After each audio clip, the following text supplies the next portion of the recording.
was taught to hustle through the pain. Mind, body, and soul, without each what will I gain? So many try to use me when I help pave a way. But man, that's just life, there ain't really much to say. I'm the one, I know I'm the one, everybody follow me. The one they all trying to beat, I know that I gotta be. I've been training hard, I'm ready for any rivalry. I lost it all but kept the fight in me. Now look, I've been laying low but speak on me and I'ma show up. My squad full of bosses, can't let anybody hoe us. Yeah, my life is sweet, I got the whipping doing donuts. Wanna live like me, well here's the contract you ain't know of. I signed up to grind, I signed up to be the best, man. Chin up when I hustle, I can't focus on the next, man. They said that I gotta work, I said, oh yeah, I'm on it. Cause when it's said and done, we gon' see who really want it. Yeah, who really want it? Who really want it? Yeah, I'm getting better and better and only focus on cheddar. Who really want it? Yeah, who really want it? Who really want it? Yeah, I'm working hard and I show them. When out the water I blow them. Who really want it? Who really want it? It's really the question of the day. Y'all talk a lot, but I don't see y'all walk a lot. You know? Fighter is my name, legendary is my aim. Already legendary, y'all know that we ain't the same. Whether sun or rain, ain't nobody else to blame. The life I live is mine, so I control the change. Tell me that I'll lose, tell me y'all don't see my vision. Tell me that I'm no one and I got some competition. I'ma show you what it looks like when you never listen. Open your eyes and pay attention. I'm on a new level. Hell no, I can't settle. Gonna be the best and I'ma show more than I tell you. I am not impressed because you got a little metal. I'm here to take you down and bring the heat like I'm the devil. I can show you light, yeah, I can show you heaven. I can show you how to win when you think that you're failing. What I tell you, yeah, you gotta work, yeah, you gotta be on it. Cause when it's said and done, we gon' see who really want it. Yeah, who really want it? Who really want it? Yeah, I'm getting better and better and only focus on cheddar. Who really want it? Yeah, who really want it? Who really want it? Yeah, I'm working hard and I show them. When out the water I blow them. Who really want it?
It's another beautiful day in the competitive scene. I've got challengers for you guys, and I know you guys have been waiting to see more games and more action-packed fun. I'm going to be your host, Gompers, for today, and I'm joined here actually by two casters, Keg and Tenric, which, this is so exciting. Honestly, we've worked together for, gosh, I don't even know how long. Too long. Too long. It is true. Well, no, too long. We do have lots of great games settled for you guys today for Split 2. But guys, in the past, Tenric, I'm kind of curious, what was going on yesterday? Yeah, if you weren't here yesterday, you did miss quite a lot. We had two really exciting matches, both of which ended up going to 3. Starting out with Fluffy Aimers taking on TSM. They started out really bombastically, an attack that constantly baited rotations. They were able to 13-1 TSM after 11 rounds won on attack. And while TSM dragged them kicking and screaming through map 2 on a bind that both teams played really well, ultimately, Fluffy Aimers' defense on Split in map 3 was so stoic and TSM just couldn't compete. It was a 13-9 defeat there, netting F-Aim the series. Then moving on to Moistek Shopify taking on Winthrop, it was the same kind of story, just told in a different order. Some more experimentation. We saw TSM's a proto try the deadlock on map, on not only bind, which was the second time he had done that, but he whipped it out on Split this time around as well, which was new. In the meantime, Winthrop University, Nazi was on Clove, on Lotus in one of those opener maps. It didn't go entirely too well for Nazi, but Winthrop was able to manage in that series up until Ascent being that third pick in which Moistek Shopify kind of just got to rinse and repeat B execs until they also got a 13-1 to net a 3-win, a 3-map series win. So very exciting games, very exciting prospects from both teams being shown, or from all 4 of them, really. A real metamorphosis going on with the 2 losing teams, a real ascension, no pun intended, going on with the winners there. Wow. Sorry. It was right there. You were so ready for that, dude. No, I mean, look, I just it popped in my head. Okay. There's so many other words to rise up. But no, I mean, that's the most important thing about this second stage, right? We saw relegations, we saw the Mid-Season Cup. After both of those events, we really got a good idea of what the conclusion of Stage 1 looked like. But as we go into Stage 2, every single team has leveled up unbelievably that this is so even. Yeah, and we do have more matches actually coming as well that I'm super excited about. Teams that are the top dogs, teams that are the underdogs. Keg, what do we got cooking here? Hey, for our first game today, we have Core versus M80. And speaking of dogs, Core is that definition of an underdog team. They fought through the open quals. They survived, not even getting to relegations. They made their way straight to the Mid-Season Cup. And now they have to face a team that, generally speaking, a lot of people want to see win Ascension, but they are in a bit of a weird spot. They have a brand new player. Yeah, and that's the exciting part, is being able to kind of, I guess, now see the new core roster, quote-unquote new core roster, with only one potential new player that didn't get the chance to really practice. But of course, obviously, we're going to get into that second series that you guys saw later on. But if we have to focus just a little bit on the core and M80 side of things, which is what I'm super excited for. I know these teams are plotting, but if anyone's plotting, it's got to be core Tenric. Yeah, this core roster is constantly thinking of new ways to innovate, and yet they are always pressing their foot onto the gas. This is a team that is one of the most proactive in Challengers North America, and by proxy, it means they're also one of the flip-floppiest teams in Challengers North America. They are very sink or swim on most of their map pool, but they have some hard locks that we'll get into later. In the meantime, though, it seems like they've really tried to focus on early shutdowns so that this exec-heavy meta that a lot of teams are seemingly relying on more often don't tend to work too well. Unfortunately, they've had some tough matchups in that department to the point where those early denials don't tend to do enough damage on the way through, and then their retakes are a little bit weaker because of that, but their attacks, because of their proactivity, look astounding. Their comms, as always, are clean as can be.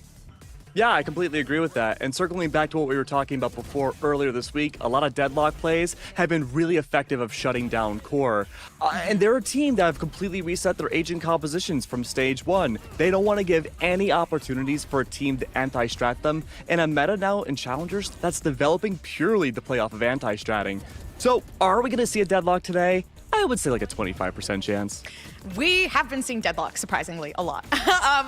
and maybe not so surprisingly, because the thing is that it has been working for a lot of teams and players. It's all about the comfort in a game like Valorant, and now we're finally getting out of our comfort zone. But speaking of comfort zone, there is a difference coming along here. Zeltris is an 18-year-old newly graduated high schooler. Congratulations to Zeldris. I think this is absolutely adorable. And, you know, you can kind of see where this is coming from. Graduated from high school, time to pursue my passion to the fullest and be on the big stage. No distractions. Tenrik, no distractions is kind of scary coming from a top frag duelist. Yeah, this was probably the cutest graduation picture I saw on my feed when everyone was letting those fly these past couple weeks. And Zeldris, it's kind of crazy to think that he's still in school, considering how just like foot to the floor he is when he plays this game. He has been that extension more often than not from core when they decide to not play like a pack. He might be probably the most unique player out of the team, at least right now, at least in the way that they've been playing. He's kind of that long arm that they've been depending on a little bit more on these past couple matches. I'm excited to see how his performance evolves as that front man for the team. Yeah, if we want to focus on his recent performances too, a lot of Zeldris' games have been kind of hit or miss, but it's also final season. Like, it makes sense. And now that he can be on that grind, I think Zeldris is going to be scarier than ever. Yep, this team in general is scary, but we got another scary team in the lineup for you guys. It's M80, a team that hasn't been doing so hot, just like Core. They've both not really had the best run thus far, but they're looking to make a difference here. Keg. Man, Net is having such a good hairdo right now. He's got the little ponytail up top. But no, I mean, M80 is going to be a very interesting case. I think there's a lot of weight on Net's shoulders right now going into this matchup. If you recall, last week, somewhat suddenly, Nitro departed from M80's roster. Net makes their way in off of G2. And now suddenly, you're looking at an IGL gone. You're looking at a brand new IGL, that being Xander. Nismo's going to be co-IGLing. But it's also going to lift up Net and Koala Noob even more. They're going to be the ones focusing more so on calls on the defensive side. And that was already M80's biggest strength. They're going to expand that even more.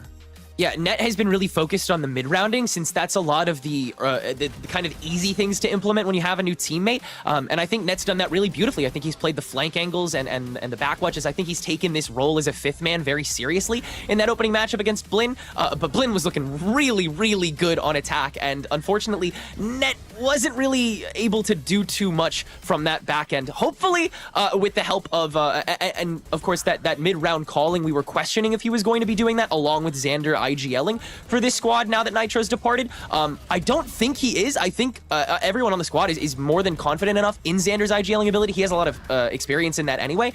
So I'm excited to see how much more they've been able to implement for Net to be able to really be a part of this team, because it seems like they've been doing their homework really quickly. Yeah, and homework kind of coming along. That kind of reminds me of, I'm gonna have to say Zeldris a little bit. For some reason, he keeps popping up in my head, but of course, he is the duelist alongside Koala Noob, which are two people who have actually put a lot of work into the game, playing that duelist role, being able to be the top frag for the team on both sides. And actually, stats are pretty similar that we'll head over to right now. Tenrik, similarities here, of course, playing the duelist role, playing Raze, you know, being there for the team. But these two players look exact opposites. You got good guy on the left side, you got bad guy on the right side. Like, photos are showing complete demonic thoughts from Koala Noob's side. Yeah, Koala Noob is just all game, and Zeldris is very happy to be here. I love to see it. But yeah, they play off of the default execs really similarly. Both of these mainly Raze players.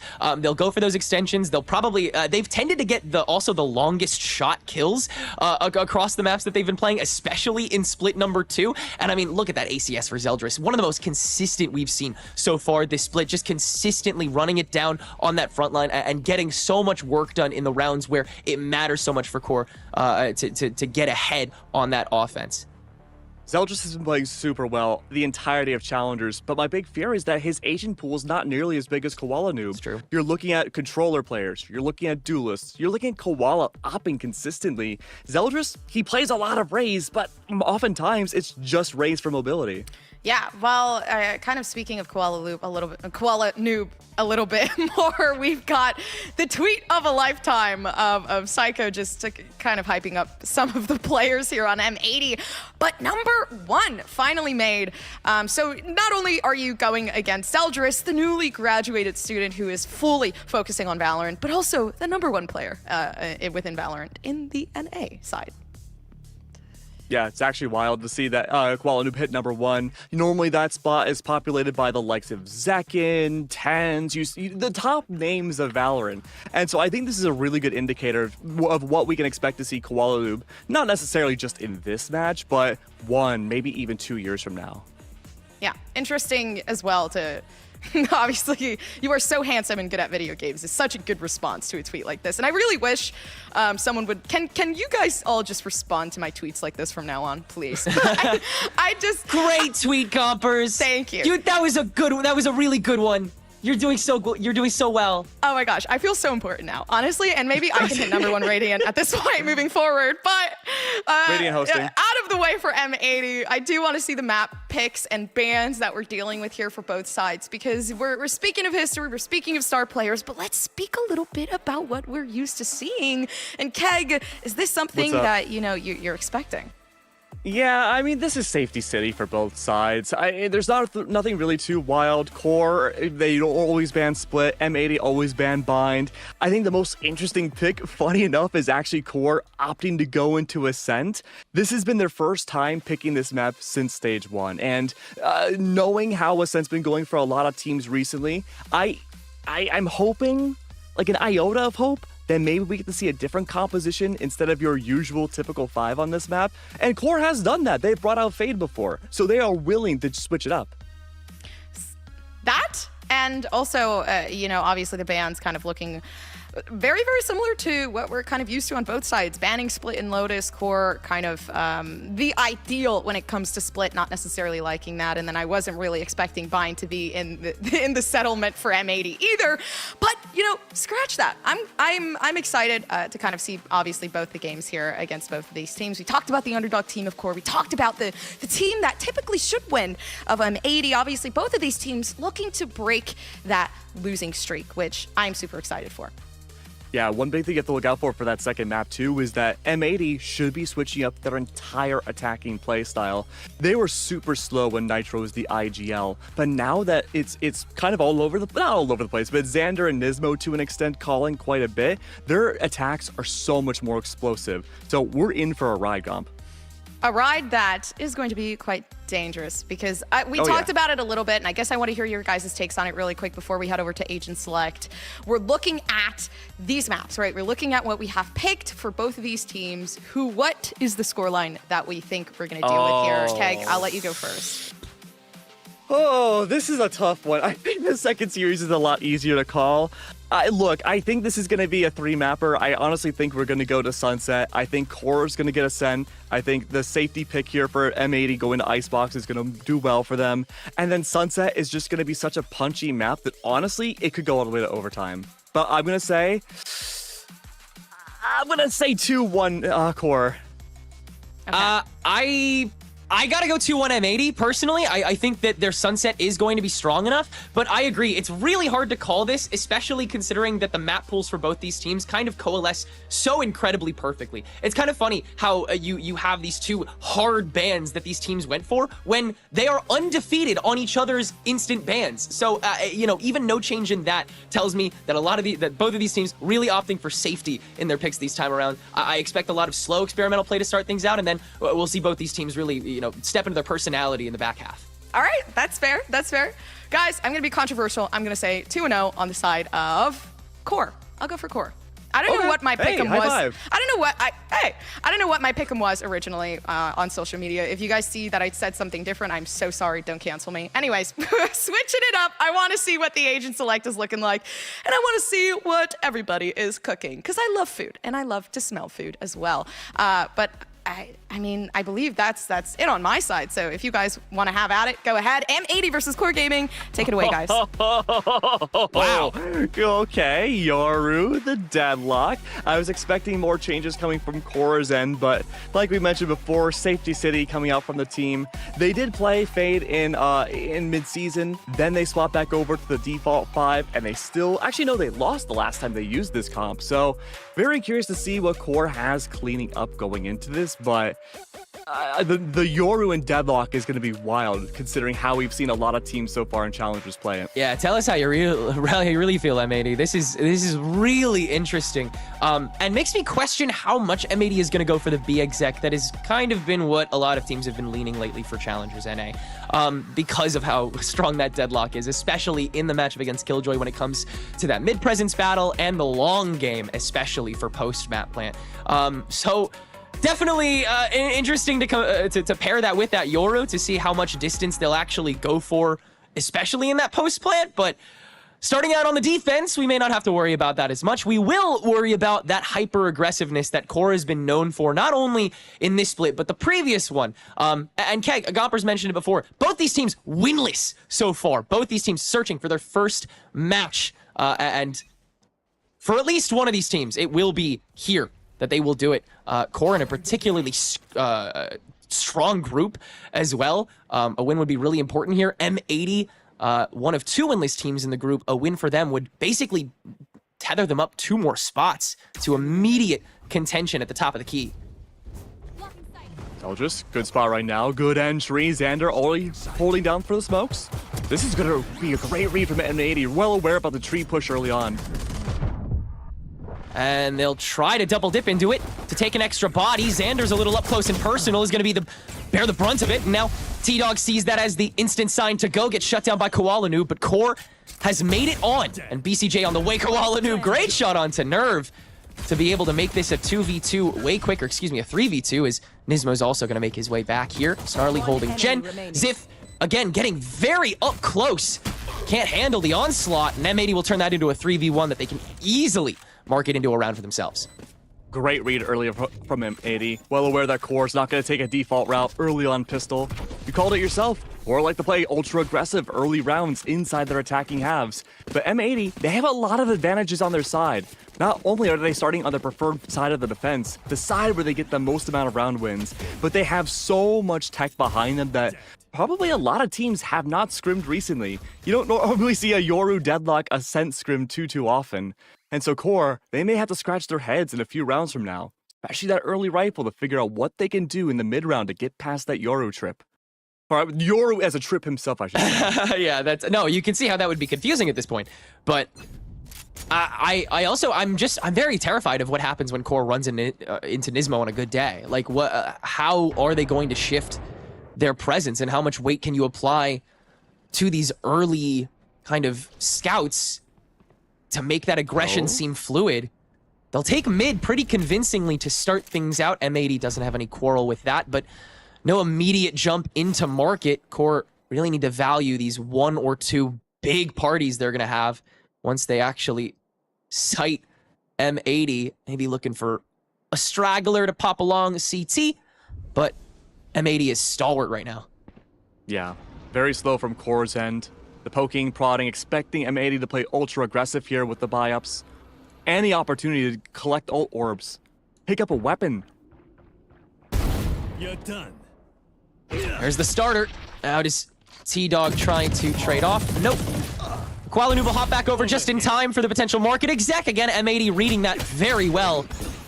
But Koala Noob trying to take the fight on main, not realizing that Nerve is still there. So Core, again, enough people on the right angles to be able to crunch and end up taking over site. But once again, with a personnel disadvantage, it's still difficult to pop off from here. Xander, though, with the shotgun means that he has to hand the reins off to Net Nismo, and Nismo, luckily, is close enough to deal the first killing blow. It's just T-Dog alone with this outlaw, granted, but can't get anything done with it with that paranoia launched his way. M80 will once again keep 3 stable for round 2. Now, I don't want to claim that I have the script in my hands or anything, but more often than not, this entire year, it's the APAC strategy, and it's kind of bled over into EMEA, a little bit of NA as well. The wackier your comp is on Ascent, the more likely you win this map. Everyone knows. When is the last time Koala Noob has played Yoru? Never? Like, this is so out of nowhere. We're just talking about his Asian pool. It's usually Omen, Jet, Raze. And it's like, that makes a lot of sense. We even see in Tier 1, a lot of teams bring out their Omen, have that op capabilities, but the Yoru here is a complete change of pace. Yeah, and Koala Noob's already been doing amazing things with it. Just switching up that positioning instantly to always be with the vocal majority in the fight. His timing has been so immaculate, and on Yoru, that is everything Core attempting to farm some chip out of Koala, and they actually will be successful. Great shot into logs to get that read and force out the early TP. Now, Core, do you commit to this, or have you already shown your hand a little bit? Yeah, I mean, all that's going to happen is Nismo is going to tiptoe on over, and ultimately, that doesn't really do too much. Now, Core love the waste that regen utility from a defensive team like M80. We've seen it so much on Lotus in the previous weeks. T-Dog now looking for that opener. No trips available on the top of B main. Good connection early on, but Koala, oh my. Has that dimensional drift for info after getting this first kill. Great escape option. Oh, huge turn off the flash. Well done. Traded off immediately, but Core still have to kind of stay stunted here. T-Dog gonna reveal himself with the shots. Nismo pops out for one more of his own. BCJ, who's been hiding in the boathouse, can finally let himself be known. Enough noise made. Now Ziff caught with the recon bolt. BCJ tries to finish it himself, but can't. Nerve in a 1v2 against two gamers with good enough guns, and the spike exposed along those steps. One shadow step, one smoke with 25 on the clock, and a gun spotted on the market site. You have to search for this second one. Where could he be? Oh, there he is, Xander. Finding the right angle before net can get collapsed on, and M80 find their third. I'm expecting a very early timeout to come out from Core's side. They're having a hard time getting anything going, forcing themselves to play for these slow executes, not really giving enough time to prowl around in the early rounds for any sort of spacing. Luckily for Core, though, M80 haven't taken advantage of that yet. No real major push-ups, no flanks just yet. But right now on another forced buy, well, somewhat forced buy with two stingers and a lot of sheriffs to go with. This is not looking good for Core early on, but both these teams have been defensive warriors. And attacking on this map is hard enough as it is. If you're Core, you're looking at least 4 rounds to secure a good half. And that's why it's so scary to jump the gun now. For Core to kind of dip into the kitty like this. But they are playing to their strengths. That much cannot be denied. Checking out the front line of A main. That drone is going to get popped out. Xander doesn't really know what to throw, but will recognize that Zeldris is on the insert, can shut that down and not lose too much along the way. Rest of 80, M80 can insert back in for the counter aggression onto Core's next attempt at an entry. It will not go smoothly either. Ziff and T-Dog, the only ones now stranded, and yeah, nail in the coffin for sure for that round. Yeah, double stall with the 2 Sentinels, let alone Xander's util. Koala Noob can essentially do whatever he wants on this map, defensively speaking. An Operator 2, no less. And we talked about it, right? You have a Raze op, you have Jet op, you have Omen op a lot in any caliber of play. Yoru op essentially is another Sentinel. You play that just like Jet. You don't really need to have that much elevation on this map, defensively speaking. You can teleport across the entire map, change up your position any which time. Core has 2 initiators to work with. If they dump all the utility in the world, they still won't have info on either that Yoru or where the Sentinel utility on one site might lie. Their util is so important for these attacking rounds. T-Dog has to be so careful with his buys, but he doesn't even have an Owl drone going into this round. Yeah, this is really early utility usage when Core has to spend so wisely already. Koala's actually handed the op off to Xander as well, so it's, you know, Core's aggression's got to be uncertain here, and that's going to be a perfect place to insert. Koala's going to look to go for a dimensional drift, maybe towards the late round. Give a lot of information, possibly for a retake post-plant. You can see Xander, top heaven, very little control of the site as it is. Information's gained now. Everyone's backing away. Snarly, 2 off from having null command, may try to pick up that orb A main, but they're too far out. They're over in tree. But M80 don't know that. They're fully expecting a null command any second if the only one body goes down. Oh, the gun is spotted. There's the first shot. Oh, no null command to worry about now. Yeah. But they're still giving up sight. M80 hasn't exactly stopped giving up sight. I think they're doing a great read of Core, which is that when Core execs, you don't have to fight for sight. You just have to play for the fight.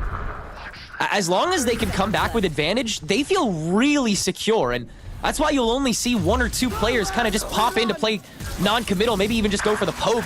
Hopefully not get traded. But certainly not traded are Xander and Net, as assaulted by the Nano Swarm and the Hunter's Fury will be taken down. But what more can you do from here? Core has no certainty on sight until they're able to scope out A after the trade back through tree. Nismo cannot take this solo to play for time, and so Core do have a little bit of leniency along with Zeldris coming through Catwalk, but you don't have long. No. Zeldris' timing has to be impeccable here. 3 stacked up heaven already. Nerve waiting, watching. 1 HP, can't use it.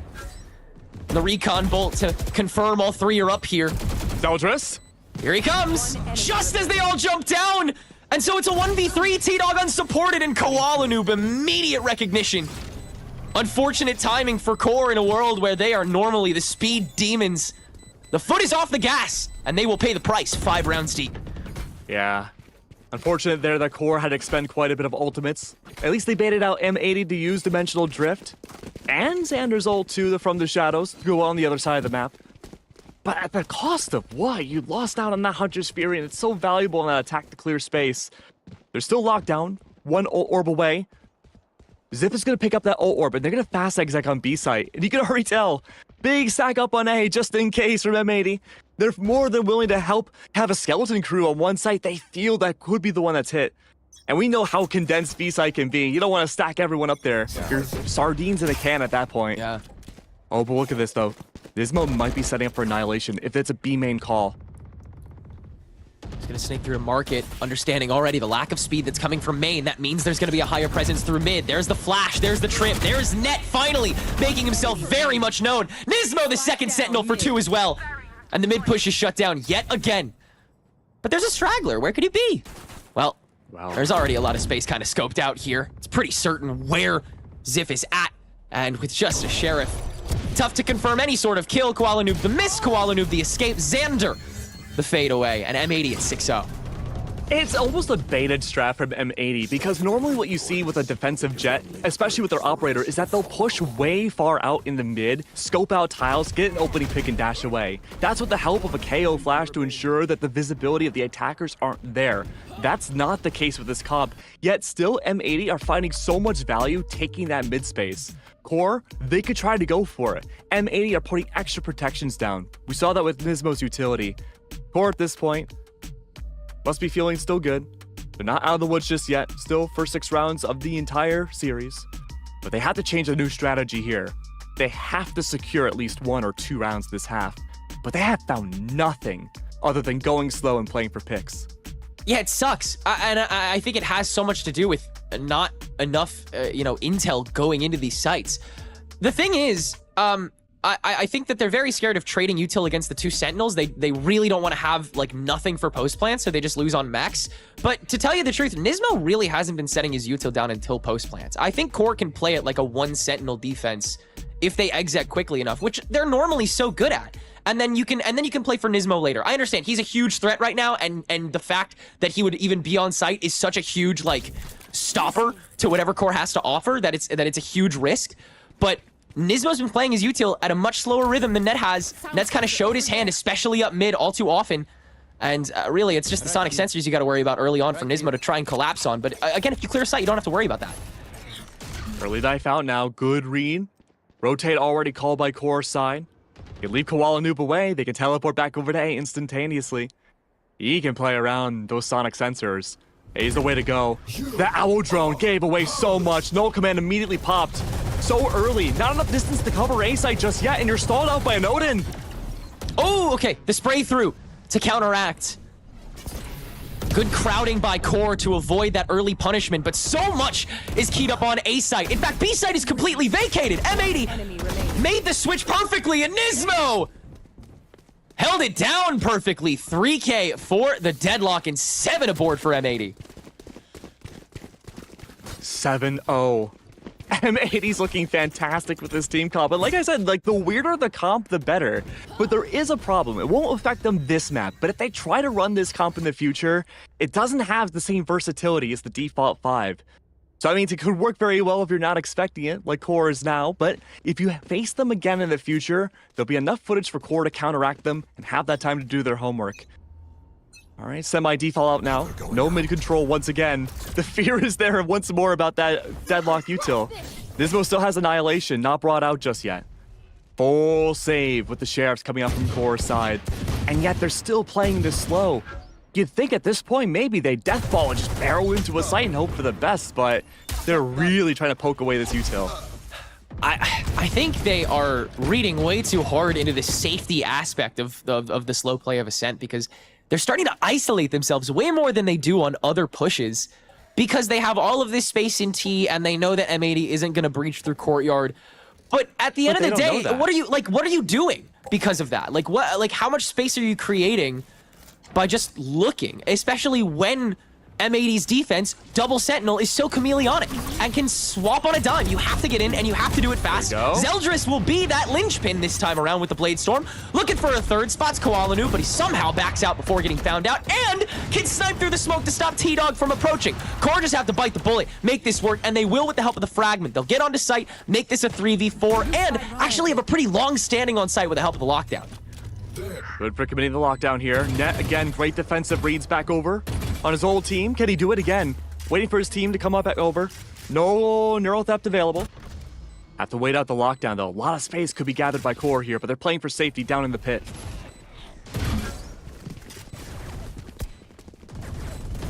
Looks pretty set in stone here. Zeldris ready to rotate for that second angle. Ziff waiting in the wings, gets found out. Snarly and Nerve getting theirs, though, means that Net is alone. And that might be the cutoff point. Just as Core starts to escape, Net will try to shut them down. Can't even do that. Core, very strong showing for this Thrifty, and finally break the streak. I do like the safety that Core is playing in the early rounds. I do think it might be getting in their head a little bit, but that one win is enough to elate Core and get the snowball running. But a lot of the crux of that round that Core had won was based on Zeldris diving in the site with the Blade Storm. Yeah. An ult they don't have in the next round. So now you can't really rely on Zeldris popping in like that again. They're struggling to gather space. And like you mentioned, the double sentinels are making that almost impossible for Zeldris to find really any impact on this attack. Oh, here it is. Yeah, now Remember, no KO flash. Now you're really getting He's all by himself. Oh, whoa, okay, Zeldris. Forced to back away, pressured out. But that's a strong indicator for mid. Core, that's the first time they've really put that pressure down. And they heard the TP away from the Yoru. They may know there's a reposition or a fake. But if they try to pry their way through mid, and it seems like they don't, they're going back over to tree. At the very least, they've spotted where the Odin is. They're not perched up on tree stairs again. This is a great call from T-Dog to say, hey, we can get tree for free. Oh, and Xander, tough timing. Doesn't recognize how early Core is going to try and dip into this. Koalum's already made it back around. He's been the fulcrum of the of CT for this pre-plant rotation, but will actually maintain his distance as they lose Net in tandem to play for that 3v4 instead. Ziff? This is really creative from Ziff. Wow. Yeah. And what if Koala TPs? Nothing's watching you. Oh, no. it doesn't matter. Yeah, no way. Can't spot him. So it's on site here for Core, but once again, Zeldris has too fast for M80. 4 for the Jet, leaving Koalanu all by his lonesome with an Odin, no less. Very tough to deal with this, and perhaps a bit too late to get out as well. Maybe looking for a last fight. Nope. Just gonna take that gun and get out of there, giving Core a second straight round again. Just finding the right shutdowns at the right point. Zeldris, once again, massive undertaking, massive responsibility, massive impact. And M80, I'm surprised they're not playing mid-side more. They love to do that on other maps. Yeah. With now Net in the fray, Icebox oftentimes you will see Xander and oftentimes Net watching the mid-side of Icebox to make sure they can get the macro level timings to know where a team like Core would be on their rotates. And yet this time we don't see that too much. Xander pokes a little bit from tiles on top of tree, and sometimes Koala pushes up. But this is just like contingency. They're making sure the Core cannot feel comfortable enough to take mid site so well that they're not putting anything on mid. Oh, this is such great info from Koala. One discovered already. No one's mid. Smokes are down, blocking tiles. They know it's a B main push. Yeah, that's all the intel they need. Nerve is on an island in T. Can't affect this fight for good 10-15 seconds. That smoke is finally going to make its way through, but BCJ is going to respond with that Hunter's Fury to shut down the frontliner, and Snarly. Zeldris now a bit isolated and will actually anchor on B main as Core will run back around to Nerve, who's been puppy guarding these A exits to make sure no one from M80 tries to collapse early. And spoiler alert, they're not. They're still staying back. This is such a great read from Core too. Look at the mini-map on B site. That is a war zone. You can't go anywhere on B. So the read to go to A site is good. There's no ults to gather that space outside of T-Dogs. Standing ahead. But again, we've seen M80 willing to give up the site. Oh no. They got psyched out. They're gonna go to B. Wow. Oh no. The wall falls. Nerve. The grind games work. M80, oh no. And Nerve's ult is not gonna show that there's all that senti util. The frag nade is already down. The net is covered. Nismo's still holding lane. It's a mad dash back over to A site. Yeah, now Core thinks that everyone from M80's made it back over there. The annihilation was enough to scare. 13 seconds to breach through tree, and guess what? M80's here again! BCJ getting dropped by Nerve, though. He's been watching the whole time, waiting for Xander to pop his head out, but he finds the right angle, the wide swing to find at least one, and now it's Trade City. Koala Noob able to play for time, just not enough. Never mind. They're able to do it. 8-2. Wait. How did they plant? Yeah, I don't know, man. That was less than 4 seconds. That didn't look like... yeah, that looked weirdly closer than it should have been. Oh, okay. You know what? I got psyched. I'm here for it. You know, maybe that's a blessing for Core. They got the miracle glitch, but I mean, They got the Core, 2-second plant. apparently, like they are playing so slow. They're looking to drain and exhaust M80 and make them over rotate as much as feasibly possible. Now I'm wondering, does that smoke go down in the catwalk? It does. It blocks out a great read. Koala pushes through. They have the TP. Remember, that's not a collat. But T-Dog's gone.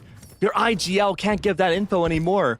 He has to see the POV the rest of Core to make the next move. And the one with the most intel immediately will be Zeldris, of course.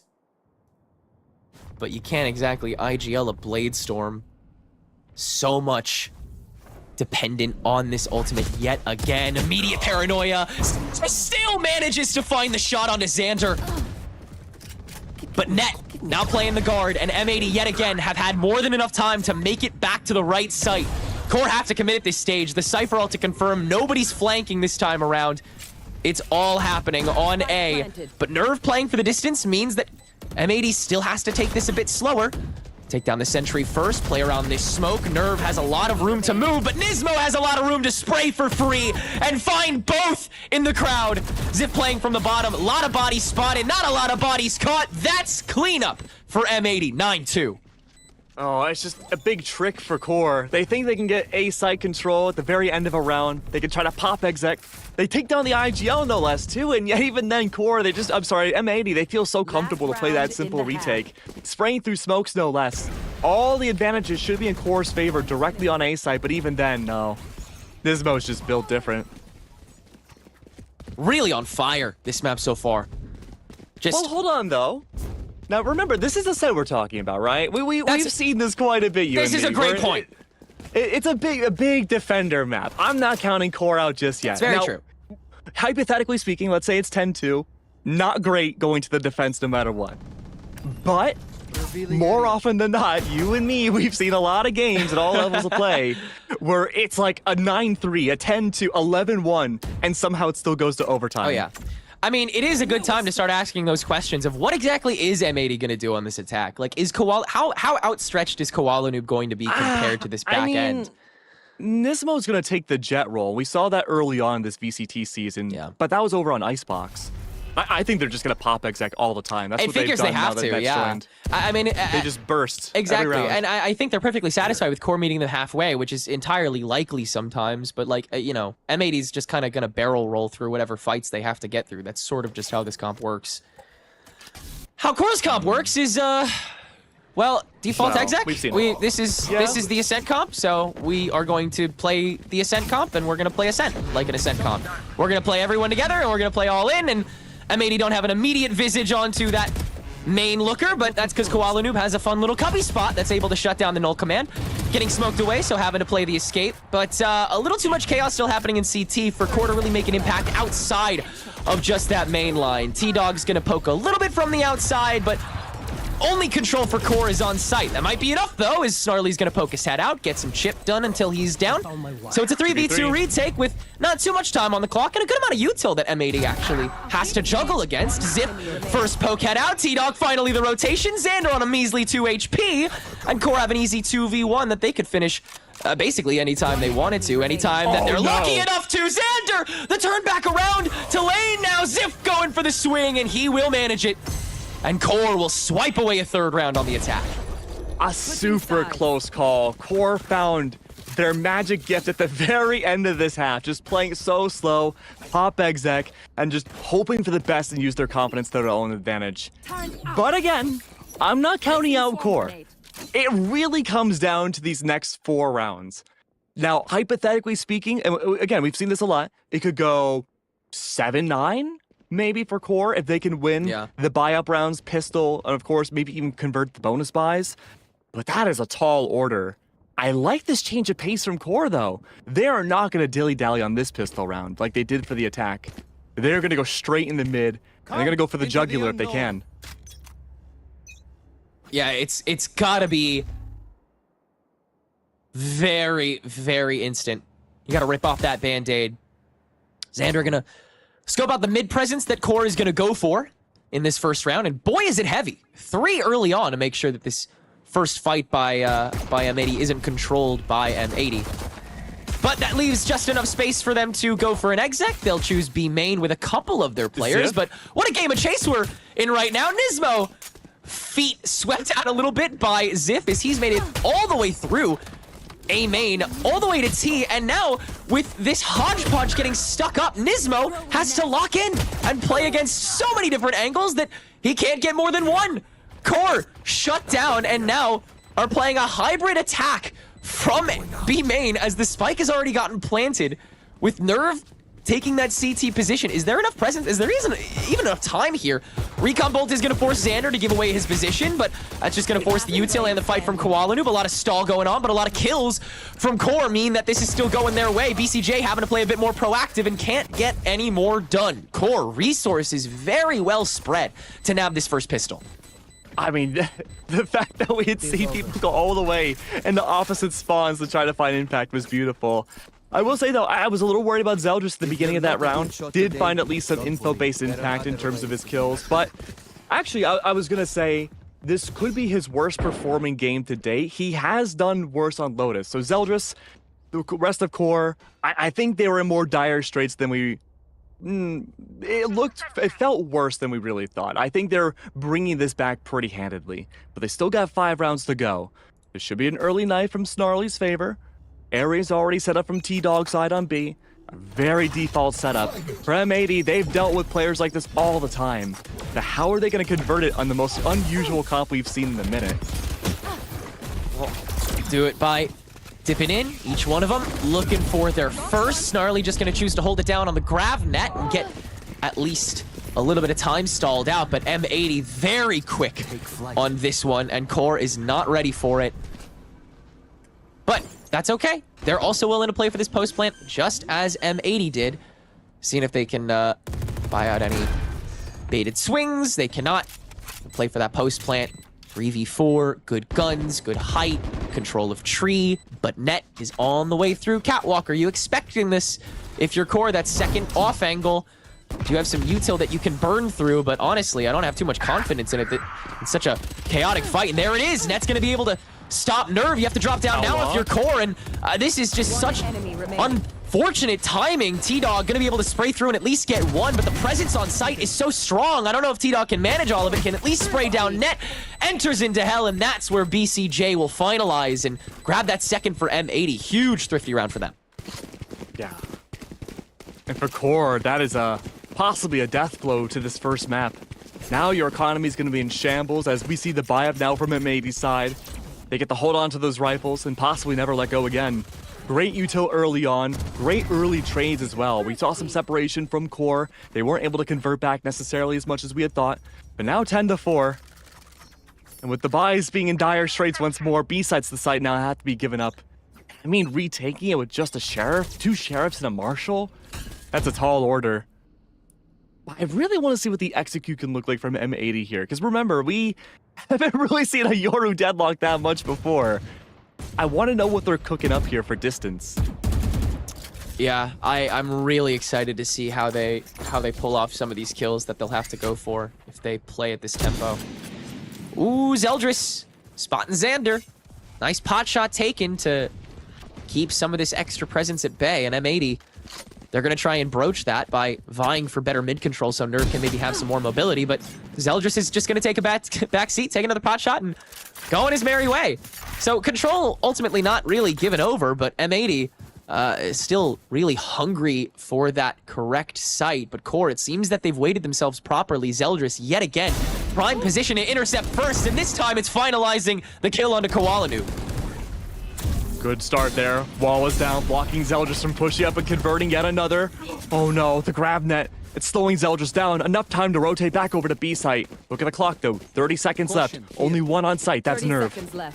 Oh, it's a battle of timing though. The double smokes are down. Remember, big weapon diff. Core, they only have sheriffs. Paranoia to try to stop. 2 on. Make it 2. Nerve TPing back, also gets caught. Not too much damage done for any of these members of Core. M80 able to simplify, divide, and conquer on every single member of Core. Nobody able to crack open anything despite their positioning being perfectly respectable. I mean, that's just the weapon diff right there, isn't it? M80. Despite being cracked away with HP like a boss battle, they were still able to survive. But they're more willing to play mid. And I think if Zeldris is able to at least snowball some of their economy more, we can see that comfortability of the op come out. And I think that could be a difference maker for Core. The issue, though, is that you lost that second round, and so the economy is still in a flip-flop state of light shields all over. A-Site only has Nerve yet again. My ult's ready. Who's next? It'll be A main this time, and there's the dimensional drift. It's a game of follow the leader whenever you're able to find them. And no! Core read that this push is very enthusiastic. And the deadlock ult to at least clear away Rafters will allow Koalanoob to make himself known and actually vie for control far better. Copycat to make sure Nerve doesn't find any extra damage. Now hopping back to main for the post plant to take stock, take shelter, make sure that Core shots are so impossible. But Nismo holding early to keep this contested up top with that grab net forces more util to be burned before you can actually take this fight. But look at this fun position from Xander inside the smoke next to tree. The exit from here is so awkward, and Zeldris avoids it. Turning back out, Zip can trade it through, but time is ticking, and Core do not have much more to play with here. Net spray through to find Zip on the bottom, and Nerve cannot follow up. It is another conga line of death for Core as M80 navigates this ascent. And this is Core's map pick.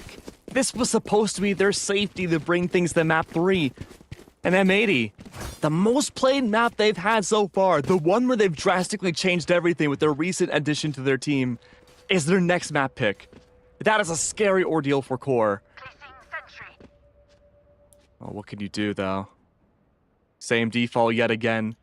The enterability of Deadlock is wild with that ult, because if you capture somebody, you force everybody else on the defense to reveal their position by just shooting at the Chrysalis that conjures on forwards. Yeah. And even then, to use these, you know, Nismo's doing a great job of just clearing the board with the ultimate. Not really afraid of not getting anything, just afraid of not making an impact, but never really have to worry about that. Double swing on Cat. It'll result in one body going down for both M80 and Core. Relatively crucial ones for either side, because M80 can't do too much poking now. They kind of just have to make a push work. But in the meantime, no true flashes for Core. So good luck post-planting, dude. Yeah, all they really have, though, is Nerve's paranoia. They could try to make it work here. M80, less than a minute left. Not seeing KJ util just yet. Extrapolating that it must be on B site. Zip only with a Sheriff, though. Final round potentially of this first map. They gotta make these audio cues count. Ziff has got to play to slow here. Some chip would be so helpful. It's the read, doesn't make the call. They can play for the post plant here. 30 Some seconds early left. damage with the Sheriff wall banging. Owl Drone gonna get tossed out. Basically guarantees that Ziff is gonna be holed up in Boathouse, but the Hunter's Fury from T-Dog is perfectly timed to make sure that they can't collapse immediately. Ziff is gonna die, but he's gonna try and make sure that the rest of Core have enough time to get back on, but Net, the shutdown after the onslaught of Util thrown his way, will let M80 have about 6 or 7 seconds to spare for this plant. As Core, again, shuffling on down. Now the Hunter's Fury from BCJ's end forces Core to insert even earlier than they opted to, but Zeldris can skate by and take down Nismo to make this a 2v2.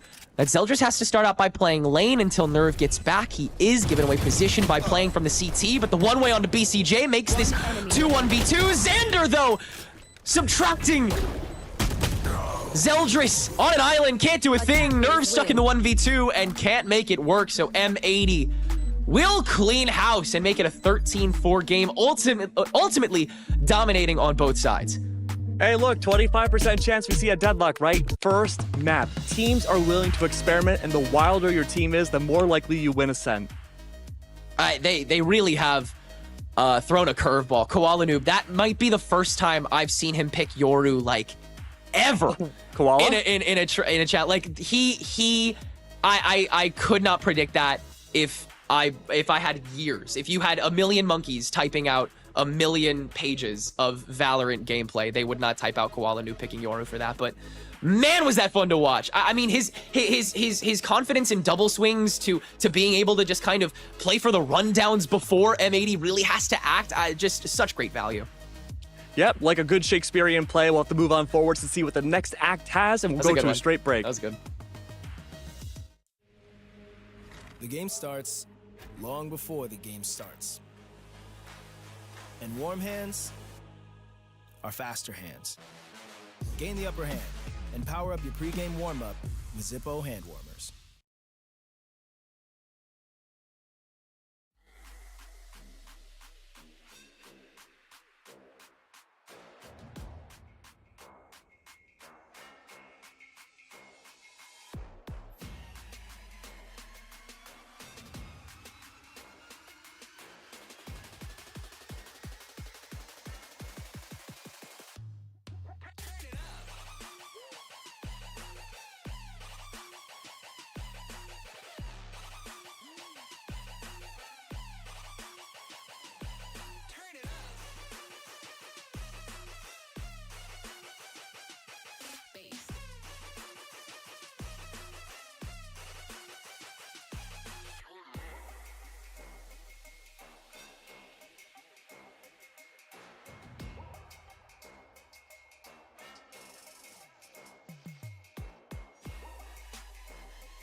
Hello, everybody. What's up? And welcome back. Our first L of the day going in the hands of Core. Something that I wasn't expecting in terms of the scoreline. A 13-4, Tenric and Keg. And honestly, that gave me a little bit of an ouchie. But I do want to do really quick before any of you guys speak because I have confetti here. Be gone, casual Ascent composition. I hate you. Please insert more Deadlock and Yoru. Anyways, Keg, how are you doing today? I mean, look, the weirder your comp, the more confetti you need, because that's the strat for Ascent in 2024. You can't play the usual 5 and expect to win it out when you have a Yoru and Deadlock up against you. I think Core had all the right ideas. They played their Ascent really well. But the problem is, though, is that you're not really expecting someone like Koala Noob on Yoru do whatever they want and be in positions that you're never expecting.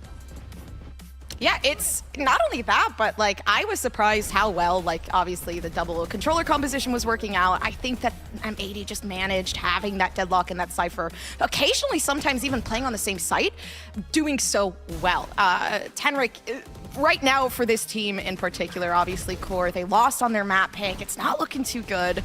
Improvements for this map, I mean, what are they? It's really hard because for Ascent, it wasn't even the fact that Core was like playing too hard into the util that M80 could set up. It's just that M80 made it so if you play around the util, then your game's a lot worse. And Core, because they had to watch out for these sonic sensors, watch out for this net presence, which by the way was so like incredibly low key this map. We barely even talked about the guy, but he still went even.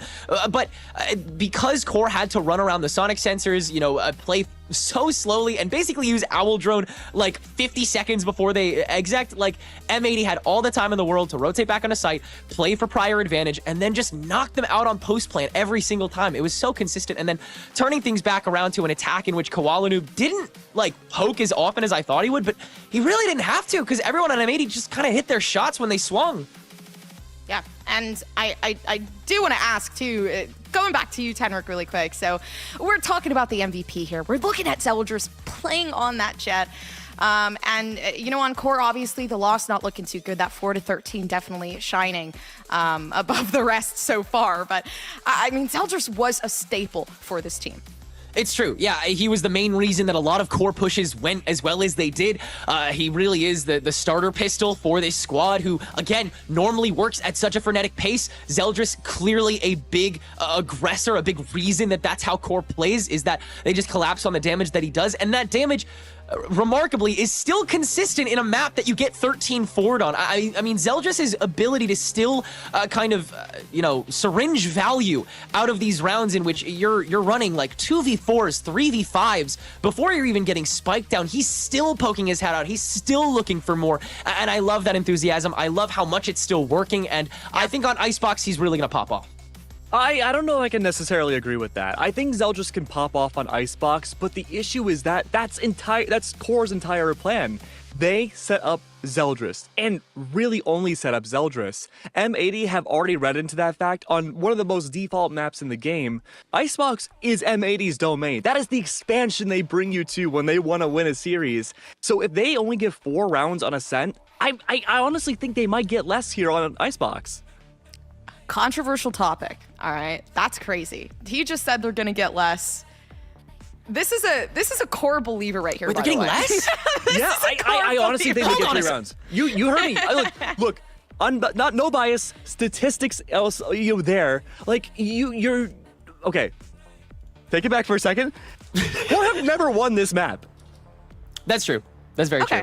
And so now you're expecting a brand new team that's much faster now that Nitro's gone to not catch them out on mid-rotates. That is a strong ask for Core.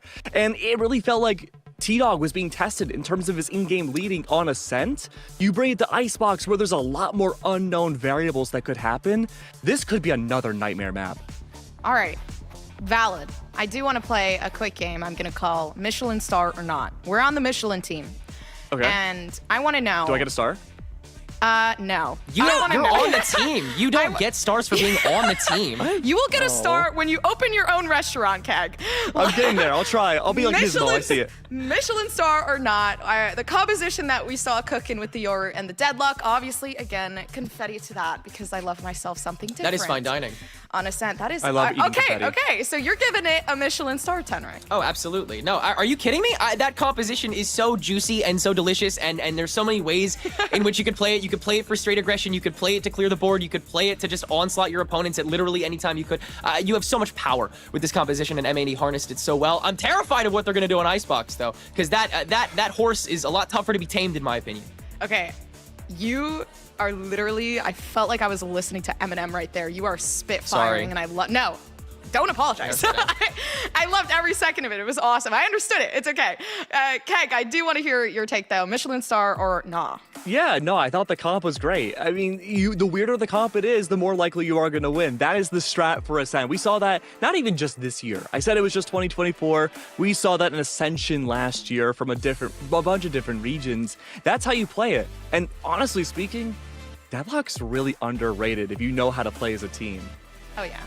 I agree, and especially with like obviously being able to see the importance that, or I guess the new ways that people are trying to implement Deadlock into compositions like Ascent and trying to implement something a little bit more interesting on Lotus, maybe even Bind, which I've seen Deadlock on recently, which is crazy to me, or hopefully eventually maybe Split. We'll see what people want to cook up there. Either way, I'm controversial. I like instigating and I like making chat mad, so we're gonna move on from that. We have the map picks and bans. Obviously, we got to take a look at going into Icebox, which you, Keg, said you didn't believe that Core could go any further. Is there any reason as to why? Yeah, I mean, look, generally in an FPS game like this, you want to have your own map pick to be the one that you win. You want to try to do your best to win that safety map. You know you can either counter-strat your enemy team, you feel comfortable on that map. It's one that you know inside and out. You lose it 4-13, and now you're going to your team's preferred best map. You're going to look at it like another 4-13 at best. Awesome. Maybe for a 13, or maybe there's going to be a surprise in store, but I do want to see what the agent selection is going to look like. Again, are we going to cook with a Michelin star, or are we going to not? And it seems like it's feeling pretty like a tomato bisque. I'm used to this. What's a bisque? I don't know, but anyway, I'm going to dip, guys. I'm feeling pretty hungry. Enjoy the games with M80 versus Core. Because I would think a bisque is like a biscuit. It's like no, it's more like it's like a broth with like more stuff in it. Think of it like think about if you like you get weirded out by people who call ramen soup. Like bisque is like when people call ramen soup, but it's like actually a soup. You know what I'm saying? I thought that was like curry. That's okay. Look, neither Les or Curry are playing right now, Keg. You need to get on top of it, man. That's true. We need Bisque to come in and dominate. Bisque needs to really step up here. Okay, let's talk about these comps. Core's is different, first of all. Like that needs to be set out off rip. They were going for a swamp before. They are no longer doing that. I don't know what that means for their attack because that's where it looked a little bit worse. So hopefully this more straightforward Gecko Jet Viper core is gonna do the heavy lifting for these standard execs. But yeah, like you said, this is a really uphill battle. M80 looks so strong. Yeah, really right now on this attack, you need to look at Snarly and Zeldris. Their connection together needs to be on point every round. Snarly needs to go for the pop flash on the Dizzy, Zeldris needs to follow up, and there's no in between. Well, we'll start through the merry lane of B, BCJ. That's a tough first pick to get for Core, but now the swing out with the Paranoia, and Nismo is once again locked in, somehow finds 2 in the crowd. Always impressive show out from him so far. But we're still a little stopped, still a little slowed. M80 on the rotation back. They know this fight is happening, so does Core. It's just a question of when. Committing. They don't have to yet. The only one that's out is Zeltris, and he's fine anchoring this. He's done it before, so they do have all the time in the world to switch back if they want to. But they're not sure who's flanking. They don't know if M80 is going to come from behind or not, so they would rather just take this fight on the front line first, but Zeldris is going to get swarmed. Now Xander can do the heavy lifting once again. Snowball that until Ziv shuts it down, and with the Sheriff, it's scary, but with Net, it's not. M80 1-0. It really seemed like Core had the call to want to back out when the Viper wall was still active. They were slowly dipping back towards B-Man again, and they were firing random shots to, prove a presence was there on yellow. But I guess no, reverse call was made, plant on B, keep it simple. Unfortunately, did not work. Koala Noob, outlaw already. Okay, this is interesting. Now, remember what I said before. On a map like Icebox, there's like up to 4 different callers on M80 at a time. So Koala and Net really step it up on this defense. You'll be seeing Net play a lot more in mid just to make sure they can keep an eye on the rotates. And then you'll have Koala Noob on one of the more vacant sites to make sure, hey, no one's pressuring me. Keep an eye on the opposite site. But there's that flash. Really the only flash that Core has. That should be pretty indicative of where the push needs to go. Yeah, again, it's going to be such a committal moment for Core. They really have to stick the needle in and then just drive it home. And you have to do that every time. Hey, welcome to Icebox. M80's home. And, Cold as ice. yeah, this is, this is a really tough flowchart for Core to work with because M80 really do have this figured out. I mean, they haven't even questioned A yet. This is so strong early on. And now they'll collapse. I think they're getting a little bit impatient here. Lane is not big enough for the 2 of us, and Koala Noob is going to find some value out of that sniper, grabbing 3 for M80's favor that round. And back on Ascent, the big MO for Core was to play extremely slow for the early and mid rounds, and then pop exec at the very end to get that spike down. Back when they fought against Turtle Troop, they brought out a Harbor and Viper. That is a very slow composition. But because they just played so slow and they failed Ascent, I think they're looking, now that they have rifles, to play so much faster on A. And hopefully bait out M80 in those retakes round after round. If this is a fast push, this might be indicative of what we see for the rest of this half. You see Snarly already going for that pathing so that Core can open this up and then close it as quickly as they entered. Nismo early scout, throw the knife on to maybe scare away. And M80's rotations have been pretty quick so far. They're pretty faithful to knowing that Core has to also play pretty committal. But speaking of committal, let's talk about Nerve. Hanging out with the anchor, making sure that this flank watch is viable until it can metamorphose into a rotation. Maybe we'll see? No, just a couple more noisemakers here on B lane. It looks like Snarly's going to stick around in AT. 55 seconds to go. You can still play this slow. They're really looking for some sort of leeway to get onto a site. They weren't sure if they wanted to commit back to A now that the presence was known. That's huge. BCJ gone. But they're not aware that B site's completely empty. 45 seconds. You can still make your way back over to A site. Ziff is clearing that distance, but they don't know about Nismo's presence. Does Xander peek this? Or Nismo? Does Nismo peek this? Oh, he doesn't have to. Ziff misses the timing, unfortunately. But has made enough noise. Yeah, look how far Koala Noob's ventured on over. So Ziff goes down, but ultimately the damage is already done. Core's gotten the hard part completed and can let that screen down, play towards lane, go very safe for this bonus. But the flank is a possibility this time around, so T-Dog on hard watch, making sure that M80 can't get the drop on more than one angle. And they won't! That might be all she wrote for this round, but M80, they're going to stick that orb down and at least go for something. Swing off the flash. Nets a first kill. Zeldris the trade back from the Cubby, and once again, we're back to default. So M80 have to try to push the envelope, but Koala and Nismo are both very keen to do that. Nismo holding for half, and T-Dog missing the spray on the right target. Doesn't matter. You have enough bodies to make up for it, and M80 yet again win the 3rd round. Only 2 bodies survive on M80's side. Not enough rifles to pick up going into the next. Economy, though, for M80 should be looking good. For a somewhat broken buy, Zeldris committing already to the Vandal light shields. I mean, it makes sense. He's going to try to farm orbs, whether that be the actual orbs themselves or kills, to get knives into the next round. He's going to look to play for the save and buy for his teammates into the next 2. Stingers, Marshals, possibly a Spectre from Nerve. No, just the Sheriff. Whatever it takes here for another fast push. You can tell they really want this A exec to work, because on paper it really does, doesn't it? It looks so good. And knowing the Core players, you know they're so capable too.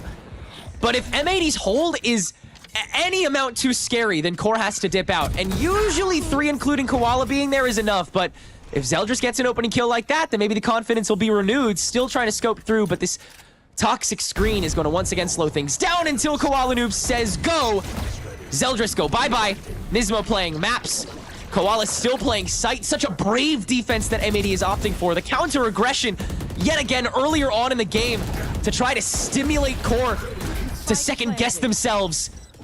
And it leads to trades. City on site, but the spike will come down. Thrash immediately taken care of. Nismo does not care about giving away that position. Flash drive launch, Snarly seen. Do you swarm that or do you go for the 2v2? You don't know where Zip is at. Probably behind the screen. Indeed he is. Could play for the distance. Instead, they'll take the Zip to meet Zip first. Snarly reposition, can't find Zero in time. Zip! The no-scope shot on the Marshall to shut down Nismo. It's the 1v1v Xander. And who couldn't lose those? 4-0 for M80, but Core, what an effort made by them this round. I mean, there's a reason why everyone has been hyping up Xander this entire, not even just this season, the entirety run of Challengers this year. An incredible player mechanically, and of course the IGL now, one that can frag out. Something somewhat rare in all forms of VALORANT, really just in games in general. One that you really need for a team.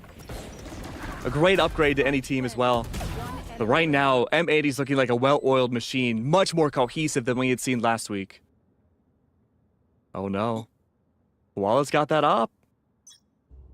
Oh boy. Yeah, they're really just like rinsing and repeating Ascent here, just on Icebox. Very funny. The big thing with M80 though, strategies aside, is that they know they have the confidence to outgun Core. You put them in a 50-50 with any of the players, outside of Zeldris, you're likely to win that gunfight if you're M80.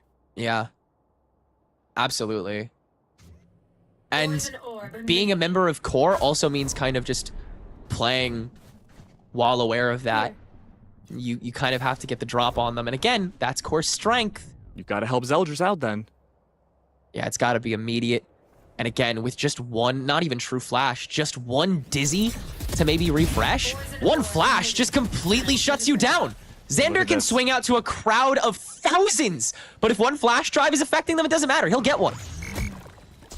Distance still trying to be made. There was a big struggle last week with M80 when they tried to use their own attacking utility to get on the site. Getting opted out by Okeanos. Zeldris doesn't opt as much as Oki, so it does make these sides a little bit easier from M80 side, but distance has been made back over in A. Good lockdown brought out here. Already a presence for BCJ, great audio cues, so a single snake bite. Keep in mind, Viper no longer with 2. That's going to be the counter alert. Net falls. Still waiting for that flank. Leaves 3 on A site. And Snarly all alone. And I know M80 wants to fight this, but they're going to do it way earlier than I think anybody expected. The null command off rip. The spike barely has any time to get down, but that's the perfect pocket of time where Core is attempting to retreat. Ziff, literally the fall off is crazy. T-Dog able to at least trade out on Wingman's defuse, but M80 playing staunch guards, and Nerve being left alone means has to play slow. But that snakebite is able to stall a decent chunk. Koala Noob, though, checking properly, and M80 is going to be able to finalize. And going back to what we were talking about with Snarly and Zeldris needing to hang out those pop flashes to get a lot of distance on A, play for the post plant against M80, take that space away from them. It's not working. They've tried on B.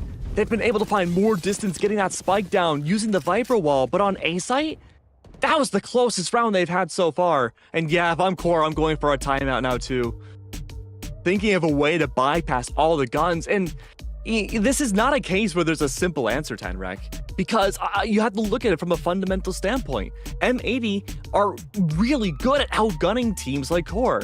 They have to find a way to preserve Zeldris' life, to have that spear pierce through the team. And he's been the first blood quite a few rounds now. Yeah, it's kind of funny that so much of the matchup is really figured out, but there's also not a lot that Core can do about it, at least it's visible. Especially for such a standard map like Icebox, where your mechanics are so important. Yeah, I mean, this is a really tight squeeze. I mean, it really does come down to timing. It comes down to Zeldris finding that right moment like he did, what, 2 rounds ago on BCJ, on the B-Lurk, and then acting upon that immediately. But that requires so much patience and such staunch gameplay on like one channel of the map that it allows so much time and room for M80 to go for a flank or go for a rotation or just meet you with util. Like there's so much in your way. M80 though on this map last week had a big upset against Blinn.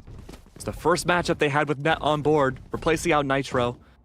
Utility was off, lack of trades, very dry peaks met with again an ops presence on the other side. M80's corrected all that in a week. Get out of my way. You would think they've been together for such a long time now. That tier 1 experience from Nez helping out so much here. Default out now from Core. They've yet to poke in the mid whatsoever. Kitchen has not been used at all.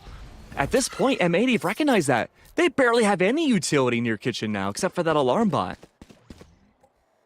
Yeah, Net's been a great volunteer for M80 these past 2 weeks.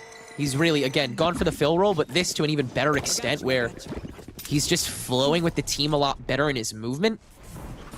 And you gotta also remember that Xander now has another week of practice on the IGL role under his belt. That's true. He's got to be back in stride too. This is an M80 that is trying to get in their groove, and boy, do they work fast.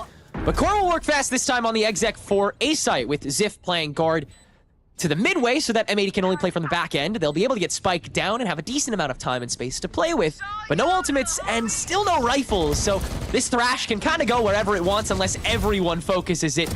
It's going to be on the bottom floor where T-Dog's going to rise up from to meet Net and actually kill him, but Zeldris on the way back 2v2. has to early guard this potential defuse that M80 is no doubt going to go for, but not first. Koala through the zipline yet again, early aggressing to get the drop on them, and BCJ can at least hold halfway. Koala noob on a roller coaster, but pays the price for it. Doesn't matter though. BCJ in the cover of the smoke, hard chilling to give M80 a 6th. Ooh. M80 have recognized the game plan. Once again, not much has changed post timeout. Then again, it wasn't a full buy, and Core, if they have a big strat change, it needs to be now. They're gonna rush down mid. They've recognized now that they've been dilly-dallying too much on A and B main. They have to try something new. And, oh no, it's a default? No. Where will they end up or start a round? It's gonna be a crunch. 3 on A, 2 through mid. And with a lack of utility outside of that turret from M80 side, this might be the perfect round for Core to use it. Viper's Pit's out now. It funnels in all these attackers towards A side, but Koala, not even on the God spot, takes down Snarly. Look how far forward these guys are playing, and your Viper's Pit is like all up in Core's face. This is so, this is borderline disrespectful. But it's so smart. The rifles are under so much pressure immediately. You've already lost Snarly here, so your plant has to be on site. You have to smoke it. You have to smoke your way in. This is the most important round here with the Caravan. Poison orb open, Net still waiting underneath. You gotta watch out for that turret. 1 by 1, no trades at all. 3K for Net. Shut down mid. Spike lost, Nerve now last one alive. We thought maybe, just maybe mid could be the answer mid-round, but no. That was read into. Yeah, you forgot about the other guy on the team. You know, the guy that just came from tier 1? Well, you know, I was talking to some of the players of M80 recently, and they're like, yeah, dude, Net, his defensive reads are crazy, dude. Like, they're wild. And that's why he does a lot more calling on this defensive side. He'll hold down mid, he'll place his utility there for the most part, he'll work with Xander for the most part on a different part of mid to see, okay, where are these rotates? Have we seen a presence? Where's that info utility? And it just triangulates Core so well that when the round practically starts, even one piece of util comes out, they already know where the entirety of Core is. Yeah, you recognize that with that smoke under tube really well and got so much value for it.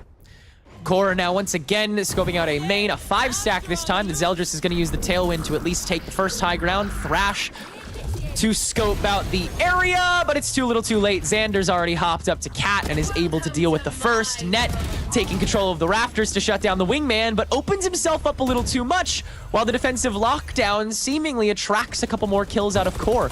But the Viper's Pit on top of an unplaced Spike leaves both teams in a weird kind of stalemate. You know, I mean, you could still try to go for it. I mean, we've seen a lot of M80 just spray off of audio cues. The attempt of getting that Spike down and pushing in could very well be an instantaneous downfall for this round, but there we go, Hunter's Fury clearing some space. No follow-through from Core, though. Not pushing into that Viper's Pit, even though T-Dog cleared some space. Well, Snarly gonna be able to at least cut, try and gain that high ground, but that's shut down. That's the one thing that's out of Core's control. They have to continue playing low.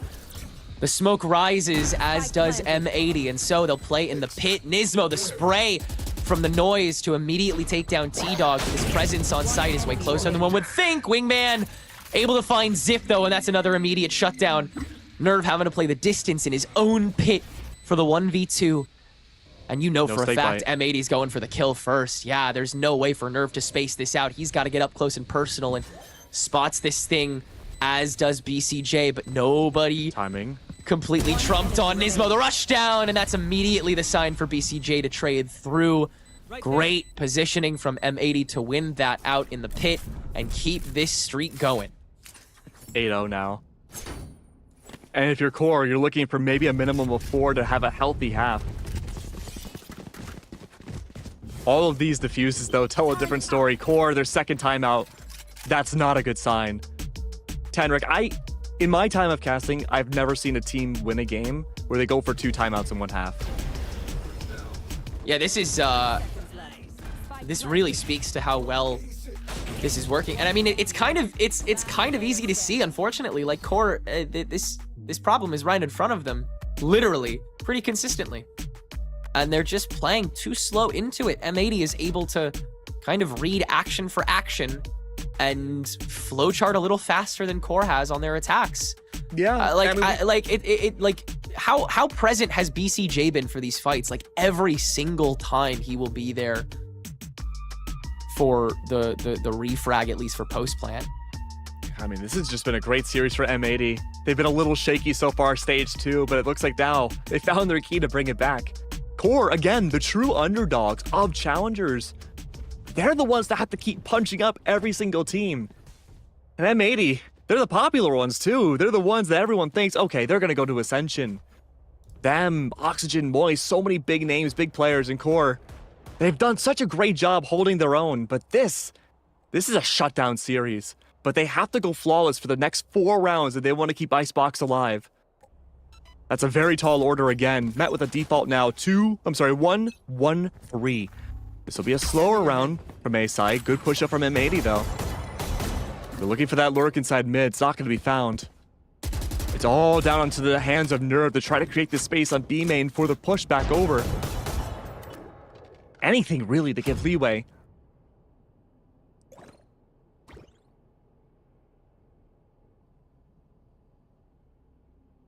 Just dead silence everywhere. T-Dog and Co, they make the call, go for the rotate. And Zeldris will stick around. Oh, I thought they tried faking it with the poison orb at first, but no. Koala Noob, though, stationed completely still. Sniper's nest. There's the Dizzy, so how much of M80 will be dragged over? They're only flash. Wow, they are stoic here, dude. They're trying to make the read that Zeldris is still here, and the knife will confirm it. But Koala Noob, it means he has to hold so much more down, and that's a good starter. Snarly can't recycle that Dizzy, and can't use that Wingman either. And so Core, once again, headless chickens on this map right now. They really just are not able to go toe-to-toe on the midway, and it really is showing.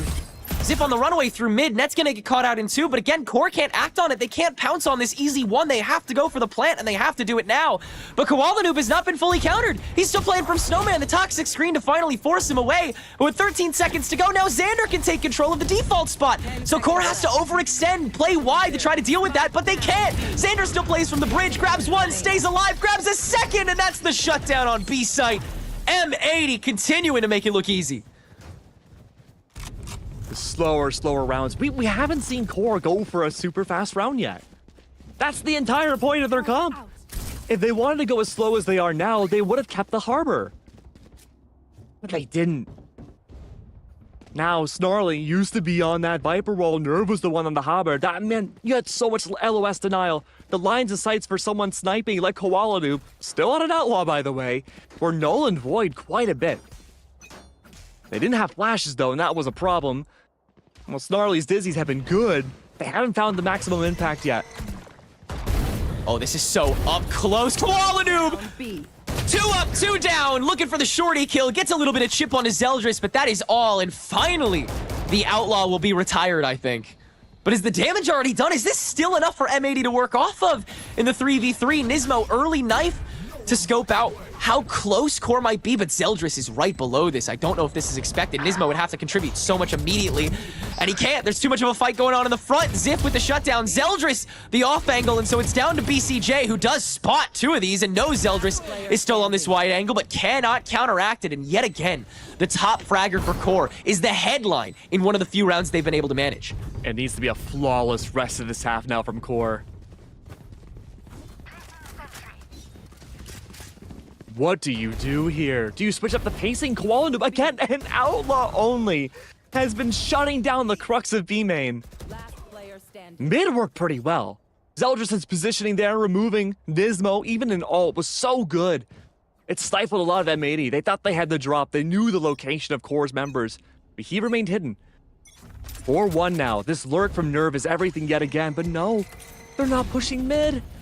Even with all the KJ util there, they're not willing to go for it. Even the poison orb. I don't believe it's out there. No, it's actually far back A.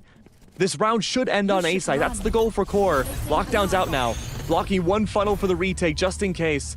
They're selling everything, but they're backing out. And they don't know about Net's presence. Oh no. They're gonna make so much noise running. Yeah, Net immediately hears this and wow, so well telegraphed. Core. They're going back. Oh, they're gonna double back. Big noise going back in Net. He's Net's still just here. waiting. He's still He here. knows. He's like, hold on, guys, I'm cooking. Playing Red Rover, send Net on goes over. the back smoke. Yeah, that's again, a huge opener just gone. T-Dog, though, being the anchor this time, is able to shut down Xander, so it'll be a 3v4, but it's on site. M80 is here. Thrash is out immediately. Zeldris detained and shut down instantly, and no way Core can try to counteract that fight. T-Dog playing from the distance with the Hunter's Fury will net at least one hit, and now it comes down to the long range. Ziff able to nab the kill on Nismo as the spike continues to tick down. BCJ guarded by Koala Noob, though, and it comes down to T-Dog, who is able to wait things out, but will instead peek early on and get caught out by Koala Noob, who is able to make sure that BCJ can safely defuse and get M80 their 10th. It's hard, too, if you're another team watching this map. M80, they're not bringing out in-depth strats to block this attack. They are prioritizing these gunfights now. They're not playing for that same mini crunch that we had seen just a week before. They're playing for gunfights, and they know, they're confident they can win them out. And now that we're soon to swap sides, I'm really curious to see how they play out their attack.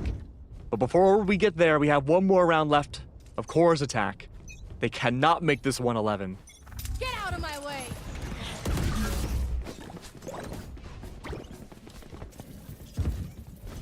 Well, it seems like they've learned their lesson. It seems like they want to go for the fast exec. As long as no one gets shut down early, it should be smooth sailing. But we've said that like 9 times now when Core has tried this before. But they didn't have a Thrash as often. Zeldris with the Blade Storm as well, but BCJ No flashes. is keen. And now you don't have a smoke either. Nerve shut down too. Have to plant manually. And Koala Noob is so confident in that, he's just going to walk on a site over the fragment that's set down. It is an onslaught on site, and unquestionably, M80's half, despite Starly's spray down, nabbing a couple more kills. What a dominant half from a team that, once again, staking their claim on Icebox. It's not that far different from the first time they played this map in Stage 1 against Moist. 2-13 was the scoreline, and they only won their 2 attacking rounds. Just shoot. You have to. Big difference, though. Snarly was on Omen. There was a little bit more of a controller presence on this map. This is one of the first that we've seen a singular controller from Core's side. And it doesn't look like the strats have been misplaced or not badly done, but they're caught off guard. There's mistimings all over the place. Zeldris not finding the support he needed last round, taken down by BCJ, then Snarly's flash right after. But now that all resets back to their defense, and they can find a little bit of reprieve.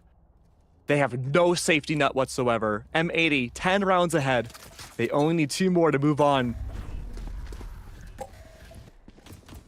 You know, M80 is still looking for their first match win. They're -8 right now in round differential. They already fixed that in map 1, and if they win these next 2 rounds, then they'll have like the 6th best map differential in the league with a 1-2 record. Better than like half of the teams that are 2-0 right now. Okay. Good start from Koala. Zeldris pushes up. That's what we want to see. Zeldris can play so much more on his own on the defense. Trades on trades on trades. Zip, that's 2. What's left now? Xander, Nismo, your 2 IGLs. Now your true IGL. The leader's the last one left. His whole squad's down. And even then, this is still winnable. Yeah, it's very true. Xander can lock in here. Oh, Nerve, though. Huge. Good swing. Huge early damage. Xander can't counteract it in time. And so That's really Core needed. will grab a second round. Yeah, it was, but that was those were the kinds of things we were looking for. I mean, Zeldris getting that early connection and punishment, and from then on, Core kind of force-feeding the fight to M80 earlier than they expected. You can't default as well on pistols anyway. This is the perfect time to try to throw those bricks in the window. The info game's going to be important here for Core. 2 initiators to work off of, both of which on A site. Have to make sure. Mid's also cleared up now with that turret. Nerve is going to take that singular control. Be the one to back away quicker than others. Knife already found out, though. At least one initiator discovered on A site. That's going to be a full barrel in from M80. This is going to be another quick one. It's got to be. BCJ looking for the right time to let this fly and just play it out.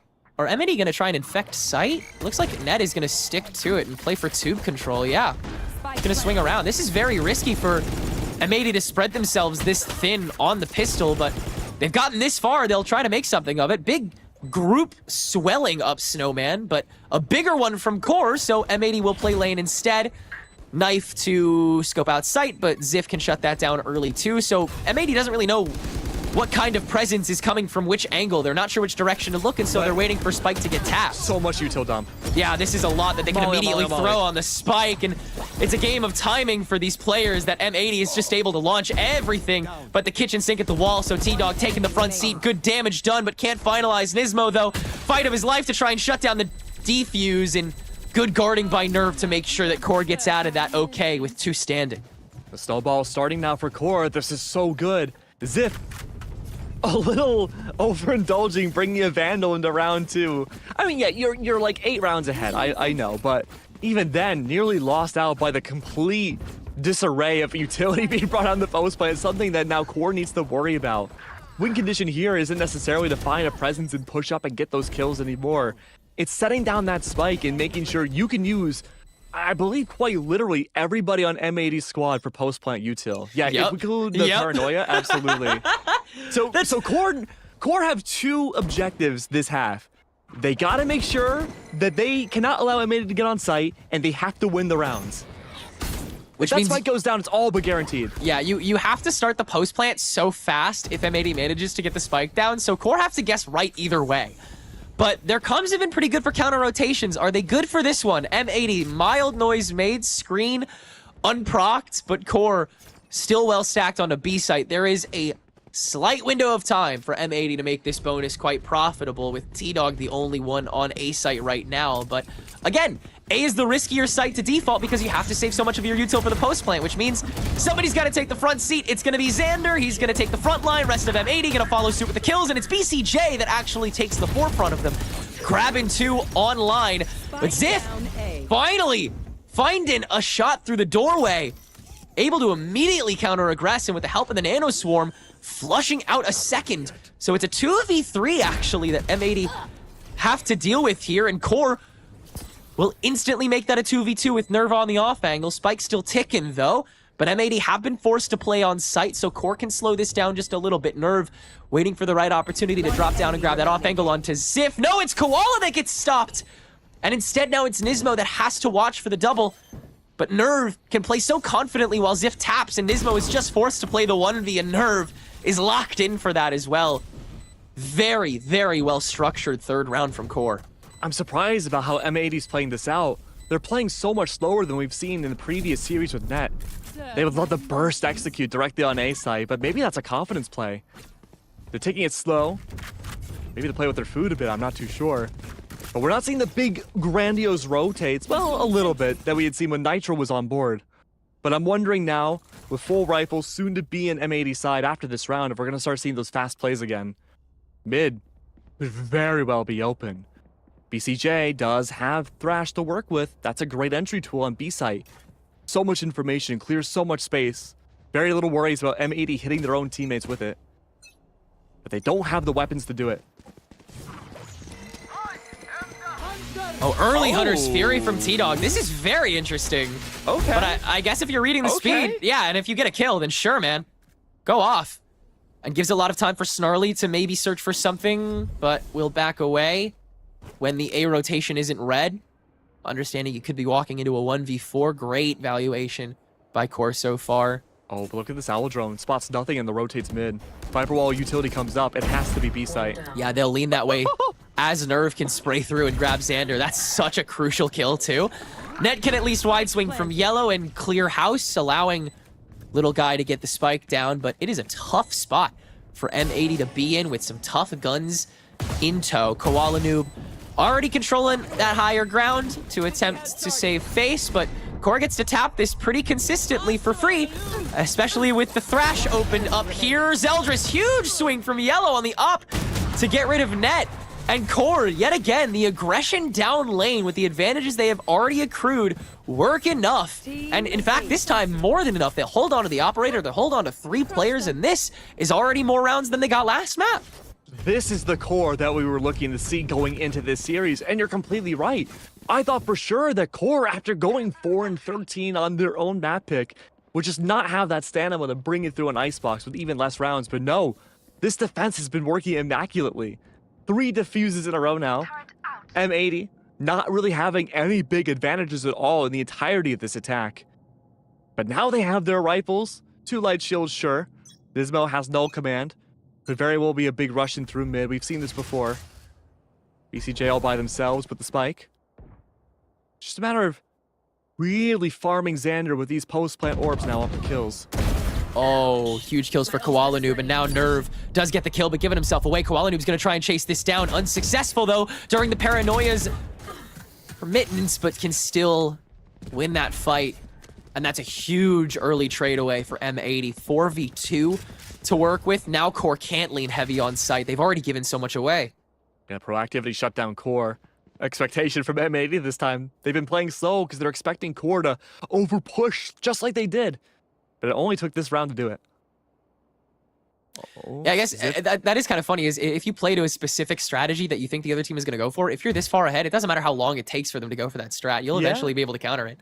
And now there's a big problem. Ziff and Zeldris cannot play away from each other. They may have already decided to save. That operator's out from Zeldris. Double smokes have to worry about now. Not as much as the Viper wall, so there may be an opportunity to rotate back over.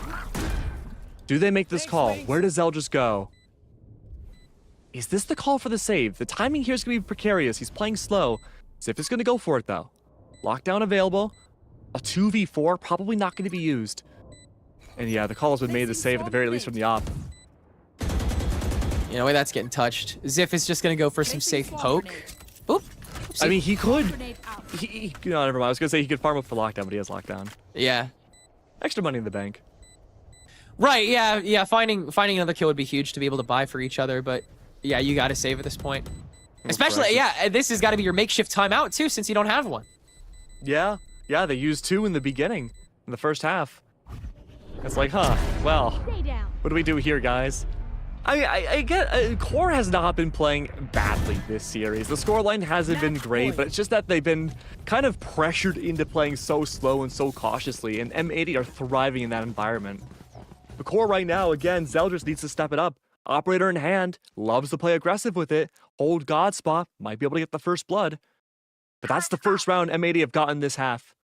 They've gotten a taste of blood now. They want to push forwards to end this. And they have no command to do it, too. And that would potentially deny any escape options from Zeldris if he doesn't fire that first shot. No way, Zeldris.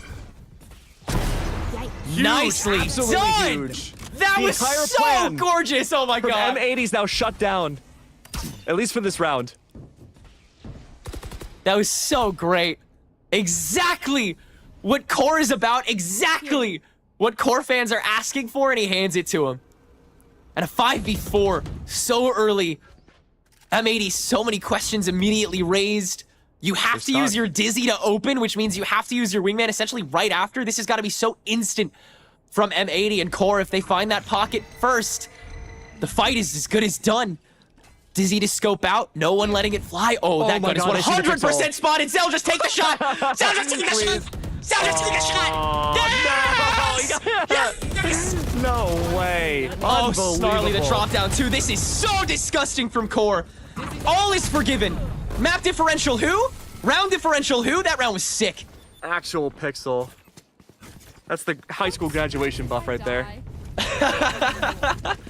Also, delete my hard drive. Woo. Diploma in pixelology.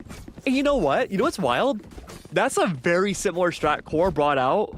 I'm sorry, Blinn brought out against M80. They would just overextend, hide on pipes, wait in these small little corners because on entry, M80 have a bad habit of not clearing their corners, especially that 410 corner that BCJ lost out on. So, big correction needs to be made from M80 here. Core themselves need 6 more rounds, a much more competitive scoreline than we had seen on Ascent. Zeldris is going to try to go for it again. Oh, and he does! M80 plays preventative that time too! And he still finds a way in on the early entry. That is so well played by him. Of course, an eco round for Core, or for M80, so a little less fearful is Zeldris, but even still. The Dizzy plus the smoke to try to get him out of there, and he just refuses, unrelenting. And you're right, it was the same sort of thing that M80 was weak to on the last Icebox. Granted, when you're up against Okeanos' op, there's a lot more of an argument to be made than Zeldris is, but man, is he showing out right now. And that's the core difference from Zeldris to most other duelists. Oh, the lineup. Oh, Ziff! Okay, all right, there's one. Well done. This is literally, I think, no, actually, no, it's not true. I was going to say, this is the first kitchen round we've seen from a team, but this is the first time we're really putting emphasis on it, and Xander's gotten 3. Oh, One by one. Ants flushed out of the hill. Nerve and Snarly both had their ultimates. Oh, it's a bold investment. Was that the giveaway? Does he see that? Left. Oh, now he definitely does. Bye-bye, 2v2. Whoa, BCJ's gonna plan from Snowman. This is fun. Okay. Oh, that's nice. I like this, though. They felt more confident back here anyway compared to Core. Core hates dipping this far. They're baiting out Snarly's ult. They want to get rid of it now, even if they lose this round. They won't have to worry about it in the future. Nerve is gonna play that pole position for the spike. No, he'll just extend and find BCJ. It's down to Xander. Has got to play ultra slow, and the Thrash and Wingman doing a great job of scoping out the entire area enough to where he can't re-enter, and Nerve can shut it down. Indeed, the ultimate is drawn out, but I mean, it's 7-12, man. It's 7-12. It's getting certainly closer. I wouldn't be surprised if M80 in the next round or two go for a timeout here just to reset themselves. Core, again, they've already used their 2 timeouts, so you need to be cautious here. You don't want to give them any extra time to go for strategy and strategic making. I wouldn't be surprised if M80 haven't gone for a timeout for that exact reason. Oh, nope, never mind. Yeah, big timeout needed here. M80, I think they're getting in, a little overconfident in terms of their opening plays. They're not really taking care of their utility, not really scoping out for information nearly as much as they had done before. And the biggest victim of that has to be Nismo. He's been caught off guard, the last 3 rounds as the opening death, and it's been a big struggle for him to have this series-winning ultimate, all things considered, to not find any value with it whatsoever. It's really hard finding that proper moment to let Nismo kind of take the reins of the push because he has to at some point. He has to at some point. Yeah, exactly. No, he gets shut down so early. There's been somebody at Core just waiting before M80 is even like going for the exec. It's so premeditated. And again, like we said before, that's what M80, that was their big weakness here on the 13-11 Icebox that Blinn beat them on last week. But yeah, it definitely has got to hurt to just have this in the pocket and not have been able to use it, because you know for a fact BCJ isn't willing to like let go of anything to let Nismo have his fun, right? True. Because you've got to save all of that for post. Look, you got Thrash, you have Null Command, you have 2 very important ults there. Plus, if you're going up against Zeldris with an op, what do? You have 3 flashes to shut him down. It's a matter of discovering where this opera is and go to the other side. Well, he's not up close. Has he tricked them again? No, they're not going to take the risk. They'll head back up. Oh, this is a funny swing. All the way to T. Just to make sure that mid's fully scoped. Yeah, just maximize the distance, make sure rifles can't take them down immediately. It's empty here. Yeah. Look how far back Core is playing. Half of them are in CT right now. BCJ has to scope out the ult here. Make sure everything's clear. Evade out that jet. Pros. Okay, wow, very yeah. bold. Very heavy. This has got to be the round that they win then. Thrash, yet again, the low ground is not something that Core is worried about because specifically of Thrash. If they're going to play A site, they're going to play high ground. And M80, now they know that too. With the help of that Thrash, they'll be able to plant for free. And set up smokes for the long game. Koala shuts down Nerve, though, as well. And that means that you can't play that slow that Core are used to. Snarly, though, dealing with the other Viper as well. Koala Noob, huge TP. Can you find something here? Oh, no, the shot onto Ziff is off. And now Core, they're able to just kind of run in willy-nilly. Bladestorm onto BCJ, Bladestorm onto Koala Noob. Zeldris is here to play. Out of knives, though, and finally shut down. But T-Dog is able to defuse all the while and give Core their 8th. Unbelievable. I thought for sure that would be the final round of this series, too. Core are holding their ground. Okay. They've already doubled the amount of rounds they had on Ascent. Again, this goes back to what we were talking about on the desk. This has been a stage of anti-stratting. That's why teams are going for some really big wackadoodle comps. They don't want to be anti-stratted against other teams. So they're bringing out brand new things that I wouldn't be surprised if they haven't scrimmed a whole lot of, let alone against challengers teams. But M80, they've rocked this before, very close to it. This is something Core have studied so much. Yeah, I mean they're gonna recognize this as quickly as Net did with the bubble, but M80 are doing it at such a faster speed that I don't know if Ziff is gonna get to it in time. No, he's got to play from Snowman instead. M80 now the ones with the aggression, and Koala Noob shows it. Nerve pinched instantly. Zeldris is still all the way back here in lane, and Chorus or M80 has managed to skirt him too. An incredible clear of the B main that essentially guarantees this. Yeah, I mean this round was so nicely wrapped up, and Koala Noob can kind of just let Jesus take the wheel with this operator. Net also the off angle from Kitchen. My oh my, immediate domination over the map. The second they decree it, that was a cavalcade of disrespect for a 13th round that M80 was taking a second to grab, but they will along with the series. I mean, Icebox has been a dominant map for M80 for the longest time. All the boys celebrating now. It was a journey to get there, to say the very least. In Core, they had a great presence towards the very end, but they really needed that to show up on map 1. It's so true.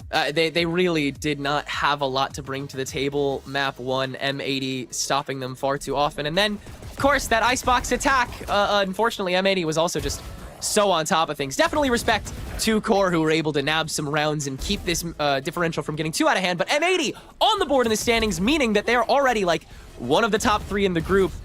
Gompers, you were waiting a good couple rounds for Core to be able to maybe make a statement here, and they did a good couple times, definitely scaring M80 like Blinn did last week. But I mean, what do you make of this M80 team? Is Net so back?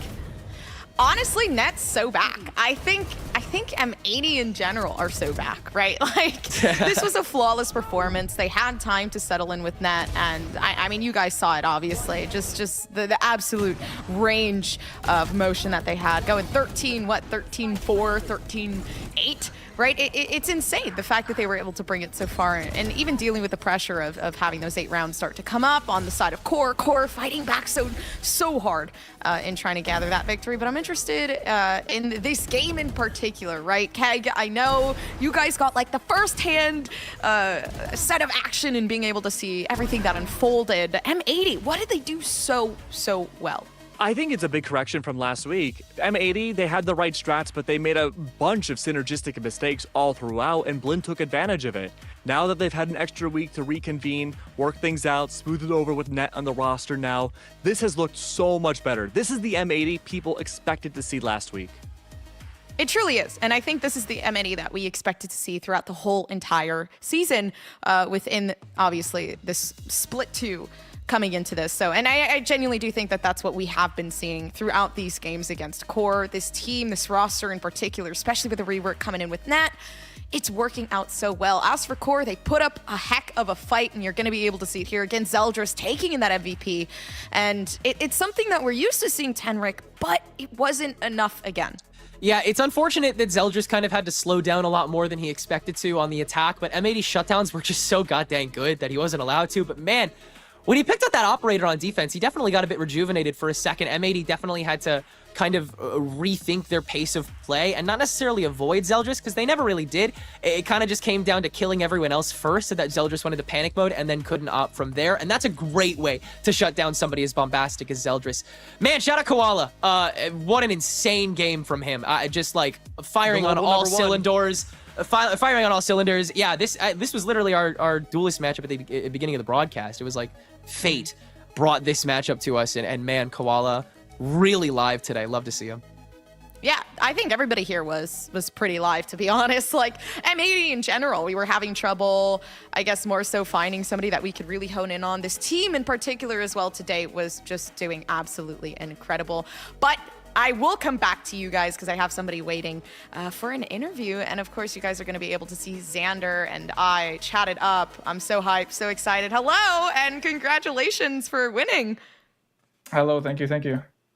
I know. You hear that every time you guys win, and I'm so sorry. I just have to repeat myself.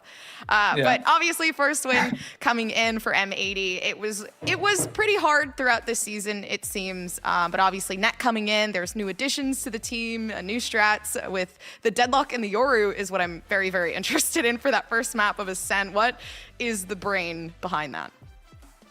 I mean, inspired by Turtle Troop, I guess. They beat us twice with it. We thought it was like really good. We had an idea of it like way back when the season first started, but we never actually committed to it. So the idea was in, like, we just never like really tried it. And after like watching other teams try and like playing against it, we felt like it was really pretty strong, and we just added a little addition to it, which was the Euro instead of the Jet. And so yeah, I think definitely like a really strong comp on Ascent, and yeah. Awesome. I mean, I give you respects for seeing a good comp and trying it out and kind of giving respects where it's due. But of course, you guys played tremendously. Obviously, 13-4 is something to brag about for sure. But Net, we talked about Net being the new addition on the roster. I'm curious, like, obviously we've seen what Net can offer to the team. We've seen what you guys can do with him. But what do you guys feel that Net has added to the team? Mike has added a lot, honestly. I mean, obviously we played against him all of last year. It was like top two teams, us and the guard, and he was on that team, and he was always very, very annoying to play with. And overall, I think Mike is a very big voice. Not necessarily that we need another one, because in my opinion, we do have too much like voices in our communication right now. But Mike brings a lot on defense overall, and I think our defense was always kind of lacking throughout the season. And yeah, he has a really good brain for how to play defense and when and why to do things. And yeah, I think he helps a lot in that department for sure. Awesome. Okay, great to hear. I'm going to put a fun question for you before we go, because I know interviews, they're grueling, they're long. But I want to know what your pregame ritual is. I know some people have weird ones, some people have normal ones. What category are you in? I don't really have a set one, honestly. I kind of do the same thing I do every day. Maybe like the most consistent thing I have is the green tea with honey. Okay. That's like the thing I always have, like no matter what. But on other days, like practice days, sometimes it'll be like just a normal coffee. But yeah, matcha lattes, green tea lattes, that stuff is amazing on match days. All right, so the green teas and coffees help you focus up. Xander, it was an honor to meet you and also an honor to see your game. I bid you guys good luck against Fluffy Aimers in a couple days. Thank you. Appreciate it. All right. Awesome. Heading back over to the casters as well to talk to you guys. But actually, I don't think you guys are supposed to be here, actually. Go away. Go away. Oh, it's just me. What? I want to be here. What the heck? We just got here. Mom, I don't like you guys. You know what? I don't like you guys. I'll see you guys right after this break with more Valorant Challengers.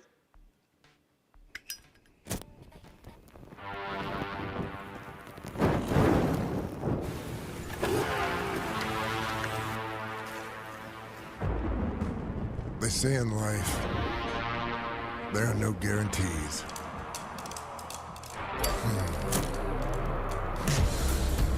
They say a lot of stuff like that. Slow it down. Play it safe. Hedge your bets.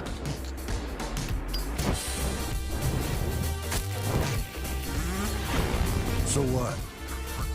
You gonna listen to that? You gonna stop because they can't guarantee you'll pull this off?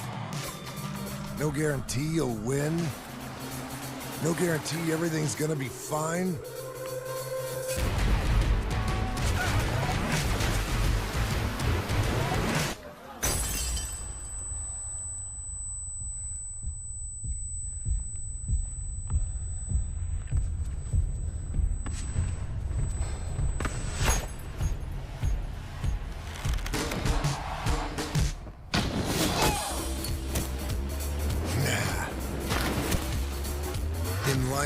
you make your own guarantees.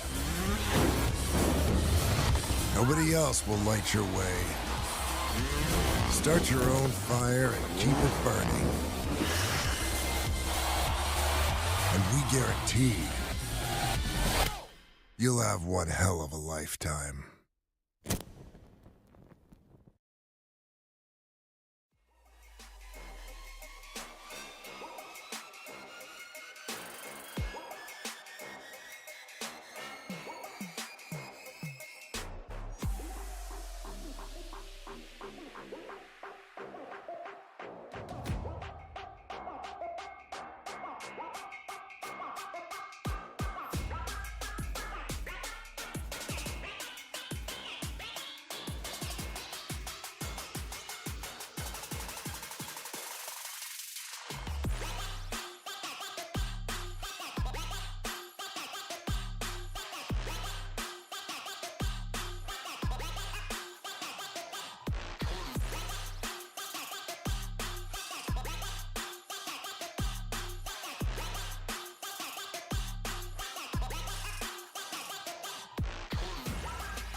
Hello, gamers, and welcome back to Valorant NA Challengers. I'm your host, Gompers, and again, I'm joined by Tenric and Keg Shouts. Keg, are you shouting as loud as you can today? Yes, I am. Why did that sound so sus? Tenric, I agree with Tenric. I'm done. Well, okay, it's all mine now. But I mean, look, there's a lot of shouting that we had to do today. The first series today was awesome to see. Even though the scoreline was a little drastic at times, it was still pretty entertaining. No, it truly was. And obviously, we have a new set of matches today. For those of you guys who aren't aware, we just finished our match of M80 versus Core. Now we're heading up to Oxygen versus Dobros. Two teams that are honestly kind of polar opposites, Keg. Yeah, I mean, look, Dobro is similar to Core. They've had to go through the trenches. They were an open qual demon. They came very, very close to getting relegated in the relegation bracket. In fact, they qualified to get back in the challengers through the lower bracket of relegation. Like, that is a razor thin line to almost not be here. Yeah, sorry. Oh, yeah. No, you're good. I mean we've seen this team take one crazy journey to get back through relegation. I mean, those were some of the closest matches we've seen. That one versus, I want to say it was Resonate, was really tight. They've had some close shaves, but these guys have proven time and now time again that they are worthy of being here. And in the standings, it shows they've nabbed a win. They're actually second in the standings in the group right now in such a weirdly, like, I don't know how to call it, what kind of competitive to call it, but it is some kind of competitive, man. Oh, to put it into perspective, right? Dobros have had more series wins in Stage 2 than they did in the entirety of Stage 1, which is one win. Yeah. It's not counting relegation. It's okay, because Dobros in particular, they try their best, and I think that's very fair and valid against a team like Oxygen, obviously being the top dogs and whatnot. It's difficult. It is difficult, but I believe, because I'm controversial, I voted actually for Dobros to win the series. I know, call me crazy, but that's just, I guess I am. Well, I don't think we'd call you too crazy. I think this team definitely has some crazy upset potential. I mean, we've already seen it. They took down Turtle Troops in like 16, 17 here, or was that a different game? I mean, they've hard to taken it compare really Turtle far. Troop to Oxygen, though. That's true. Yeah. Okay. That is true. But obviously, moving here with Dobros and what we got cooking. So this is actually their match history in wins. So they have had throughout the season, I believe it's for Stage 1, for Promotion Relegation, and Stage 2, Week 2. This team has had a lot of difficulties pulling through with the win. So you can obviously see it has been proven to be quite difficult. Obviously, Stage 2 looking a lot better, winning against Core. And for me, Tenric, this is a huge dub. Oh, absolutely. No, they're feeling so good after that went on to Core, and it's because they did everything right against Core. I hope that a lot of people were tuning into the last match, not only because of the new M80, but because of Core, because they're such an entertaining team, and they know how to do a lot of things right, mainly their aggression, their proactivity, and newer teams and lower teams like Dobros have notably had a lot of trouble dealing with that hyper-aggressive style, but they played such a great counteractive structure, especially on Sunset, to just completely shut down so much of Core's tempo. They were really strong looking in this previous matchup, and it's only up from here for them, in my opinion. Yeah, I mean, I think Dobros are on the right track. I think so far in Stage 2, they've won their only series so far in non-relegation matches. They've gone the map through all the other ones. They're exactly where I think they need to be. But Oxygen's going to be a bit of a roadblock. This is a team that's like scientifically engineered to win Ascension. Like, they are prepared for it. They are, and their wins say so as well. Moving to the next team whose win list might look a little bit bigger, it is going to be Oxygen. And listen, everyone's got smiles on their faces because they know what they're capable of here, Tenric. Yeah, they really are such a powerhouse team. Ever since we saw the switch up, especially with Dapper hopping in the mix, this team has just gotten better and better by the millisecond. They are so meteorically good. Their attacks don't even get me started. Their defenses, I could get started. I'm sure I will later in the match. But every single one of these players has been in MVP contention for Split 1 and will probably be in MVP contention for Split 2. They are so unfathomably good compared to so many of these teams. And in the toughest group we've seen in North American Challengers, I think ever, they still sit so far atop everybody else. It is such a crazy gap that they've created, and they look to make it a 6-0 gap in this match against Dobros. It's so weird to talk about Oxygen, like as in dissecting them apart and look at individual members, because it really feels like they're a team that's like the sum of their parts. They are this gigantic unit when they all form together that they just flow into each other so well. You know, is the impact of Mitch better than Verno? You really can't say that because they all complement each other perfectly.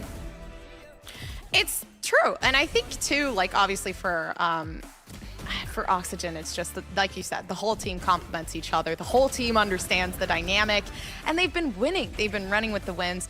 The one thing as well, this team is an OT demon. They love to head over to those OTs, but Keg, you actually said it best in the green room. They love to close it out. Yeah, they're great closing teams. And I mean, a lot of teams so far in Challengers we've seen struggle doing that. I mean, look, even Tier 1 teams struggle with closing out games. That's a gift that Oxygen has. You can go as many rounds as you want, but all that really matters at the end of the day is that you win. Winning is key, but of course, another player that I would like to highlight as well is Verno. This is actually a player that we had talked a little bit about, you know, prior to the broadcast, just more so. He is more of that initiator role, not playing into the duelist of Redux, you know, obviously that top frag player, but they're always either first or second on the leaderboard with multiple assists. This player is super strong. They really love to, again, make Redux shine as well as take in those 2Ks. Majority of the time, you'll see 2Ks going in left and right. And for Verno in particular, it's more so of a player that I feel like is going to be someone that we need to watch here, Tenra. Yeah, absolutely. I think that Verno is such an important fulcrum to the attack structure of Oxygen, which is what they're so well known for. He's more than willing to take the brunt of the punishment from whatever they're walking into so that, like you said, players like Redux can be so well enabled. I like talking about the defensive end of Oxygen because I think it gets really overlooked. But ever since Dapper got swapped in as that 6th man and Nerf moved to that coach role, we've seen such an insane level of again, ascension. I don't know why that word's coming to mind so easily for me here. Yeah, I wonder why. There's no context that could possibly. But seriously, the ways in which they found even more options and tools at their disposal, they are a true superpower walking into this match, this series, the midseason cup, which they won, the playoff tournament, which they likely will have first seed in. They are so universally good. It's really, like Keck said, he said it so well, it's really hard to not talk about an individual on this team because they're all just so dang good. Yeah, and I mean, circling back to Verno, right? I think that's why we chose him to like really highlight him for today, is that his consistency has been so key. You could look at your duelists all day, you could look at the controllers, I suppose, the sentinels going to get kills after their utility, but when you have the ability to just be good every single game, win or lose, that's a special gift in of itself. I agree.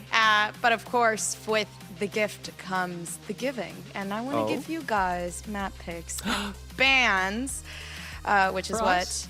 I know. For you guys. Happy birthday. Thank you. That's close enough. Okay. I don't know when your birthdays are, nor do I care. I'm kidding. Please tell me after. Please tell me after. Dobros, obviously banning Breeze and Split, and then Oxygen banning Lotus and Icebox. Map pick Ascent, Sunset, and Bind. I want to go over to you, Keg. What's going on here? For the most part, Oxygen, it's safety city for both teams, but Oxygen does edge out of the vetoes a little bit more. These are more comfortable maps that we've seen Oxygen play since the dawn of time, and Dobros, again, their map pool's not nearly as big in terms of successes of what Oxygen have, but they do have the narrowed factor of working a little bit more with Ascent and possibly some reworking of Sunset that I feel like they could have a fighting chance. There's also a huge category of, obviously what I'm seeing, a repetition of there's always one map that each team freaking hates. and it's Breeze for Dobros, and then it seems like here it's Icebox for Oxygen. And one of these days, we're going to see it. But today, absolutely not. Obviously, Ascent, Sunset, and Bind taking place. Sunset, a pick that Oxygen really like to choose from. And to no surprise, obviously, they play Immaculate on Sunset, which we'll be able to get to see how Immaculate this team plays on every single map, Tenric. Well, except Bind, if Oxygen doesn't take us there. I mean, like you said, they're very comfortable on Sunset. I think Dobros made the right choice in picking Ascent because it's often something that Oxygen like makes into a second ban if it's not Icebox. Icebox is normally their second ban, but you know, Oxygen is kind of willing to part with Ascent, but I don't think that should be mistaken for their inability on it. So Bind also being let go by Dobros is kind of the best possible risk they could take, because Oxygen's win rate is like a little more so-so there, and they look pretty solid on it sometimes. It's just, there's a lot of uncertainty walking into this map pool, but both teams are kind of okay with that. They just want to play. Yeah, I mean, Oxygen and the Vito's really want to go for smaller maps. They want to take these fights early on. They want to make it scrappy. They want to show how good that consistency and synergy within the members of their team can really be. And again, the first two maps of Regulation are the best examples that we could possibly see of it. And if we go to Bind, it's another very small, punchy map to work with. It is, and obviously with that first map being Ascent, eventually we'll be able to see what compositions we're cooking up. But again, I'm gonna do what I did before the first game. Guys, before we head in, really quick, Tenric, you go first. What is the series looking like? Oh, what do you think I'm going to say? It's gotta be what a cop-out OXG. answer. For a 2-0, I know. Guys, I know. Let me just play my devil's advocate here. I think Oxygen are just very good at everything in the game, and I think that is enough to make them win every time like they have so far this season. I don't know. I'm just an analyst for Valorant, but that's, okay. You know, those are my 2 cents. All right, Keg, what's going on? It's gotta be a 2-0 Oxygen. I mean, look, Dobros, I think they're looking a lot better this time around. I can't really imagine much anti-stratting can work well in terms of the strategies Oxygen bring out, because again, it's not even a strategical difference usually between them and other teams. It's just how well they can communicate to each other, and that's something you can't anti-strat. Okay, I'll give my 2 cents, and I have to stick with what I chose. So I'm sorry, but I'm gonna say 2-0 Dobro style. Wow. Anyways. My world's crashing down on me. Everything I knew is wrong. To avoid conflict and argument with you guys, let me go over to the agent select, and we're gonna see exactly what is cooking up for both of these teams. But of course, I'm gonna give it to you guys. I'm sorry. Take it away. Wow. Whoa. I'm glad Gompers left when she did, because, you know, I think I was about to blow a gasket. No, I mean, look, right. I think Dobros do have a fighting chance in this series, and, you know, I don't want to come off as like a Debbie Downer, right? Because there's always a chance. But Oxygen have just proven over the last, I want to say nearly a year now, that they're one of the most dominant non-VCT teams in the circuit. So, you know, can they continue to keep the ball rolling? Sure. Is there a chance it could get rolled down that hill backwards? Also sure. But if there's someone to keep it going, it could very well be Dobros.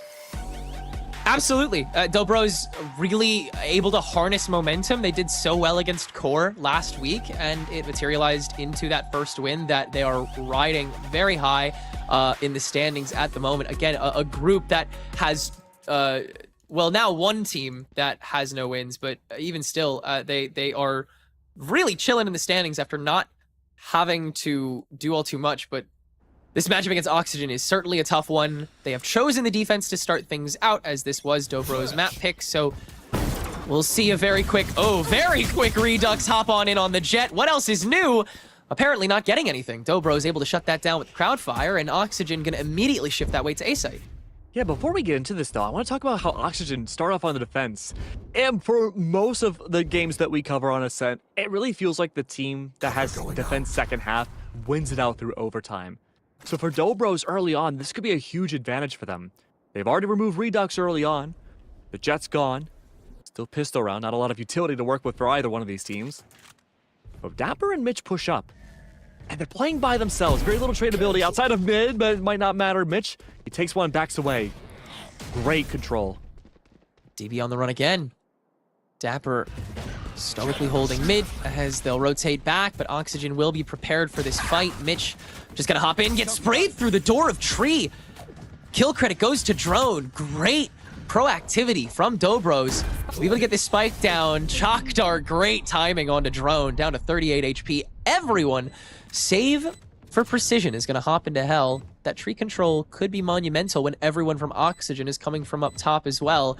Not a lot of immediate util to throw, a lot of noise being made. When does the drop happen? Not for Verno. Immediately the jump onto Jen for the extra off angle, and that's so much presence downstairs that DB simply cannot handle. Ange on the way back, the headshot to clutch up after everything else was stripped away, including Precision, by the way, in that hodgepodge. But what a save for Dobros on that site to grab the first round. We talked about Verno in the pre-show, but one player we also wanted to talk about, if we just had a little bit more time, was going to be Ange, because they have been the most consistent player on Dobro's squad since the very beginning. A non-duelist, mind you, an Omen, oftentimes being that top or second frag for their team, has shown incredible control and precision that even Precision themselves would be kind of gawking at times. Ange there with a 3K, early on to set things down. Oxygen are really holding back. A lot of times, sure, you do get to see this very overly aggressive push through mid-second round into the defender spawn. It's an odd read. It's mostly for floating towards A and B site, but it's also a bit of a just in case. Yeah, I do respect this from OXG, despite how much room you're giving and how much you're moving. Because that's a big thing, is they're just constantly rechecking stuff. Yeah. There's not a lot of teams sometimes, it feels, that capitalize on re-clearing as much as Oxygen do. Yeah. They really are willing to just check everything again and again and again. They don't get tired of it, and so many Challengers teams do. You can see the fatigue in the later rounds where they'll stop checking corners, but Oxygen, they just don't let up on that kind of thing. And that's so the mentality that brain. Gets you up top. Exactly, yeah, they have all the oxygen in their heads. Scuba has the right angle to shut down Zachary, one of my personal favorite duelists and Challengers this year. Unfortunately, has had to kind of be the poking stick these first two rounds, though, for Dobros, so hasn't gotten to show off too much yet. But B-site will open up pretty cleanly and plainly as Dapper is going to hand this over, and Dobros are going to get the spike down. Synergy so far for Dobros has been looking good, playing together as a team, holding these gigantic site-wide level trades. Redux completely out of position, away from their team. Can't even flank now, KJ util still active. Spike is down. Only one, make that 2 ways for Oxygen to re-push into the site. They're down weapons. Dapper is going to make himself known as the rest of Oxygen will enact the push. So Precision is going to have to hold close, and Dapper can really play with his timing, and so Oxygen can only manage one angle, and that being stairs. So now Dobros spread a little more thin across the site. Drone having to take that back step, but timing is everything here, and Oxygen might simply not have enough of it. Yeah, there's not going to be enough time to defuse this spike. They're going to hop in, try and play for bodies, and they'll get a pretty couple of them. In fact, I think they might clear the team. If Drone won't have anything to say about it, won't. But it's still a win for Dobros. It's a solid start.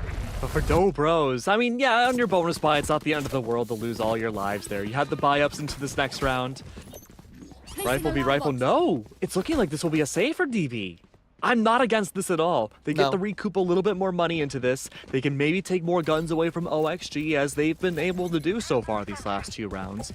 But my eyes have to be on Redux. I don't want to see him overextend like he did on round 1. He needs to have his teammates play with him. But he's all alone in mid. Surely he's not going to push the tiles without the flashes, right? No. He's just going to watch for the early entry, and then he'll head back to market. There's certainly not a lot of noise being made by Dobros up in market. Something that Dapper is going to shut down. And follow that up with the rest of Oxygen collapsing and dealing everything they need to deal. Dapper, good turn to grab that third before the rest of Oxygen could have a say. And believe me, they were willing to, because they were all there. They were all ready. But a pretty clean first round. Dobros, again, they're fine with letting that go, though. They feel fine. Yeah, I mean, remember back in the previous series where we had seen Ascent map 1-2, it was a struggle to see attacking teams like Core make their way past these initial chokes. They got scared out of any potential utility that could be inside of, say, B or A main. Now, granted, Core had to go up against a Yoru and Deadlock on defense, so their story's a little different, but Now you have to worry about Redux. Vandal in hand, waiting to push up mid early on. Dapper's there for backup. This will be more aggressive from Oxygen than we had seen in the previous Ascent. They want to fish for these first bloods as much as possible. Stifle Dobros whenever they can. Yeah, if they could poke with no consequence, that's really what they're searching for here, and Zachary is going to give it to him. You cannot follow this up with anything if you're Dobros. No trade, no positioning, nothing really gained. Yeah, I mean, they used a second flash. That's the second one they've been using here. Drone does still have one left, but a lot already burned, and now split interests to see where less resources may lie. Owl drone out now. One in reverse, spots out only one. Call gives... for the KO to rotate has been made. Yikes. That's unfortunate. Still some damage done, though. Oh, DP are playing this so slow. I wonder, I was going to say, why don't you just rotate when you hear the drone? Because then you know for a fact KJ and Sova are here, and I'm not taking that fight in a million years. Ah, they're just waiting for the push-in. Stall factor with the Odin. Waiting on A side still. They know how very mind-gaming this map can be. You can't over-rotate. Okay. The exit from Dobros, shut down by Scuba pretty convincingly. And yeah, I mean, Dobros, they didn't gain any ground off that B main push, so they can't even really play for kills here. They'll just grab Orb and Gideon out of there, giving Oxygen a very secure second round for themselves. Already the bank looking really good for them. Yeah, the prime pieces are putting together now from Oxygen's side. You have Verno now with the Odin, locking down B. Scuba and Mitch, the KO and Omen, they always lock down A and tree site themselves. Porous Redux, once they get an operator, if they choose to do so, they can reposition just about anywhere and continue to fish for those opening picks. Yeah, Dobro's already a timeout needed. Big strat change needed. They have to play faster. However, we did talk about this before, right? DB, starting off on the attack, may turn into a blessing in disguise. Oftentimes, you're looking for just maybe 3-4 attacking rounds. You swap to the defense, and it becomes a very, very difficult endeavor for any team.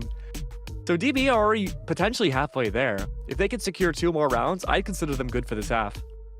So true, so true. Especially when they've had to play so fragmented because of just...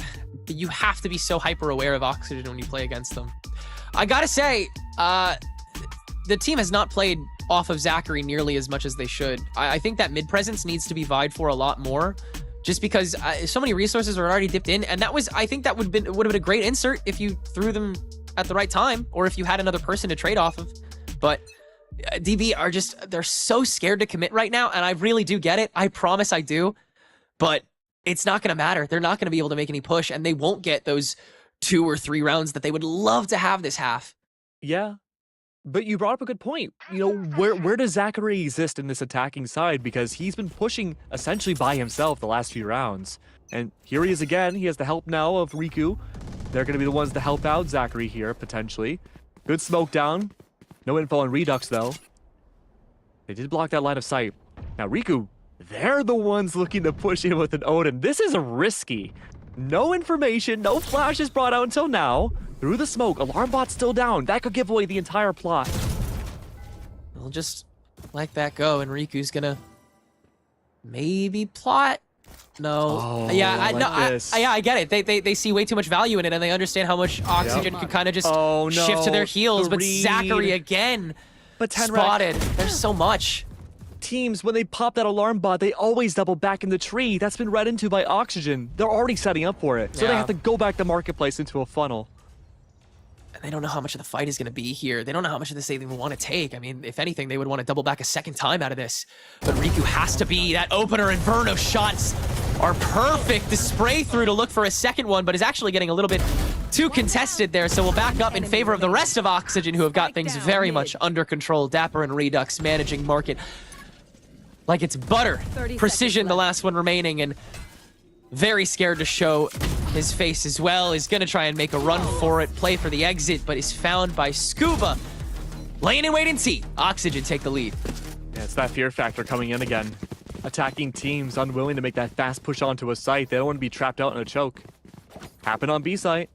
Could very well happen on A. We haven't seen it happen just yet. Wait for that prime moment now. to see if there's going to be any major adjustments in the Zippo replay going into the next round. But as of now, it's been a big pacing issue.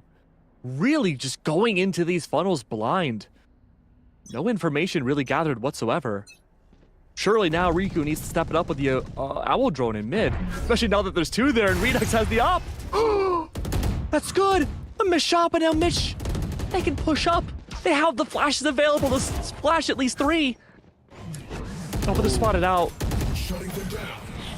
Very dodgy, but Mitch is going to be able to get out. Has to burn a lot on the way, though. The time should be now for Dobros. This should be the moment that you really try to plunge the knife, but the team isn't present yet, so they've got to wait. Still play that cat angle, still play the lurk from Precision. Yeah. DB, they need to rely on this regen util from either Riku or Drone. Knife or Bolt, 10 seconds, they have to push in the tree with it.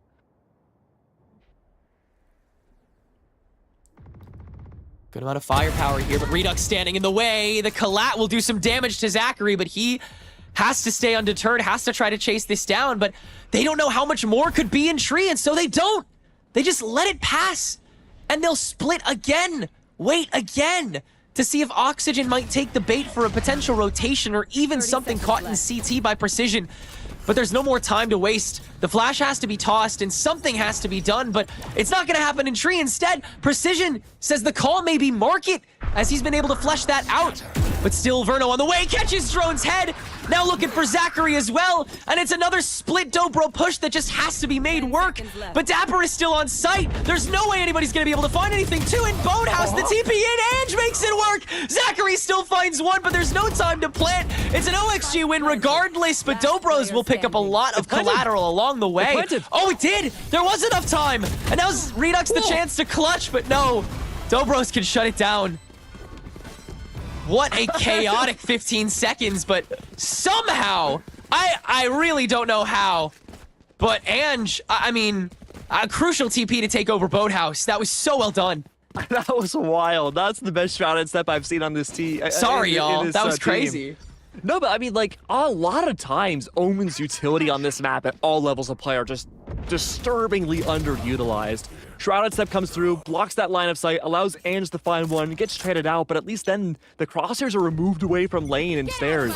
Gives Dobros a chance to push in. They just have to speed up this tempo now, take control of A site. With a knife, I think it spots at least 3 or 4. Oh, that's rough. No, it has to spot 3, but they already know the case. No KJ around 2, that has to be outside B main. That's the problem with Ascent sometimes, is that you can read these attacking rounds so well. Very scripted at times. I do like this smoke though. It does allow options for Dobros to push in at alternate angles. Someone watching doorway can't see over bricks. Oh, but the smoke goes away. They don't take advantage. Zachary's not even at the front here. This is not where they're going to attack. They're trying to bait out a shot that they can spray back at maybe, but it's going to get re-smoked. But Oxygen have not been giving those plays outside the first 15 seconds. Oh, they've already backed out. Look how far back Redux is. I'm not even playing market at this point. Yeah, that knife is good. That'll force him to stick around there, so it's the perfect time to play up main. And now that Ange is retained and Zachary set up on tree, this might be a good pinch, but it's already telegraphed to Redux. He's already rotated back through, so the Hunter's Fury is also going to get contributed, but Mitch is undeterred until Riku can finally shut that back down. Tree room overtaken, but now Scuba's posted up and can start taking those pot shots with the operator. Good miss upon the smoke. That means Dobros, again, have that opportunity to pull off these last 15 seconds with a plant. But the lockdown in response, Oxygen wants to make this happen now because Scuba is still stuck on site inside this smoke in hell and will finally get found out by Ange, but win the fight, and that's when the rest of OXG come calling. Everyone gets theirs, and it should be an easy takeaway as Precision has to swing into, I think, yeah, at least one operator and one more. So that is another lead taken back by Oxygen. It's such a tease, right? OXG is giving so much space away to Dobros until those final 30 seconds. They're like, yeah, you can plant the spike, it's fine. And then they collapse right after. Because the positioning and the way Oxygen's playing is that they could take these rounds and end them 45 seconds in. They could push up, triangulate out these mid-side plays, go for an op shot, back away, allow Mitch to swing with the flash, and end the round right there. But they're playing it so safe because they know Dobros, this is one of their better maps. They've been able to take some interesting teams out of here before, and they don't want to give away too many strats. They want them to keep repeating the same things over and over, making them think it works. Have them keep playing slow. Have them plant on A site. Yes, that's right. Go for our retakes. It's like hypnosis. This is a little closer up than normal. Look at where Scoob is at right now. Is he gonna fight this? He does see Ange, I think. They've been battling that out before. Oh, yeah, okay. Scuba turned around a tree and just helped out Verno real quick, and that's that tree push gone. Yeah, now you definitely can't do anything if you're Ange. You kind of just got to smoke out and back away until Riku says they found something. But stuck in mid, spike in hand, they can't really step out into the open with Redux being who knows where. So you got to play slow. You got to play off the intimidation with the recon and see what you can find, which so far is nothing.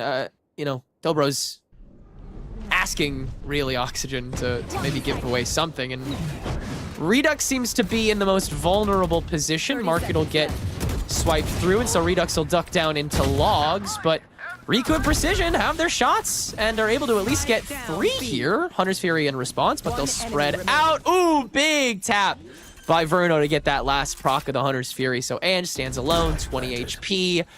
Last 2 members of Oxygen have most of their kits and health.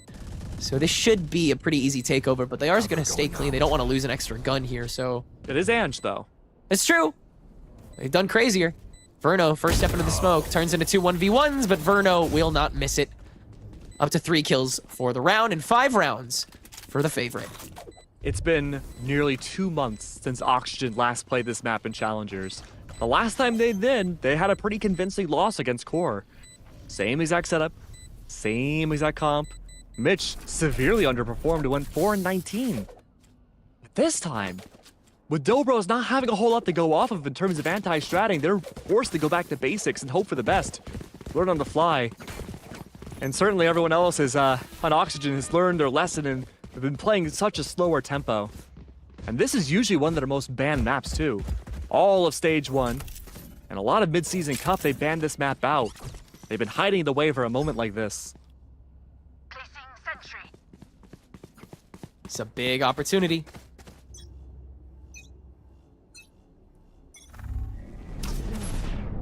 Oh, great paranoia early on. Redux forced to back away. Fast execution. Dobro's a change of pace. No one ever checks logs. Dude! Yeah. Every single time we cast this map. That's crazy, dude. Verno scot-free. No one can collect. And we'll just keep on spraying. Sure, Dapper. I mean, why not? Sure, dude. That's 3 guns gone. Dobro's still stuck. That's just really tragic. Like that entirely depends on if Zachary looks right, you know? Yeah, but even then, normally when you entry with a jet, your teammates fall out from behind and check the 2 50-50 corners. Yeah. Yeah, because you have to start entering lane when this guy is all the way up. He's gonna die. It's just a matter of when, and Dobros don't come calling on that, again, go button that Zachary very generously hands over before falling. Oh, Riku could do the funniest thing right now. Of course, we're the all-seeing eye. Riku is not aware about Verno directly in their crosshairs on the other side. 30 seconds left now. Very slow game so far. A save called by DEB. Full expectation now is that OXG is going to push forwards and try to remove this Odin. And they'd be right. Last player standing. Oh, a shame. Yeah, Drone's gonna hear that and not even deal, I think. Oh, we'll see. 10 Maybe. seconds left. Oh, wow. That's crazy that Redux still finesses that. And to be fair, though, DB, they've been so-so on their attacking rounds historically in this map. Against Moist, they only won 6 rounds, Core 8, Resonate 4 themselves. Definitely been a steady increase since relegations that they've been able to improve on this map, but against Oxygen, 3 rounds doesn't seem so bad. And realistically speaking, dude, I think they only need 1 more round to be healthy here for the attack. I definitely think Dobros can be proud of their attacks because, I mean, these 15-second just absolute bloodbaths that have happened work the in Astra battle favor. without Astra. Yeah, they kind of it's a full dump all at once, and it's very interesting because it's not normally how you play this Ascent comp, but that's kind of been what's been winning lately, is not playing normal Ascent. So I really respect the hustle, but there's so many moving parts that Dobros is also throwing to the wayside, and it means that they take so many fights with just such constant disadvantage, despite them gaining the ground that they want. It's like, at what cost? It's so hard to find an advantage, though, as an attacker on this map. It's so true. You're so right. You have to remain so indecisive the whole time. And like you said, rotations are so easily telegraphed on this map. It's really hard to be unpredictable, but Dobros are doing a fantastic job of being as unpredictable as they can be. 50 seconds. Just the outlaw. There it is. Lockdown in place. Maybe they can lock down the outlaws and send them away. County jail. Throw away the key. That's all of mid clear, though. This is a good fake. But what is this supposed to cover? It clears the way for mid, but it doesn't help A main. And yeah, in your tree entry, there's nothing to go off of, and they still haven't touched main. Like, Redux just had to step out for 2 seconds. Like, no one fell for it. Yeah. I guess the idea is to bait out B side, but there's a smoke that's worming their way in. The double shorty Redux, the knives on top. Spike down A. Precision is They just way both up. put the legs down. That was unreal. Oxygen just had to take a smoke break with that lockdown. That's literally all that happened. Oh, goodness me. Never seen such text. That's 3. Oh. Okay. Jeez, dude, Redux. He wasn't, again, Redux was just chilling, right? The lockdown literally put him in the spot where he could play around that smoke and just go to town on the front line, and Dobros have no answer to it because, again, they didn't act on the lockdown. They were looking, they were chasing ghosts. And again, that's just something you got to do on this map. It's really unfortunate. Yeah, I mean, that's going to be one big difference that you see from teams that are comfortable on the attack and teams that aren't, is that you have to apply pressure to these defenders. And so far, realistically speaking, there hasn't been much pressure to Oxygen except for the 3 rounds they've lost, but that was always the end of a round too. They're forced to play at a disadvantage for the only time. You have to dump the flashes, play fast, bring down that util. But this is just a big conditioning factor for OXG against Dobros. This is what they want. And you just back away again. I mean, the first blood counter on this post-game graphic is going to be insane. It's not even going to be a number, it's a brand new one. First bloods to the nth degree. How about seconds? Redux, yet again. Definitely here's that tailwind. You're absolutely right next to me, buddy. Bye-bye. Zachary will at least grab one for the road, though, so props. But now Ange sitting alone. Lot in their way, including Mitch, who will finalize Oxygen's 8th round. Last round in the half. It's the last round. DB have hit the bare minimum of what they need for the attack to have a solid defense.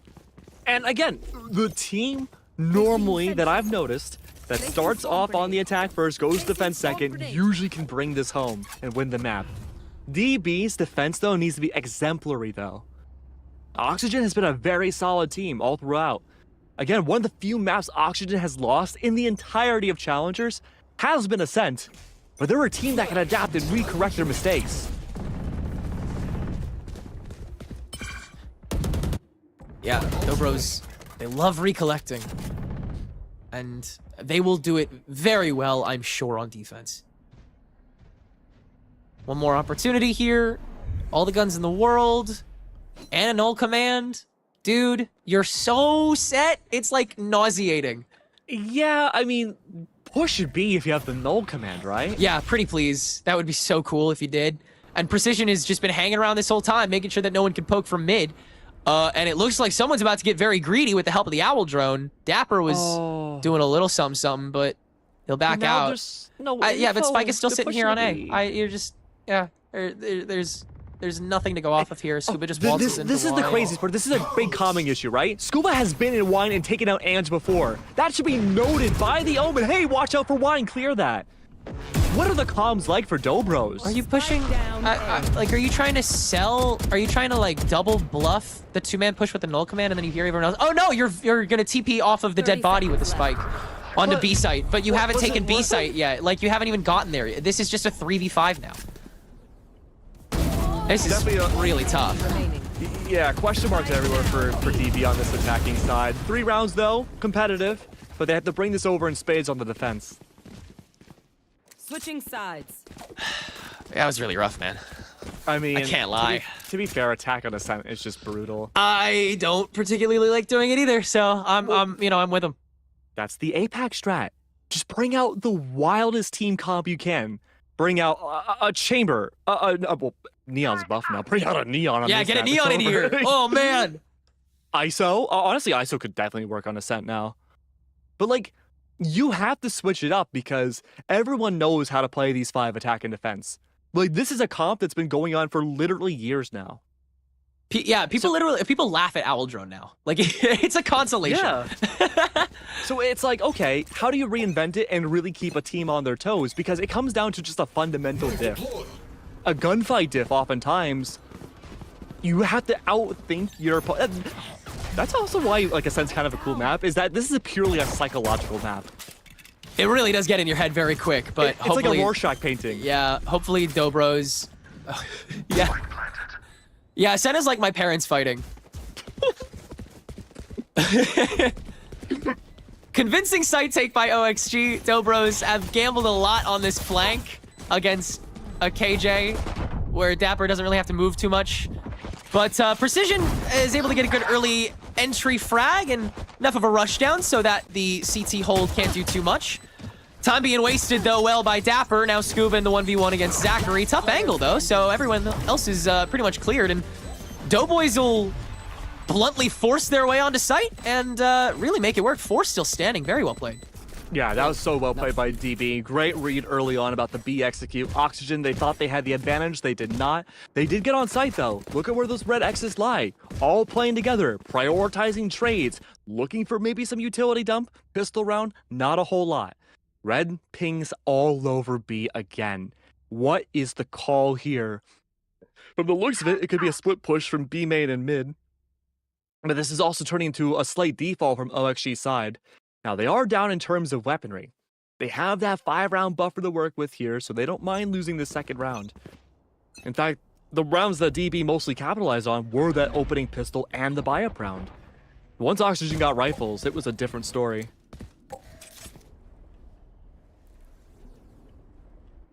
No mid hit here. I'm very surprised. Verno's normally a lot more excited to just get his hands dirty in the courtyard. But with nothing in tow, I guess, yeah, you don't really want to let go too much here. You're fine with handing this over to Zachary, which you know for a fact he's going to take this. He loves hanging out here, especially when he has gun advantage. You saw that. Yeah, he did. Mitch is going to have to back away here fully. You can't hold on to Spike and do that kind of thing. So you're just going to leave Dapper alone here for the hold against the 4-man push that has to go through a main because you can't go for catwalk control because you have 2 people staring you down from mid and 1 staring you down from tree, and you can't properly swing off of that because you don't know when smokes are coming. So you have to commit to the late engage after DB will back out again. Lack of intel means that Oxygen can kind of go for that mental reset. With 45 seconds on the clock, they can still pick their site too, but it looks like it'll be psychology. Forcing that jet to reposition now, mid clear. This doesn't need to be a commit. 30 seconds left now. Flash comes through. Has to be a commit now. Waiting out the judge. Oh, Ange, the panic fire. I love it. That's so great. Great patience from Oxygen, who will fully collapse and win all of their fights. Incredible take onto A site here for them. As Dobros up a creek with 2 paddles here. Zachary still with this outlaw having to enable precision with the wide swing, but it is so hard and you already have like 0 time. Another flash to slow them down. This is like the excess Molly syndrome we see on Icebox. It's just so much to stop this exit from heaven that again it's just so like unlocked at this point. They just know the map. Oxygen knows the matchup and they know they have this round in the bag. It's a thrifty 10th for them. And it's so hard to reinvent the wheel on this map because you're right. There hasn't really been a lot of new strategies delved into with these usual 5 in the last year. And that's why you do see those Yorus, those deadlocks in the previous series.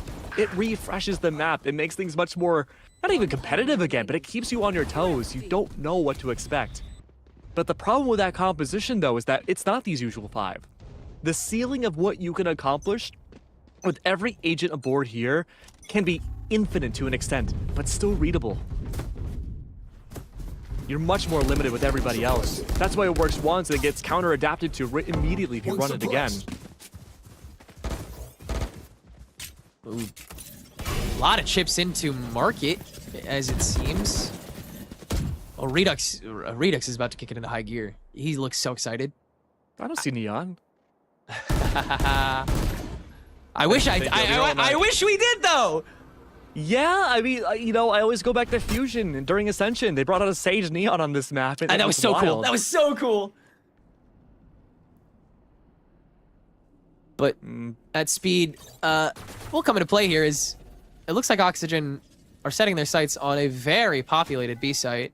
Again, a great read by DB, knowing this very well. But can they counteract it? There's the smoke. So when does OXG act? Immediately upon the recon bolt, Redux shutting down the market off rip and trying to engage and ending up finding precision. Great switch to the shorty to catch Riku as well. But drone ratting on site can at least shut that down, and will hop behind the smoke to have another chance at a swing. Easy shutdown from there from OXG, but good effort put on by DB.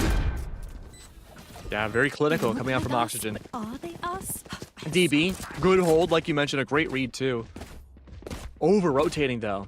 At this point, Oxygen, they should be aware that there's been a lot of big stack-ups from these defenders, that they must be over-rotating. I wouldn't be surprised into this next round or two that we begin to see more defaults from the attack. Play for picks. Again, confidence, gunfight difference has been seen both series today. You don't necessarily need to band up together and push if you're Oxygen. Flashbang. Yeah, they get the split push. Because I mean, they could try to sell. Redux is happy to make some noise here for as long as you want, and Scoop has already been anchoring really consistently on offsites anyway. This feels like the perfect chemistry now that everything has been bought. Mitch is gonna... This is a surprising amount of courtyard that they've actually ended up taking. I'm impressed by how confident Mitch is, but not gonna throw a lot of util. This is really brave, but they realize they can get away with a lot here. There's no flashes to follow up. Zachary can't swing. Yeah, you have nothing here. You have to dry peek. And Dapper is already posted up. Literally checks it too. That is tough, man. That's really unfortunate. Precision is going to be able to hold the line and solo Dapper, but now has to work against a lot of other players, and Mitch jumping right into action, quite literally. That is the go signal for B site, where Riku is posted. Up in Boathouse with the Odin. They can always do some fun amount of damage with this, but Redux, great angle to mitigate. 30 seconds left. That's an easy B site. It's 4-11. Possibly soon to be 4-12. You just lost the Odin. That's a heavy investment to get rid of. 2 weapons left. Money already not looking that great. A collective 600 credits between Drone and Ange. They're not going to be able to full buy into this next, and what could very well be final round. Okay, Great turnaround by Drone.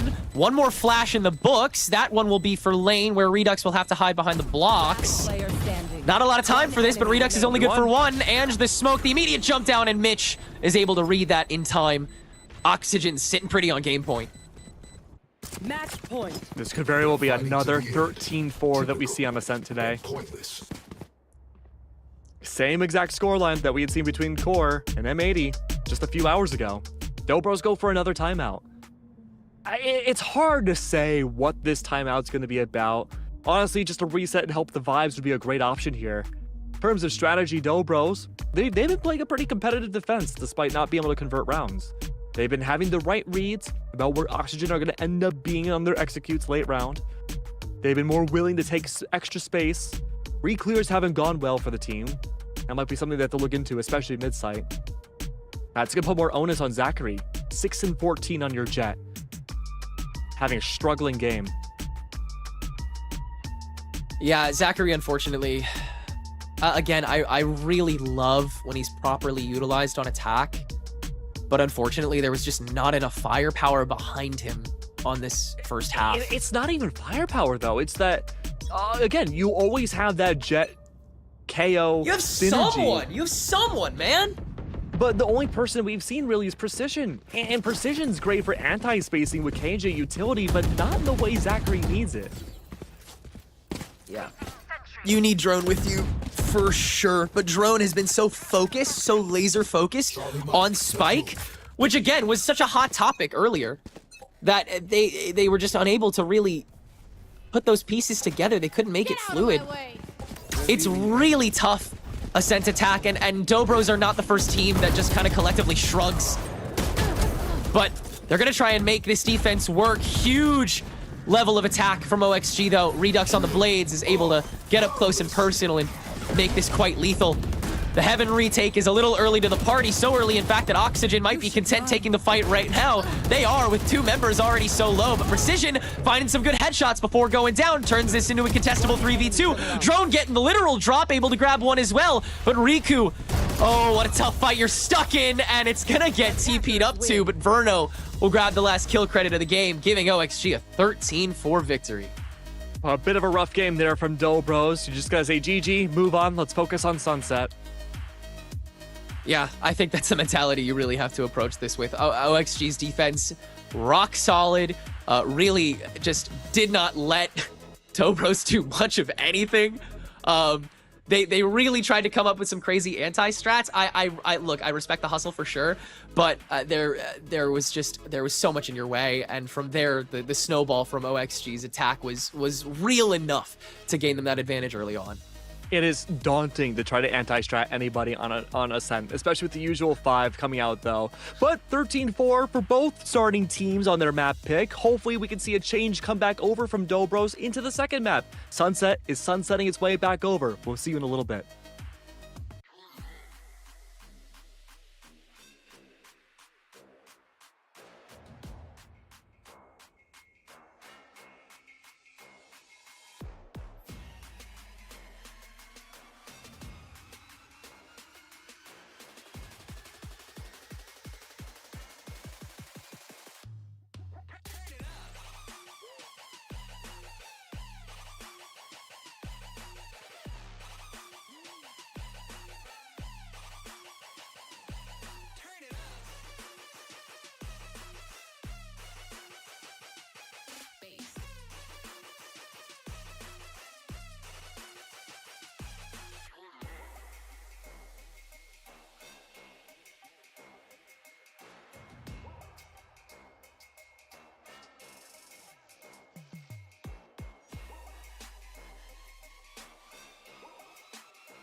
Hello and welcome back, everybody, to more Valorant NA Challengers. I'm your host, Gompers, and you know your casters so far. We're pretty much accustomed to them by now. But of course, the games that we saw previously were a banger. Let me just say, Oxygen, Redux, that's a pretty good pair, Tenric.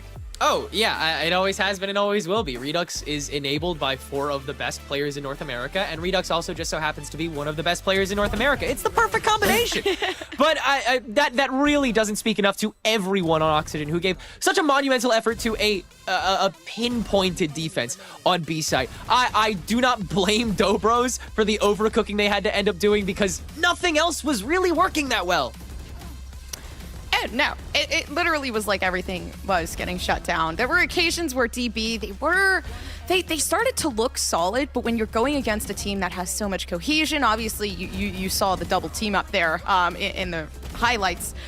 They just knew what they were doing, especially playing against a team like DB. They've had so much just experience playing against top teams like this, and obviously it seems to work out having a zoomer on their team who can aim well, who can play the game well, and who can just carry on that jet and not be fearful of getting those entries in. But Keg, I'm curious, obviously with the loss coming through from the other side of DB, how are things going? We talked about, let's move on to the next map and call it GG's, but how easy is that going to be?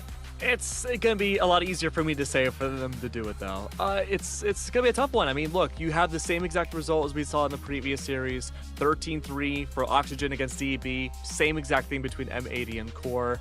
Core did manage to bring it back more on Icebox, and that was one of the best maps that M80 have in their arsenal. Dobros are not Core. So this is going to be a lot more difficult. I think there'll be a lot more leeway for more fraggers on DB to find more impact in this next matchup, but Oxygen, they've played Sunset quite a bit. They've got a lot cooking too. Yeah, we didn't see a deadlock on Ascent this time, but we did see pretty casual back to the OG types of compositions. Obviously, 2 of the MVPs being Precision and Redux. Precision surprisingly had a really good matchup, obviously. Not as good as Redux going that 23-12, but playing into that duelist role. Obviously, you have to highlight the duelist. Tenric, I'm going to pass it back to you. I know you said that Redux is the number 1, obviously, player that you think is the number 1 player. But I mean, why is that? Why does Redux play so well? I mean, it really just comes from how well he can execute off of communication. I don't know, like, I don't know the intricacies of comms for Oxygen. I know they're passed off from time to time, but man, oh man, whoever's doing it at whatever time has got to love calming the Redux because he just executes so immediately off of what you have to do. I do want to give a quick shout out to Precision very quickly for getting those 12 kills. Again, a lot of them came from kind of just having to babysit whoever was manning the front line at whatever time and trading off of that, but that was still really important, and it was one of the many tools that we did see in DB's kit that led to some level of success that I'd love to see replicated in Sunset. Yeah, I mean, going off of what you were saying in terms of Redux, I think his general awareness is really different compared to most duelists and Jets that we see, even in Challengers. It's at that level where it's becoming like tier 1 potential. You're able to hold your own, you can think for yourself, you're not necessarily relying on your teammates. I mean, it's good to, but you don't need to rely on them to make those executes amazing. Now, but moving forward, we do obviously we're going back to the map picks and bans. Ascent going that 13-4 in regards to Oxygen, winning that out on the first map, feeling confident, and then going to a map pick that's theirs. Tenric, honestly, that's gotta hurt. Yeah, Oxygen feel really good on this map. They haven't lost it in like a really long time. November, I think, is the last time they lost on it. And they've played it pretty consistently. I mean, it is one of the maps that they will allow to bypass the ban pool in favor of going for stuff like Lotus and Icebox. They really love the condensed fights. That's where they thrive. And that's where they're going to again. This is going to be a real masterclass. I'm really excited. Yeah, and this is Oxygen starting off on the attack too. This is their preferred side on one of their preferred maps. You're looking at 10-3 score lines in terms of attack and defense rounds, 8-4, 7-5. So like, this has been their side to start off on. I will say, it has gone very, very close. in previous matchups on Sunset to where they almost did hit OT, even against teams like Core, M80, YFP, right? So I will say it is a great map for this team. I think Oxygen, they're going to roll with it. They most likely are going to close it out like they always do. They haven't lost this map just yet throughout the whole entire season, coming through from challengers. But do I think that there is potential for this to be a closer game? Absolutely. I think there's potential for maybe DB to pull through with something. Obviously, they did look a little messy on Ascent, but I think that really is just because Redux was balling, Keg. Yeah, I mean, Redux was doing an amazing job. If there's a chance to bring it back for DB, it's going to be now. They have the potential to bring out a wild comp. You're not adhered to the usual 5 on Ascend. The more variety, I think, gives more of an opportunity for DB to really capitalize on it. I agree. I think that you can really switch it up, especially with the recent changes to the meta. A lot of players might feel comfortable going off of the roles. Raze is still in both of these comps the last time we saw them, and I'd love to see that phased out. I know Gecko has been kind of toyed with by both of these teams before on Sunset, but there's a lot of options that both of these guys could really go to throw off the opposition, especially since Dobros are so good at that tempo shift on the defense. Yeah, but my big concern, though, with Sunset is that you need a lot of communication to bring out those more interesting agents like Breach, Gecko, and that was not something I saw from DB at all on Ascent. I think a major issue why they weren't able to execute on attack and defense rounds is that they weren't really communicating with each other in-game. All right, well, speaking of in-game, we do have the agent selection for both sides, so we're going to be able to see what Sunset's looking like. I'm expecting the KO. I'm expecting a great composition on both ends, and that's exactly what we're going to get. Guys, I want to hear your thoughts on it. Take it away. I mean, look, communication's gonna be everything here for Dobros. You have yourself Gecko, you have Breach, you don't really have a lot of information-based utility to work off of, but you do have a lot of regen utility. If Dobros can work in unison, allow Zachary to find impact with that boom bot, they're gonna be in a safe spot on this defense.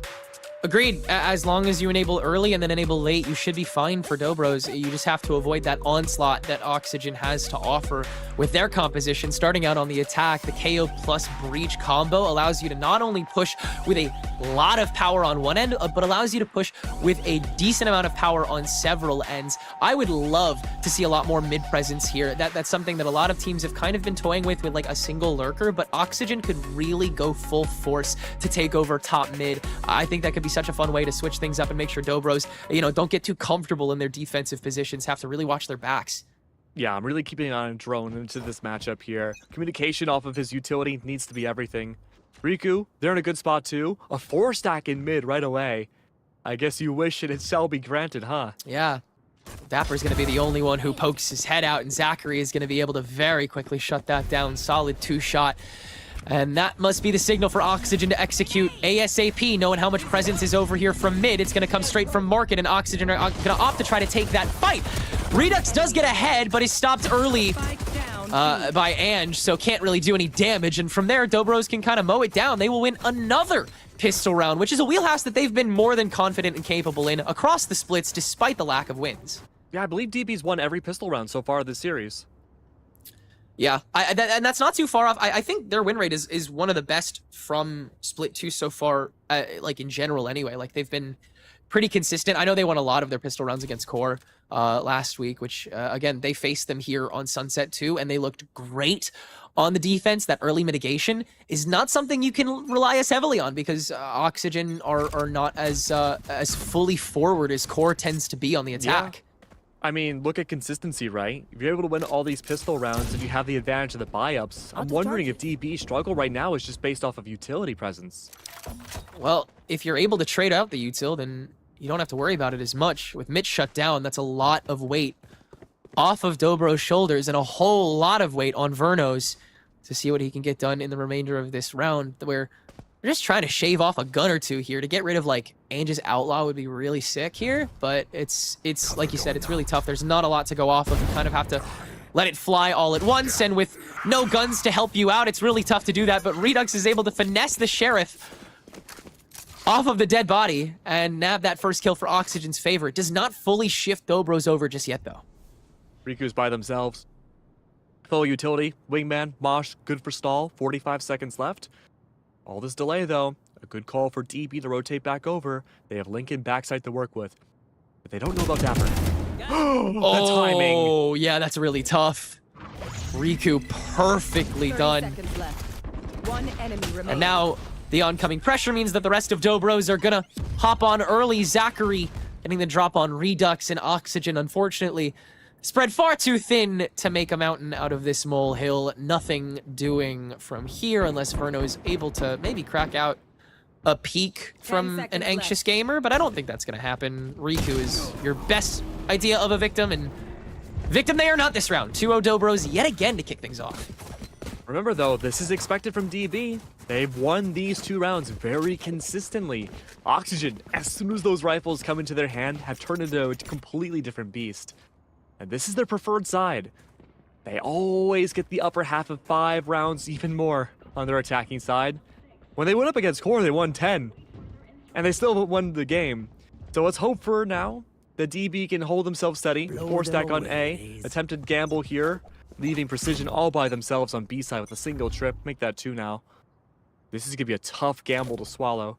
Especially with the raise nade from Redux to break not even the unbreakable trip. It's much more forward facing. Yeah, this one is just staring him down. Precision gonna have to play off of it earlier. Can't find too much, but we'll guarantee that they're there and not give anything else away from DB. Good on them to force the pistol onto that Cypher to make sure that you have everybody fully kitted for this retake, which is gonna start after this smoke dissipates. There it goes. Flash. Do toss that out early just to mitigate. Yeah, you're playing for slowdown first here because you still have so much on main that you can kind of just let Redux be the only thing that Oxygen has to fight with so far on Spike. And he can do a whole lot. How about another? Precision, blinded, found, killed. Redux, hungry for more. Ange can at least shut that down, but there is absolutely no way Dobros have the time to deal with this. They will grab their gun and say thank you very much and hand the bonus to Oxygen. Good save for the Vandal. Good save for a Bulldog as well. Only 1 body loss for OXG. It's really, really good for them. They can reinvest into a new Vandal. Maybe even Scuba can hand off that Bulldog to somebody else. Who's to say? And Redux already 1 orb away from getting their showstopper. If they can farm A orb here, they can go for a very fast entry on the site. Precision's only been playing on B. And that means a lack of a Sentinel's presence on A. You can have a lot of distance and a very explosive A-link control. That's why there's so much immediately placed up by Dobros here. Are they going to try and meet here? It is entirely possible to play for the 2 corners, or at the very least, seems like Zachary is going to get his feet wet. Yeah, he'll poke out with Ange, and they'll try to tunnel this down, make sure that OXG have to kind of leave a bit to the wayside, or at least toss him util back. Zachary just barely avoiding the shots fired after the fault line. Will at least back away for a moment, but Ange and Zachary saying they own that A main line, and so Oxygen, they'll set their sights elsewhere. They'll speed on through mid into market, and this is a huge change of pace for Oxygen. Precision shut down on main by a lurking Dapper, and B site is unequivocally OXG's. DB had the right read for the win condition into this round. The stall on Ace or make sure that Redux couldn't grab it, but now losing Precision by themselves. DB, they have a mountain to climb. They have no information on site. Redux and Verno have this amazing cross hold. Any utility for the stall here is going to make it even longer for DB to get on site, let alone close to the spike itself. They'll try to spread their resources as thinly as they're allowed to, but Zachary once again has to be that opener. OXG able to save a lot of face, but Ange gets the good swing onto Mitch. And with the wingman, Riku does have a little bit of fodder, is going to have to jump on themselves, and there's too much in the way. Down main, Scuba grabbing the last kill, grabbing the last gun, make go for the chase down. Nope, gonna die on site where Spike detonates and gives OXG their second. And this goes back to what I was talking about back on Ascent. I'm really curious to know what the comms are like for Dobro's side because, again, Precision all by themselves, great stall on A site, preventing Redux from finding Showstopper. Precision's just lurking up B and not aware that there could be a potential crossover from mid or even B site itself. So I'm really curious to know if he knew that Oxygen had already left and been starting the cross, or whatever the situation was, he completely gave up B site, and that costed them the round. Yeah. Maybe looking for that orb hold if they decided to double back, but it really just isn't worth it at the end of the day. And TP too late, Redux. 1 showstopper, 1 kill. keep count, because he is not done. Paint shells to thwart Redux, though, perfectly thrown by Zachary, so ultimately a solid trade. That results in the flashpoint getting used immediately for a huge push for OXG that won't see anything stopping it, save for Drone, who is able to at least stop Mitch from being the one to plant. OXG have more than enough time, space, and people, and guns, though, to get this spike down. It's just precision with a lowly Cyber Cage and Sheriff in hand. Will spot Scuba, but can you do anything with it? I don't know, man. It's really rough to get anything else from here, but there is a bank for DB, so he'll search for something. Precision will find Dapper, well done. But already knowing not enough time to really make anything of this, but he's gonna go for it anyway, really. Give this the old college try. Verno, though, shuts it down on the immediate check, and we'll grab the third round for Oxygen. Yeah, Dobros has been a team that goes for very, very early timeouts here. Wouldn't be surprised if it comes out either this round or the next. This goes here. Has to figure out a way to evade out A site. Retakes on B needs some work as well. Big explosion for Redux though back on A. Good conditioning factor that they may not try to push as heavy without that. Mid site though, barely touched by Oxygen except for the mid-round cross. Dobros, they want to capitalize on that, recognizing that space they can clear themselves and hold on to potentially and stuff out Oxygen into a funnel. They have to do whatever they can to make sure Oxygen do not get any more space than they needed. Well, this is a good attempt by Zachary. Again, just on an island, though. He puts so much weight on his shoulders. He's this is under the promise that he gets 2 every time he comes in this far.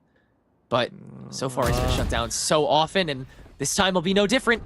Mitch, the one to get the kill, and once again, Dobros have nothing to really work off of here, so they can't really move. But Oxygen also now have their pick of the litter. Not sure where they'll scope out yet, but they got 55 seconds, so take your time. As you mentioned, a minute left on the clock now. Look at DB's positions. Very little tradability on A site. Has to hide away, rat in the corners. Again, one and done for Manj. You could try to Shrouded Step, but he's hit by the suppressing knife. He's unable to do that now. Luckily, he backs up and gives up some space, but it's all a big fake to go back to B site. There is no command from Mitch. They're going to try to stuff out this Cypher. Precision's backside and Boba to avoid the potential null command, and they had to play for a solid retake. But giving up so much space in the process is going to be huge. Here's the null command. And also the TP from Ange canceled. Didn't want that bad position. And Dobros will, in response, play for the late retake. Redux double dipping, but with the blind can get away scot-free with that kill on Precision. And now, where is your nail on main to even slow this down so you have a chance of getting on Spike consistently? I think you have to save. You do. You absolutely do. That is such a great early pick by Redux, and that's not the last time that's going to happen for him either. I wouldn't even be mad at him if he went hunting here. I mean, you should if you're Oxygen. You have that advantage of having a map now in your favor. You have plenty of money in the bank. And honestly, the confidence difference right now for Oxygen allows them to get so much free value. Oh, he's waiting for the push-up in the smokes. I don't think he's got time. Oh, he gave it a go. Hey, there we go. Nice. I mean, hey, any gun is crucial when the eco is this, like, unstable. But Dobros, like, if they don't call a timeout here, I don't know when they will. I mean, look, I don't, again, want to sound like a negative, okay, I was going to say a negative Nelly, but like. Happy New Year. Is it worth calling a timeout at this point, right? Oh, no, I know that sounds really like BM, yeah, but no, I know what you mean. Yeah, because you're giving an extra minute to Oxygen now to reinforce everything they've been doing right and figure out how they can switch even that up into the next few rounds. DB, strategies are good. This has to be a mental reset. You gotta just chill for a second. The faces here, look at them. I don't see any smiles. This is dire straits right now for DB's side.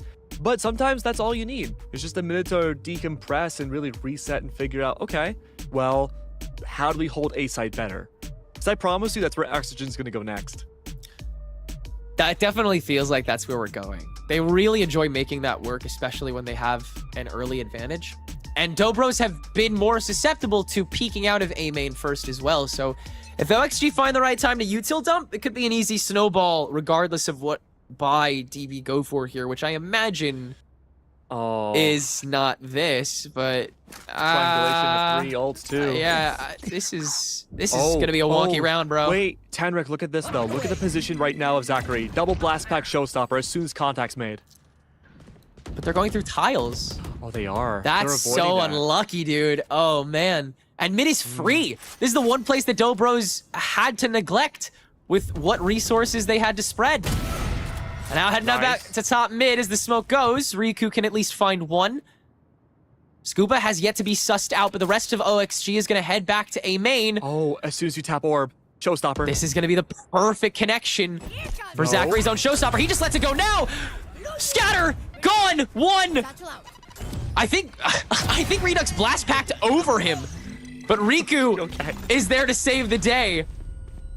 As the trade comes back, and OXG once again will get stopped. But look at where Scuba has made his way to. Precision doesn't see it coming at all. Immediate paranoia on top of Riku. Can't finalize, and Drone can get back in time. But man, was that testy. Verno, last one remaining. Could save, but is dragged into a fight versus Ange. Wait, Can win that. is This orb is so gathered? winnable. This is so winnable. They skip orb.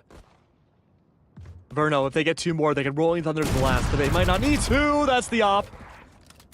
Yeah, he has to play Stun in 4-2 because 5. he knows Breach is here. Avoids the Full fault utility. line.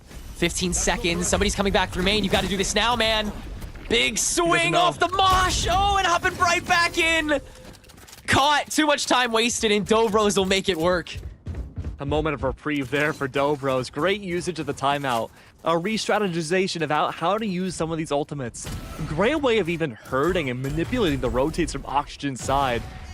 Great mid control, a good consistent factor that for the most part has worked for DV outside of say a few opening picks against them, but otherwise now, Oxygen, the ball is quite literally in their court. They know how effective A main can be, very well aware that this Raze cannot get the showstopper again. They may be able to take that site back for free, but there is Thrash available for Riku. They're gonna wait for the same contact play again before they bring out that ult.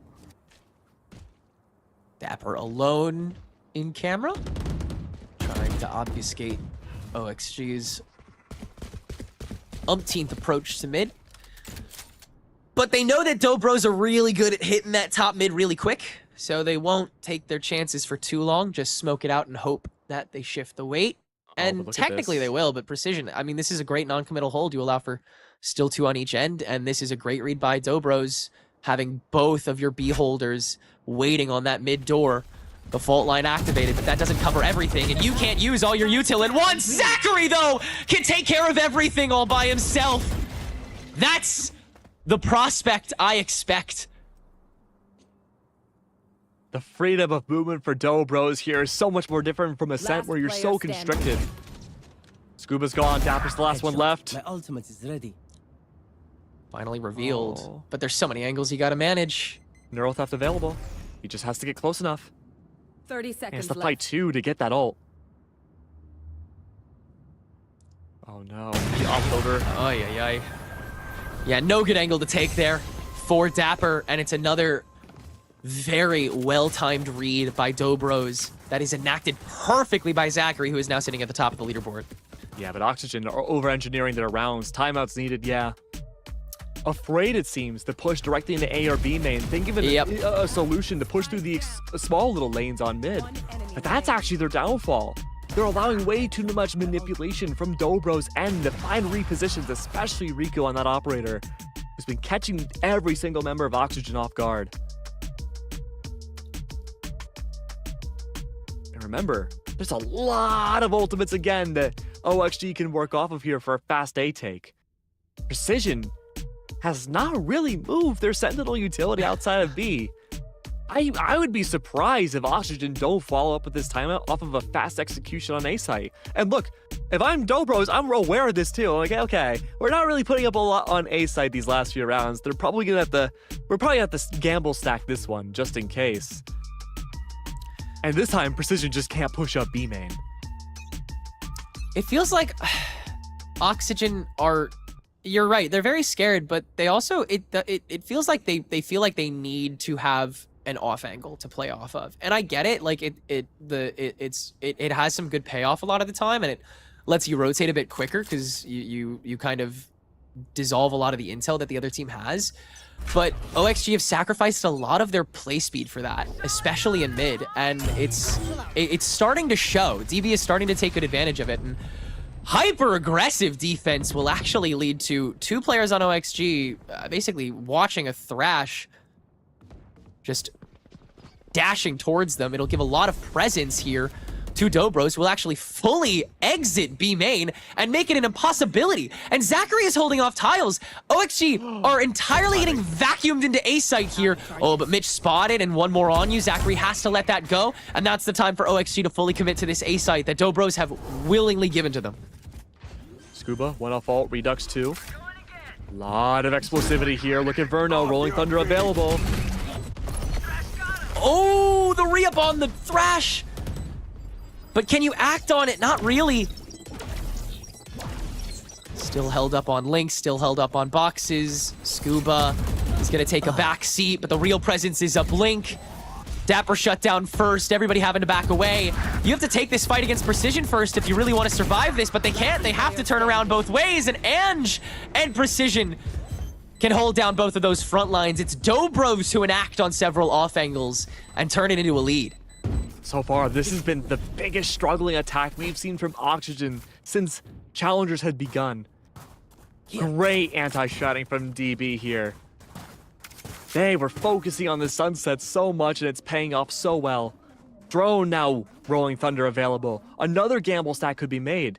And going back to what you said before, the information gathering that DB has isn't really a lot outside of Cypher. You have some Gecko utility like Dizzy that would find some information. Yeah. But DB's whole reliance is on these contact plays. You'd expect Oxygen to play so much faster to overwhelm these defenders before they have a chance to reposition off of info.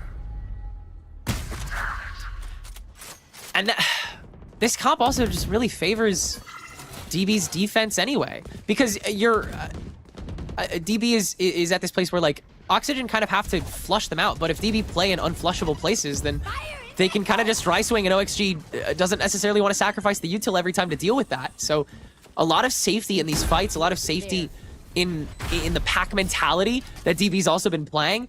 It looks like they're going to have another triple takedown Link again and be able to kind of spread that however way they want to. They can turn it into as much of a CT grab as they want to, or the opposite, in which they'll fully play off of this Rolling Thunder. It looks like that's going to be the move. And there's an immediate hold by Redux, who escapes. Yeah, Scuba will get out as well. Still trying to hold this fight against Riku, but Riku wins out that. How is the rest of DB doing, though? Looks like a Cypher ult is also going to get used by OXG here to guarantee Riku's position. And oh, but Mitch steps out, forced away by the Aftershock, and Drone can swing off the rest. But Verno still holding it down. Riku missing the shots. And OXG hold on by a thread, making it 5-5. Huge round. That Rolling Thunder could have been everything. Scuba could have been the savior of that round so much earlier had they not lost that fight against Riku's operator. Oh, fast is the way to go on Sunset. It's such a small map, so many corners that you can take 50-50s on. And now Oxygen are finding that confidence again to take it very aggressive prowesses. Mitch now, no command available. Look at Precision's location, hiding in mid as far away from the ult as possible. Stack up on B, waiting to see if that utility, that ultimate, can come through. But Oxygen default back in the mid. They're looking for those rotations, any audio, maybe a way to split push in the marketplace. They do have better info gathering than DB does. They're not utilizing it in marketplace too much. Ooh, wait, I like this though. Oxygen, they're finally, yeah, I agree. I think the conditioning for top mid was really good for Dobros, but this is a really good offshoot from OXG. This smoke. Yeah, they can hear the rotates. To cut off the top mid. Yeah, you're so much more scared. Look how far back Precision is right now. Like, They're just waiting for Mitch to use that ult. But guess what? You attack B site, you don't need that ult. You can have Mitch activated there and hit everybody else in the vicinity. Yep. You can kind of put him wherever you want to. Yeah, there's the null command. And so the question is, who fights this? It's Ange, actually. He's just going to walk into it. And Mitch has no supporters. So what does OXG do? Just push a 4v5, I guess, unfortunately. And they have to do it with no true flash. Well, except for the breach flash, I guess. You do have that. But Ange will finalize that kill on a Mitch. No support coming their way. And Now still standing on site, free of charge. Oh, the turn before the fall line activates. Redux's timing, not good enough, and that might be all she wrote. They still get the plant down, though. And for the 2v5, DB getting in has always been the hard part, but a couple tools still available. The paranoia is one. Dapper having to stay put. And an early watch by Verno will force this crunch onto one side of the fight. It's got to be Market side, but that's 3v2 already. They've waited so properly in DB. They will collect upon it, grabbing the lead back, making it 6-5. Such an incredible entry from Oxygen, just barely slightly mistimed. If we had seen that B entry as soon as Mitch had activated that ult, I think this would have been a very different story. Even though Precision didn't have their utility disabled by the ultimate, they were still so far out of position, they weren't able to help out their team whatsoever. But by the time Mitch had fully gone down, it was already not even an entry from Oxygen on B main yet. They were too slow to the draw, and A side has been the preferred side this whole time. DB possibly ending this first half in the lead over Oxygen will be a huge mainstay. And Gomper said it too. This has been a lot of very close games in Oxygen on this map, despite them having such a dominant win.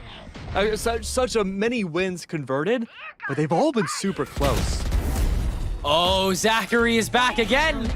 An undeterred attempted push from OXG on the tough buy will lead to that ultimate being used proactively yet again working. Oh, Dapper. Your cage doesn't cover everything. And these little moments, these hairpin mistakes. Riku, okay, well. 2v3.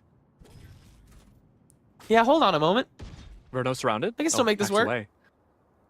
I mean, you could fully reset. You have 55 on the clock. You could play this like a true. default 2v3 again. But keep in mind, Ange has ult. You can position yourself anywhere on the map. Info, reposition value, lack of info. At least it's down to just Scuba. Scuba is playing such a slow game. This is like CIA level sneaking around. A secret mission to B site. I can't believe this might work. Now, if Scuba can get this timing down, smoke on B, plant down, reposition up Boba, might be able to get the drop at least 2. Yeah, he's got it. He's got to play active for sure.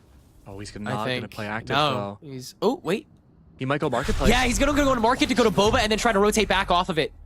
I don't know if I agree with that, though. I'd rather him just push Boba. Marketplace is just a big funnel for him. We'll The hop smoke, in. too, could block his way. So we'll just watch Boba. I mean, he does have an angle on this, but it's a really tough one. Where's your first? Here we go. Oh, big spray fight. DB enters as a unit. Huge TP. Oh Nobody God. sees that coming, but your gun's not out. And so Ange can get the drop anyway, and DB will indeed end the half with a lead. And Ange did some great psychological warfare by bringing out from the shadows. You don't know where that omen was. That's why Scuba was waiting on B main for so long, assuming that he was going to be crunched in that final round. But all playing together. Such great decision making from Dobros. A complete turnaround from map 1. Yeah, this was really great communication coming from Dobros. Let's see if it translates onto the attack. And I mean, they have a comp that's really well built for it. But Oxygen's defense, we have yet to see it really play too much of a role in any game so far. So I'm excited to see what they have in store, how aggressive they're going to want to be, and how much of mid they're going to want to take up. But I guess I'll just have to wait a little longer. I mean, hey, good time to mention that the last time we had seen Oxygen convert a game win on this map where they won more defense rounds was back in April. Jeez. 2 months. And which, funny enough, was the last time they also played Ascent. Yeah, and on that note, this is the worst attack on Sunset they've had since November, I think. Yeah, since November, since that time that they lost. That YFP game came close. They got 6 attacking Yeah, rounds. and then they dominated on defense and went 7-2, which was their best defensive half out of the 6 straight wins on this map that they've gotten so far. So Yeah. I really don't know what to think of that. I mean, retrospectively, that attack half, it seemed like there were a lot of questions being raised by Oxygen in the latter 3 rounds. I think they have a lot of I think they have a lot of tools in their kit for defense. I think they're able to play a bit proactively if they want to. I don't think Redux is going to take that role. I think Redux is going to play entirely geared towards retakes. I think it's going to be more of an initiator clash, if anything. Yeah, I could see that too. I'd really like to see Oxygen just take advantage of the lack of info that Dobros could bring, because the best info gathering tool you have is Riku's kit. A Dizzy. Ooh. You don't have a Faye, you don't have a Sova on this map. We're not in 2023 anymore. We don't see that as often. But I would love to see Neon on it. Yeah. Yeah.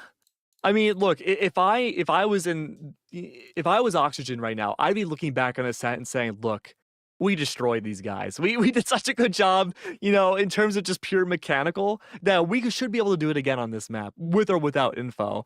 But it really seems to me that Oxygen are just over-engineering a lot of their attacks. They don't want to seem like they can be readable, which inadvertently makes them pretty readable. So I'm curious to see how fundamental they want to play this defense.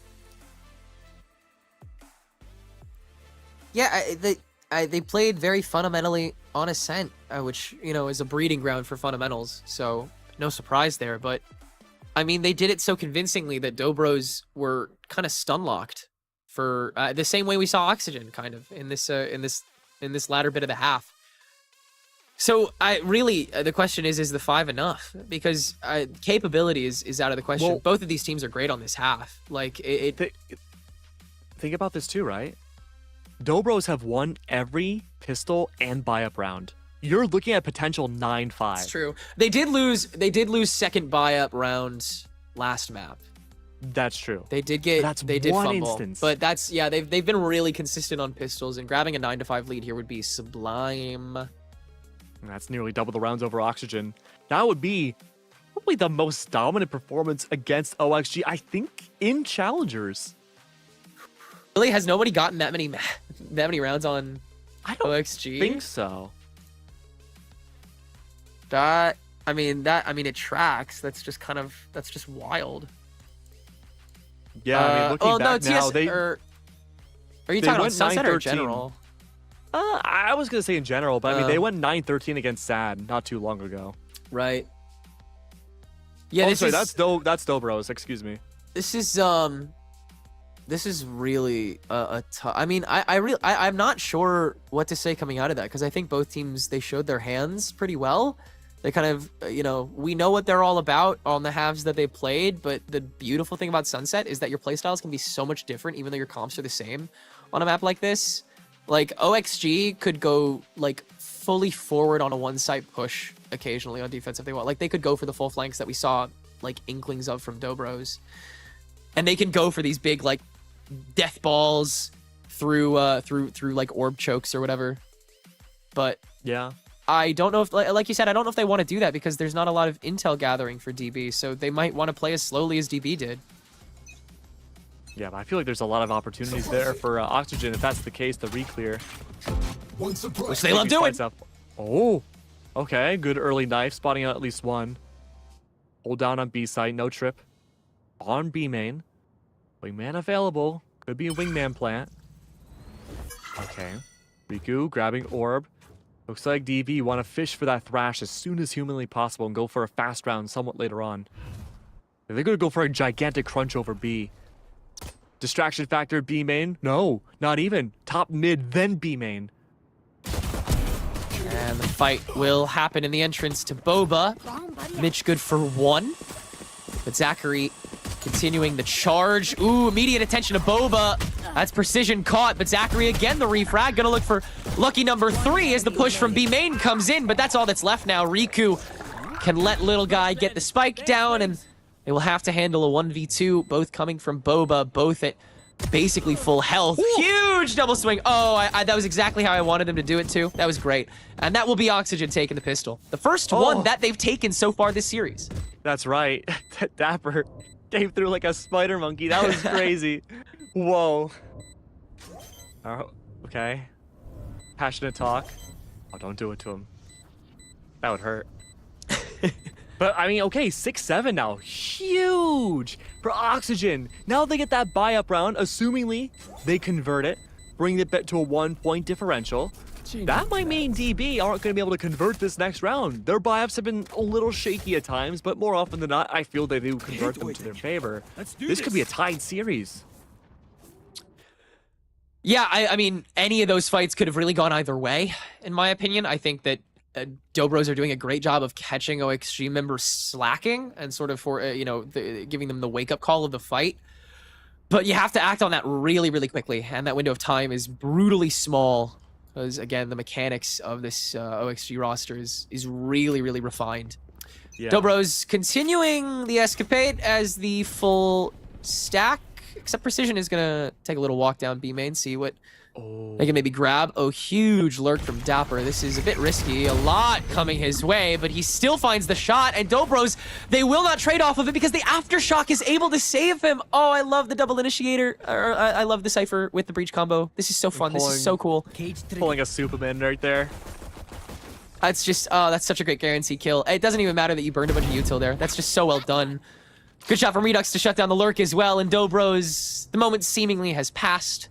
A lot launched into an attempt of a fight, but unfortunately it was cut far too short. Happens to the best of us, will happen to the rest of us. And Gendrone, though, will manage to each get theirs and turn this to a rowdy 2v3 that they're able to plant Spike on top of as well. Gonna have to go for steps. Again, playing the distance. That's the unfortunate truth of playing the long game for Sunset. And as Scuba will hop back over, the rest of Oxygen, the cavalry will come calling, and with no guns to show for themselves, Dobros can't put up all too much of a fight, unfortunately, this time around. It's a tie game here on Sunset.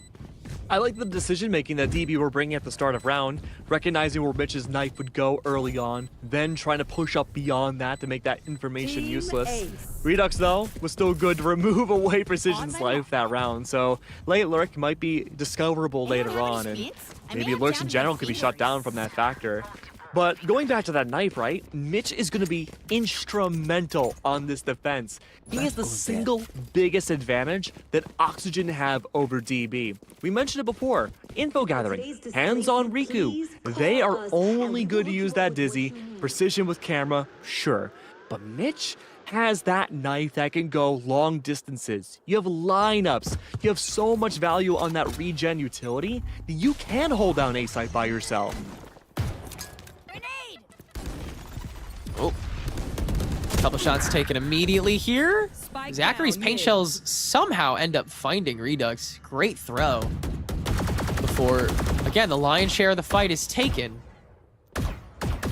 So, mid control in the cards for Dobros here. Oxygen kind of okay with that. They're holding very far back because they want this util to get burned. They know it has to get burned in order for Dobros to securely attack because, like you said, no intel.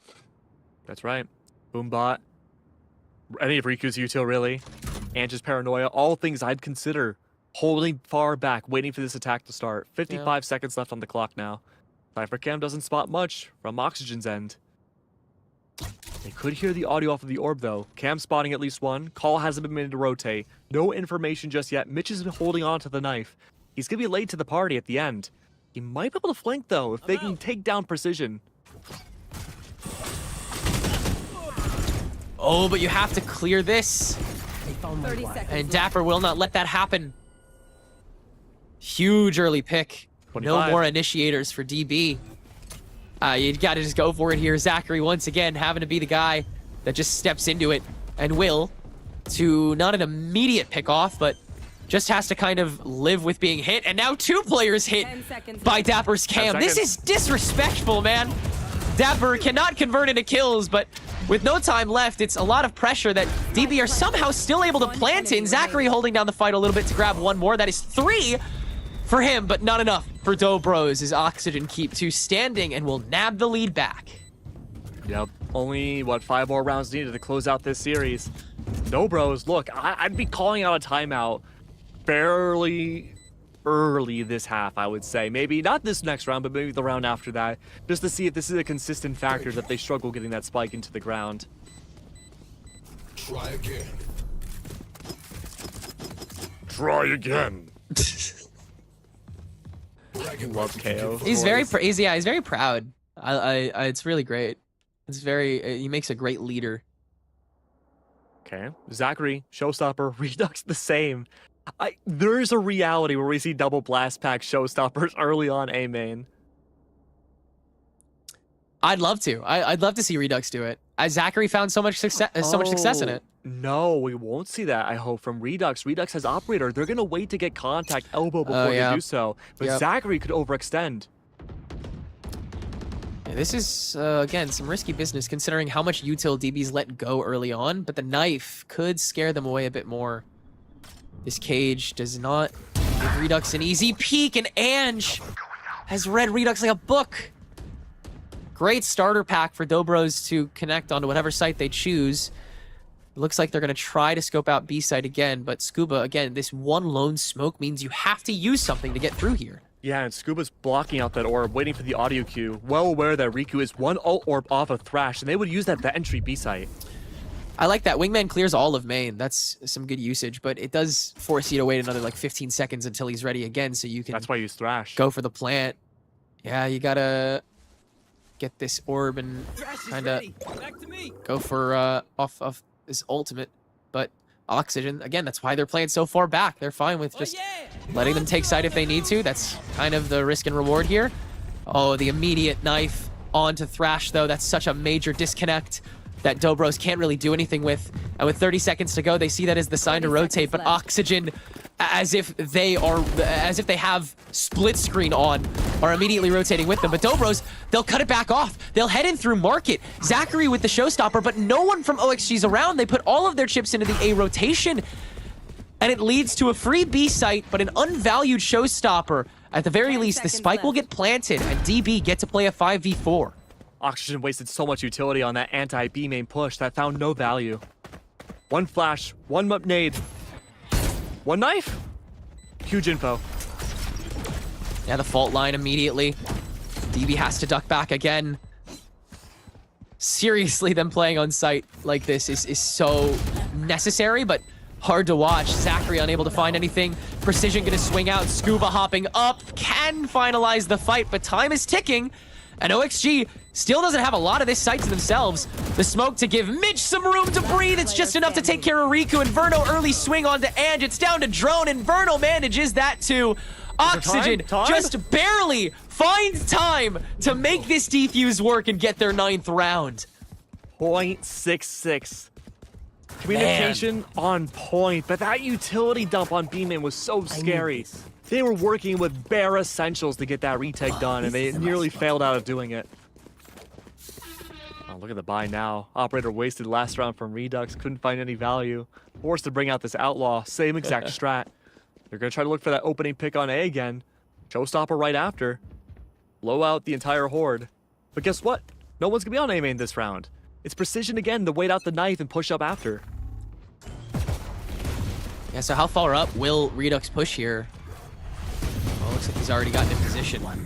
Oh, Dapper weaving around to find Ange before anybody else can come through. Tough break, kid. And that's one of the opportunities, one of the few that DB will have this round. Unfortunately spent. But again, you can't get hung up on stuff like this. This is a really uphill battle this round. So DB, they're just going to try and search for what they can. Any body is a good one here. The bank is not entirely decided for OXG, at least for the rest of the game. But Crossfire.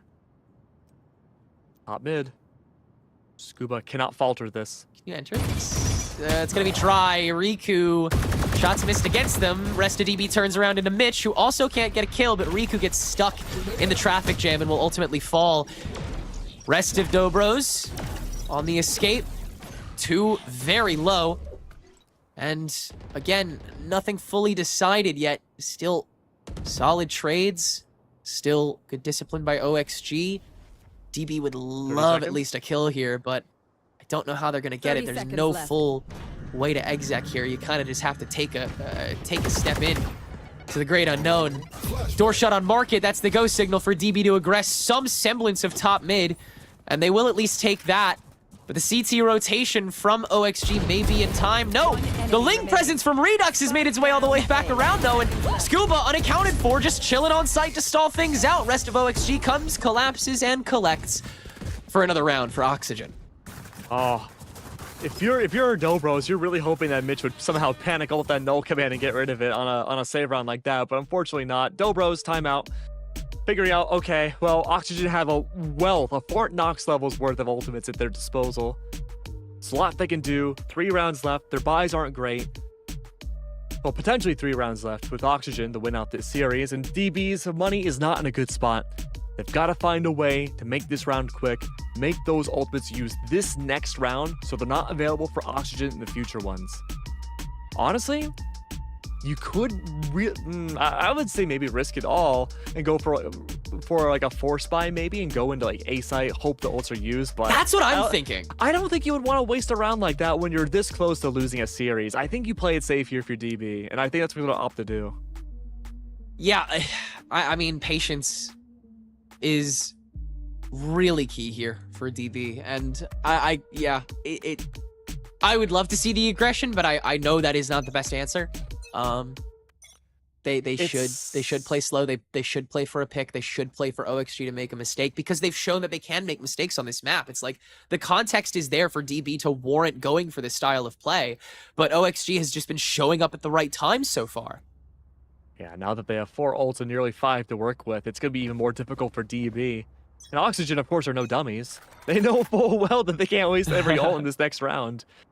So it's really a matter of what they decide they want to have shown into this next round. And if DB plays slow, it might bait out Scuba's ult. That'd be a good start.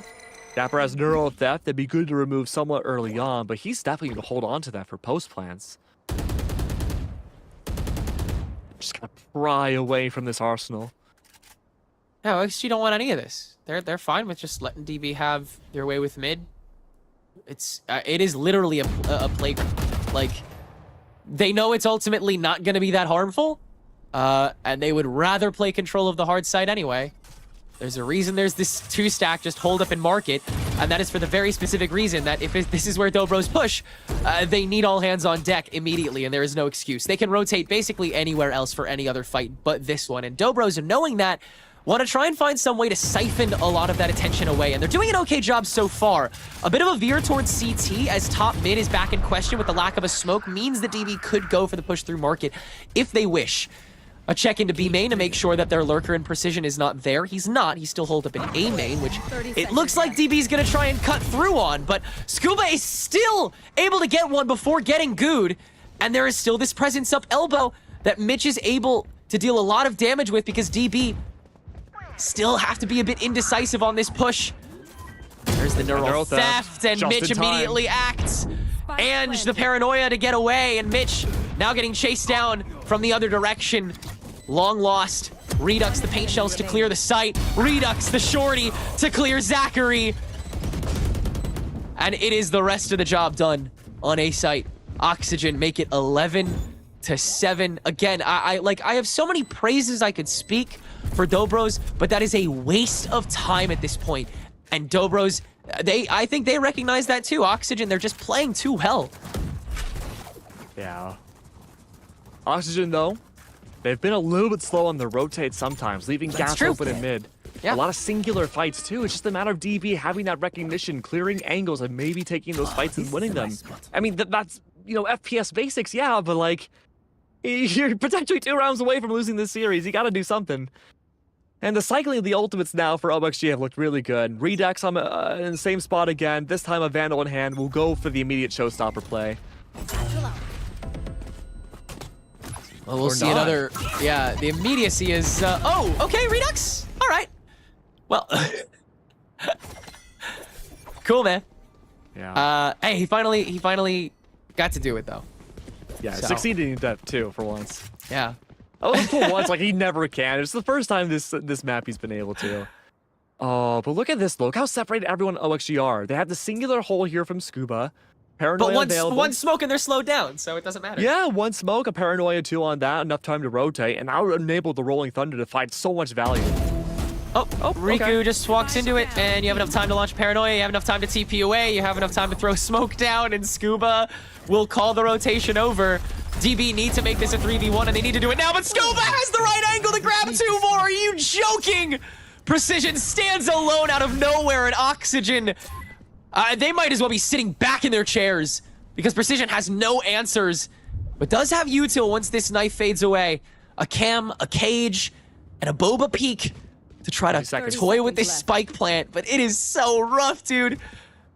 Has to play this fight, has to at least crack open one and then just skirt out, play for the spike because you only got 20 seconds left. Here we go.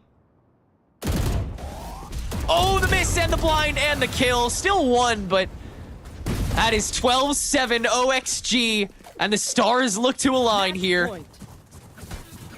Yeah, I mean, going back to ult cycling right now, Mitch, Verno, if they want to close this game out, they can do it immediately. They have two very big omnipresent ultimates that can shut down half of a map. Stack up from DB, they're looking to bait that out right away. They've seen this happen quite a bit now from Oxygen's side. They're a little itchy on that trigger finger.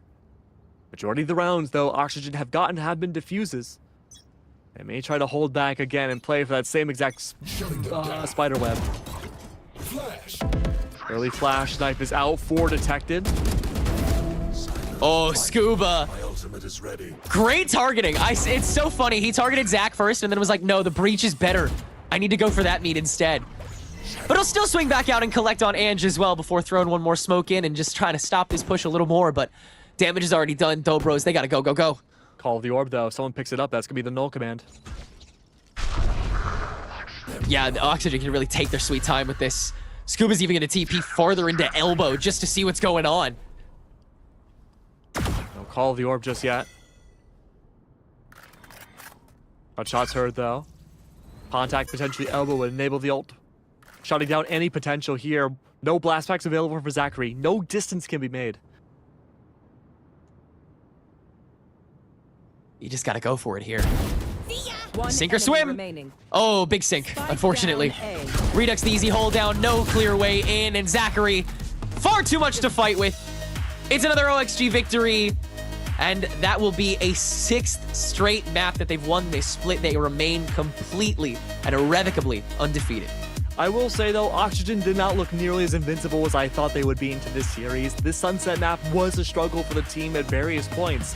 First map, Ascent, looked good, but Sunset, a map that I honestly thought they'd be more dominant on, was a really big harness sometimes for them to lose a lot of rounds.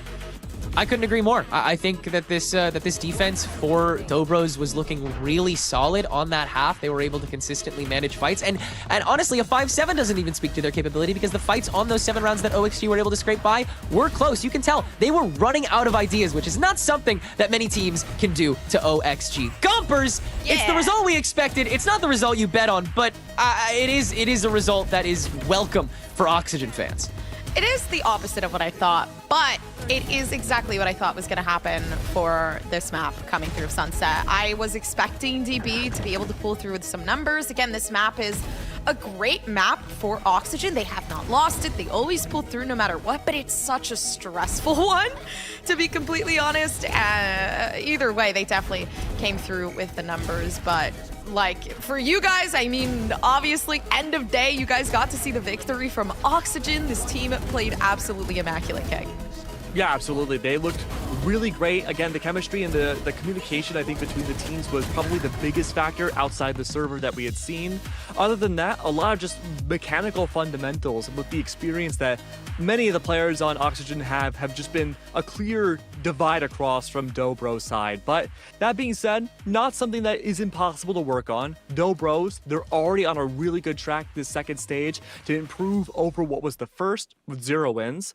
And honestly, I think they can just keep improving from here.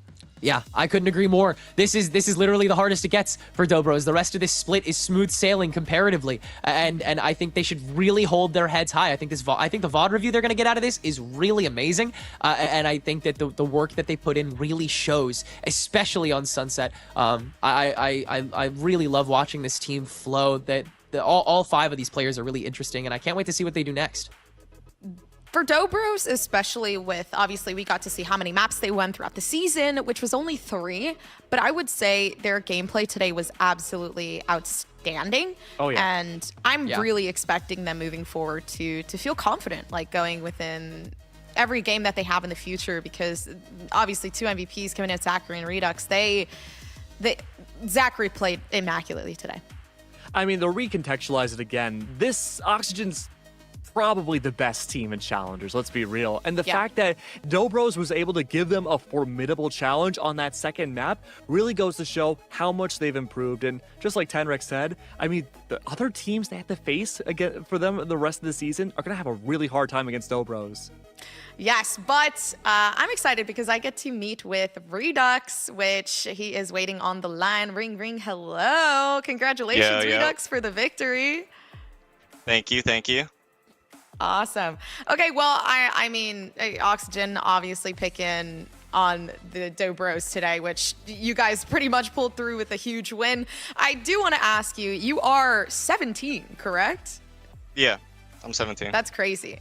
Okay, well, I don't know what I'm doing with my life anymore. I want to know what made you want to become pro? I mean, I don't know. I kind of just like loved video games, and I didn't want to like grow up working 9 to 5 and like you know, have the average Joe life. So I tried my best to go pro in video games. I did it, and maybe I can even make it bigger, but hopefully I'll be able to. Awesome. Okay. Well, I mean, you're doing great so far. You're on a very, very good route. But, you know, as a duelist, you play amazingly. I know we've said it a lot of times on the desk. You have a whole team behind you that helps you out. I'm curious, what are your thoughts on why you succeed so well as a duelist?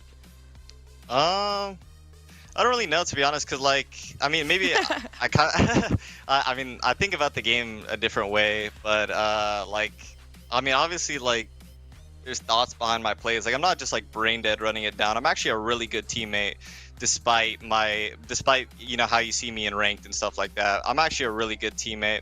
So that allows my teammates to make plays and do well, and in return they allow me to make my plays and go crazy on duelists. So that's much appreciated from my team. It's a good thing you're not brain dead, because that would suck as a teammate for sure. So at least you saw my dog back there. He's running away. Don't mind him. At least you got that going for you. But then I guess 2 more questions really quick. So you are the youngest player on your team. Does that ever feel overwhelming? No, I don't even think about it, to be honest. I think my teammates should treat me with the same respect as I treat them. We're equals. It's not like just because he's been playing video games for 10 years longer than me doesn't mean he's like you know, the GOAT or something. Like, we just treat each other with respect, and the respect goes a long way, because like even then, like, making fun of each other and poking fun, like, it's cool, but sometimes it's too much, and we found that balance of respecting each other, which is nice. Awesome. Well, it seems like you guys have a lot of fun in Oxygen, you know, winning games. So last question, I want to know, you guys obviously perform so well, and you as a player, you play amazingly all the time. What is your pre-competitive ritual? Bro, I literally sat in bed for like 5 hours today. But, I was literally just waiting for the match. Yeah, literally, yeah. I was sitting in bed, drinking water. No, like YouTube, no TikTok, no nothing. You're just... No, I don't really have no pre-game ritual.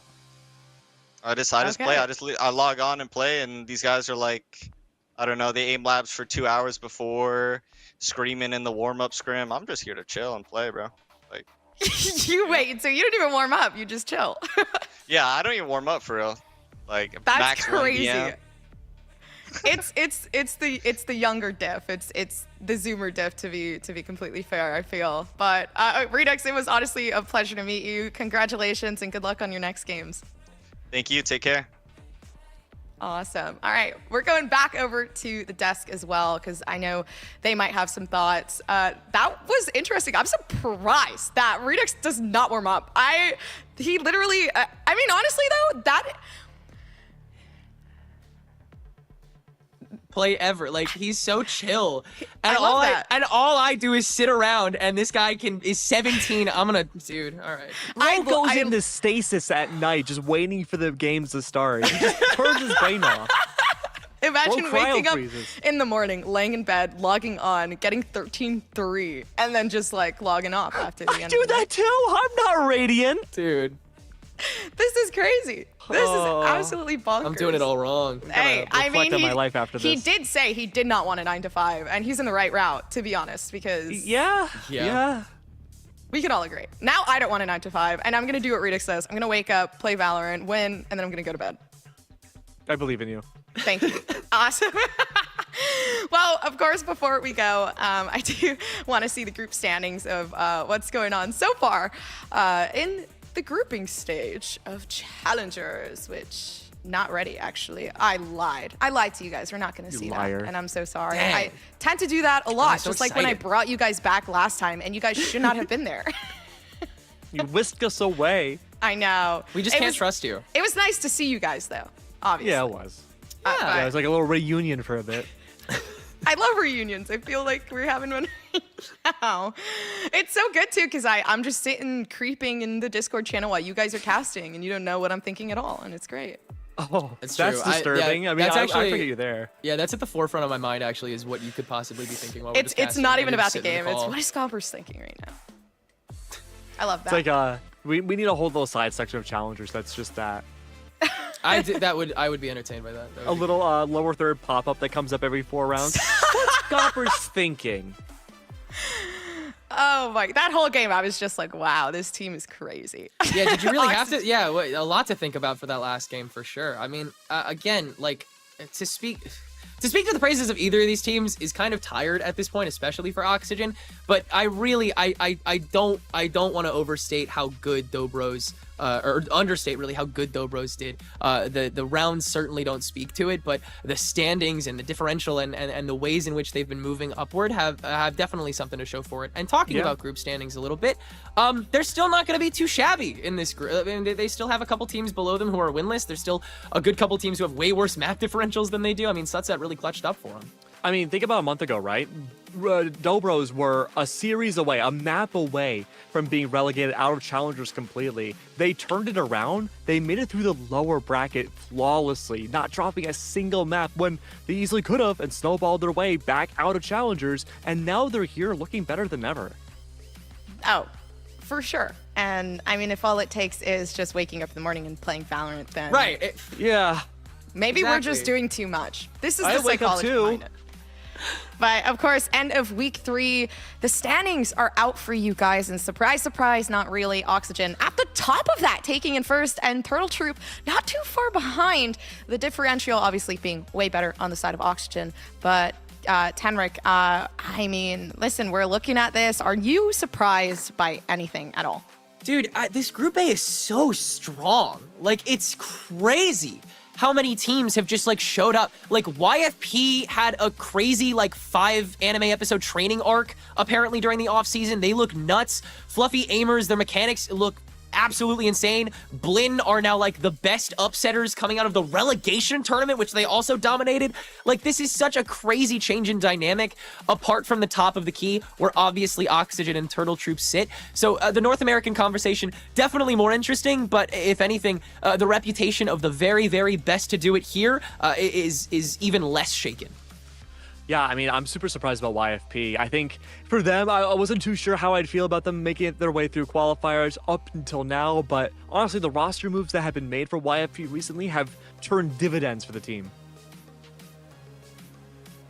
All right, well, for the end of week 3, we got to see and take a look at obviously everything that has been going on in the past, but I'm curious for next week's schedule, what are we going to be taking a look at for you guys so that you guys know when to come back?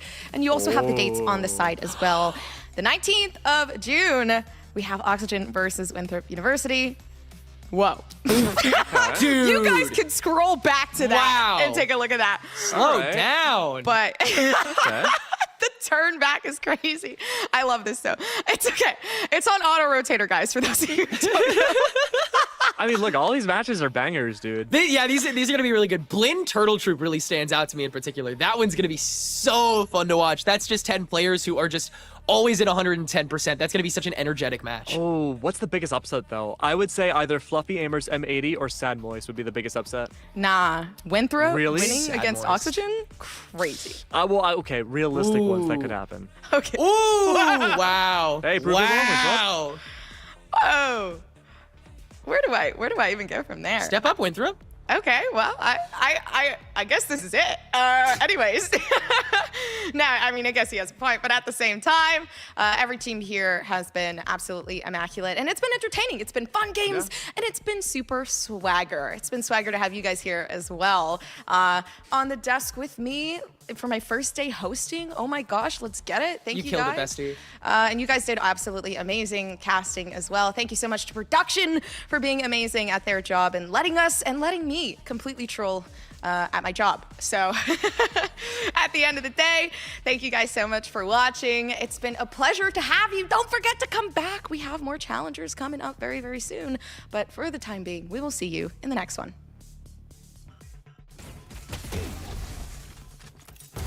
Dead. You're over here. Good riddance. One enemy remaining.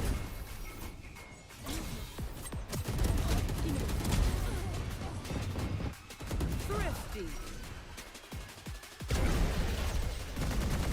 One enemy remaining.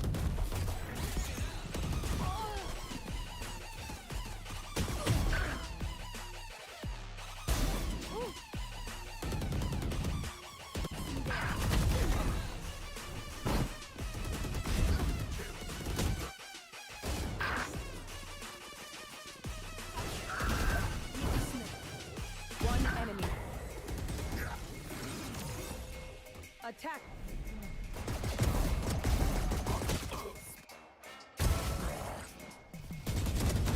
Night night.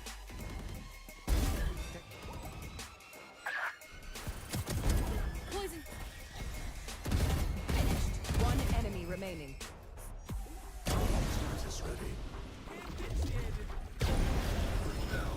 Spike planted. One enemy remaining. On B. Last player standing. One enemy. One enemy remaining. Spike planted.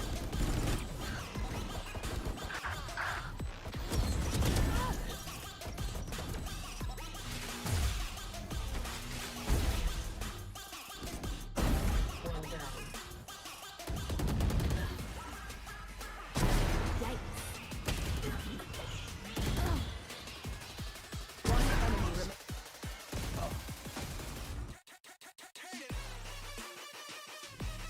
One enemy remaining. Clutch. One down. One enemy remaining.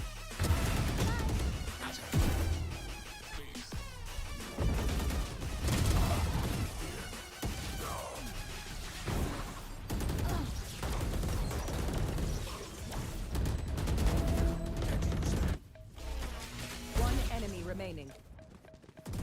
One enemy remaining. One enemy remaining. Spike down A.